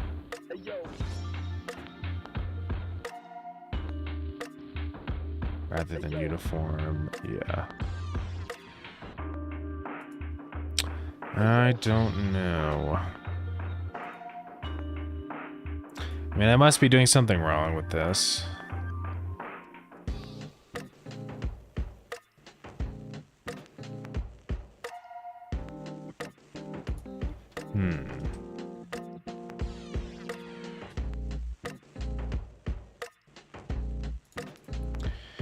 Yeah, it's probably, I think I know why. And it's because I'm setting this on the material of the tile set, but that's not actually where that is. I think the issue is that these tiles each have their own material. And so that doesn't work. I think what I need to do is loop through, I think there's some functions for tile sets that let me do that.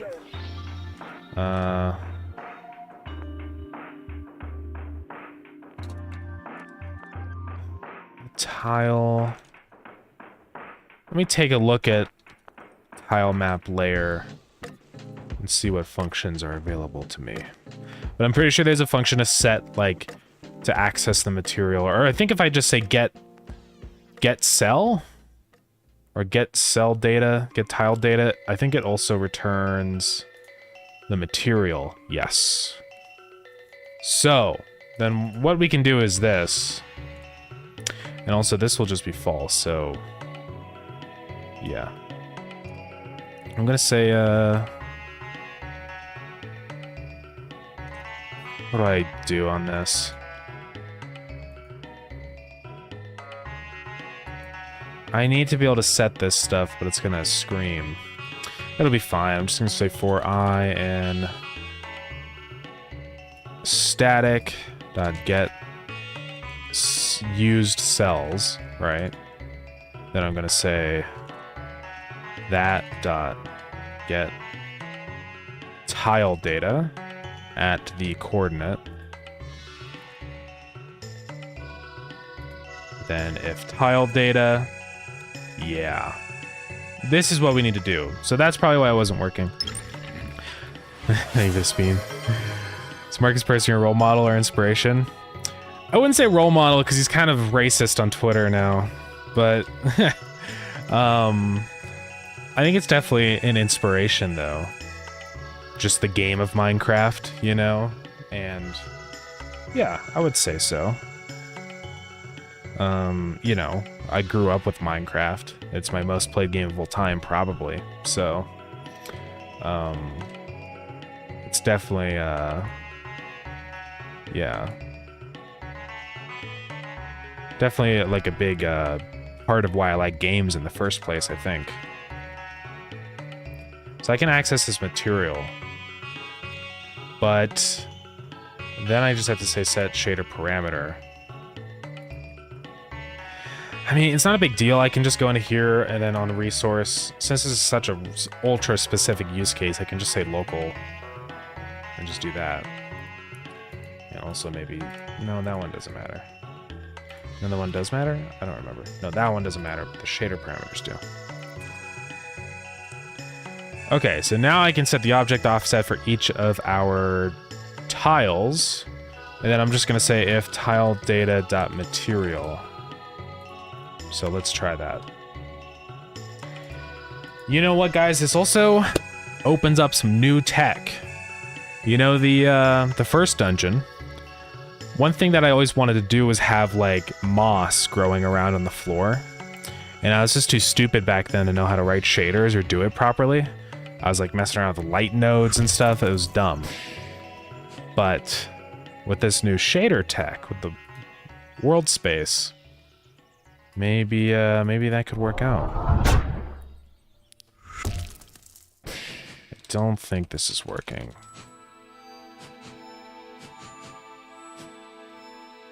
I might have to set this to be local to scene also.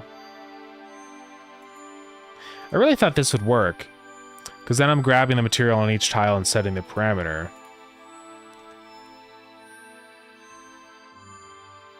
I'm going to make sure it's actually printing or actually doing the stuff, just to confirm here.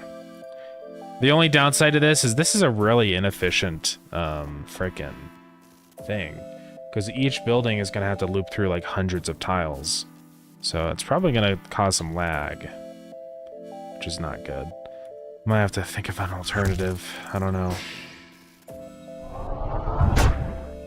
Only 2,999 big boy bucks, yeah. Nice. Yeah, well, it's definitely running. But it's just not changing the shader, so I don't know what I'm doing wrong.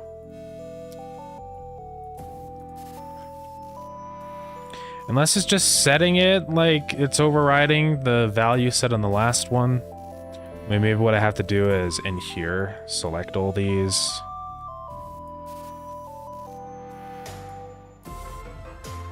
And then on this one, it should be local to scene.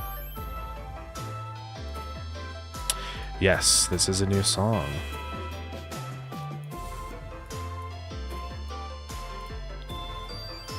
Shader parameters, I have it on local to scene, so it should be okay because it won't, if I change one of them, it shouldn't affect any of the others. At least theoretically. Oh, duh, it's still... Yeah, I'm just an idiot. Thank you for saying that. It's still an instance uniform, so of course it's not going to work. Let's try this again.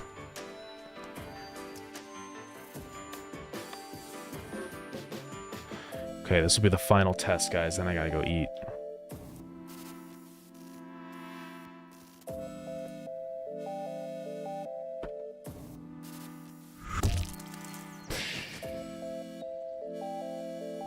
I hope this works. No.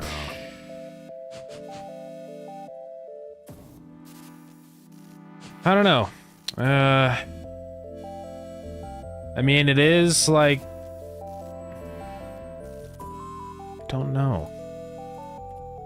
Setting shader parameter object offset on each of those. I mean, it's the right name, right? I mean, I'm sure it is.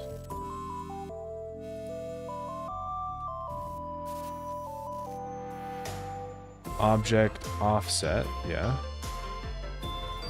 I'm setting it to a global position.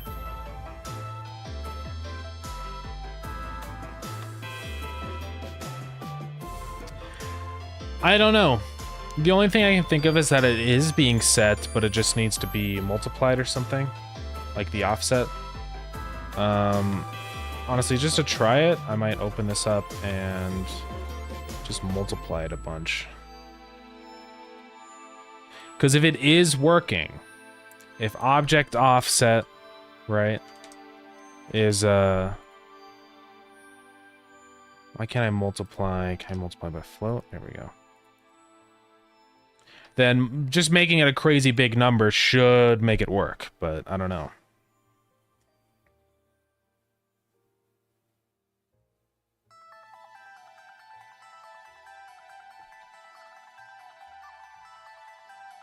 Okay, let's try this one more time. And then I must leave.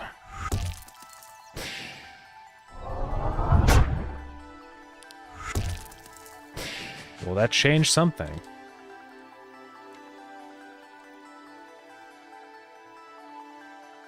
Okay. This is white now. I don't know what happened. Can I edit these and what update live in here? Or is it not going to? Does fade height matter? I don't think so. Why is it just white now?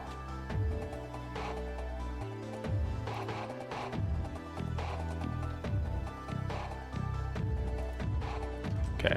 What if I set this to a smaller amount, only 10?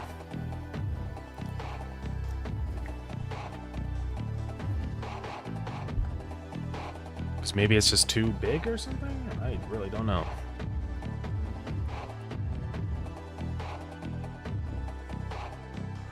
Maybe the issue is that I'm adding it to the wrong thing. Because I'm just adding it to the final UV, but maybe that's not what I'm supposed to be doing here. Because I think... Hold on. Okay, now nothing is visible. So, I mean, okay, at least it's doing something. So I know that the value is being set and stuff, right? Because if it was just 0, nothing would happen. So I think it's because... I don't know.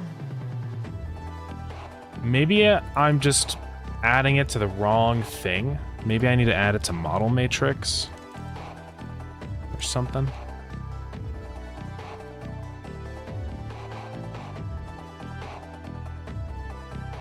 And of course it's gonna complain.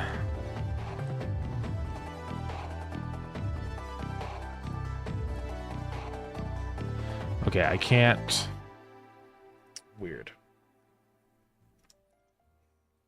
A matrix 4 cannot be multiplied or added to a vec.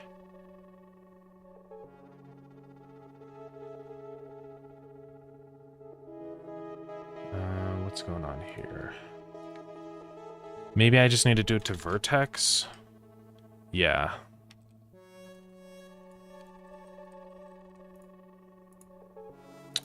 Let's try that really quick. I know I said the other one would be the final test, but this is actually the final test.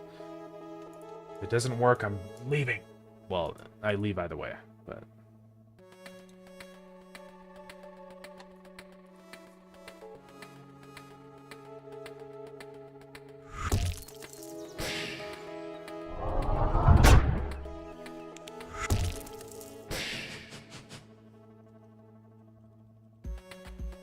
Yeah, I don't think it's working.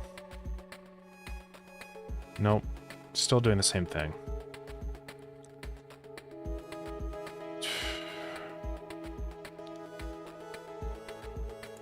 I don't know.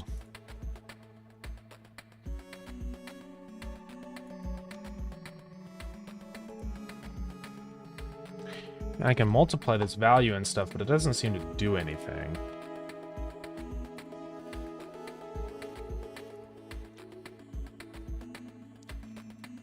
Just trying to figure out if it's because the world scale value is like really tiny, and so what's happening is it's changing it with the world scale. But I'm not multiplying by the world scale down at the bottom.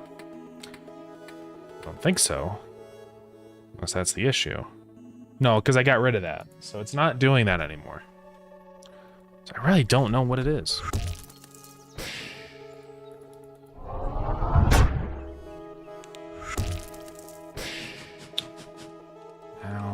back to what it was.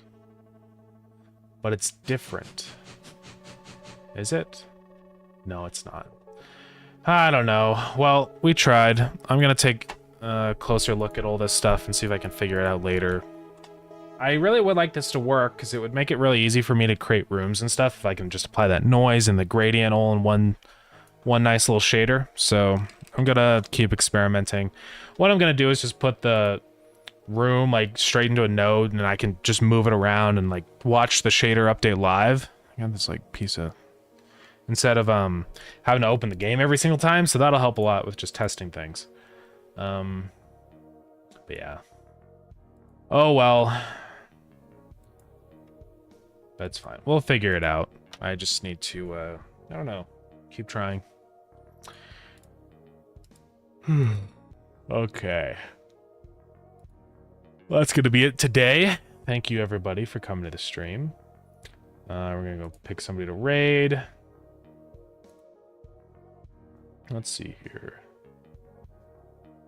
Small Block Boy streaming. Sure. Yo, Blazers, what's up? It's been a while. How's it going? Let me go get that raid going. But yeah, thank you everybody. I appreciate it. We'll be back tomorrow with more Starground stuff. Working more in the dungeons. Hopefully soon we can get started on all the enemies and stuff. So yeah. Do me when you're free? Yes, I will. I'll let you know as soon as I'm done eating. So yeah, feel free to buy Starground. This update will be up on the 16th of May. Not this month. That'd be way too soon. And yeah, it'll be all about the new dungeon. Should be fun, hopefully. Once I get this shader stuff done, then I think we're home free. So, yeah. I believe you one day you'll be as racist Twitter on Notch. No. Hopefully not. Thank you, gamers. Feel free to join the Discord. Buy Stargrounds in early access if you want. And yeah, I'll see you gamers tomorrow, 3 p.m. MDT. And yeah. Bye, guys. Bye-bye. Bye.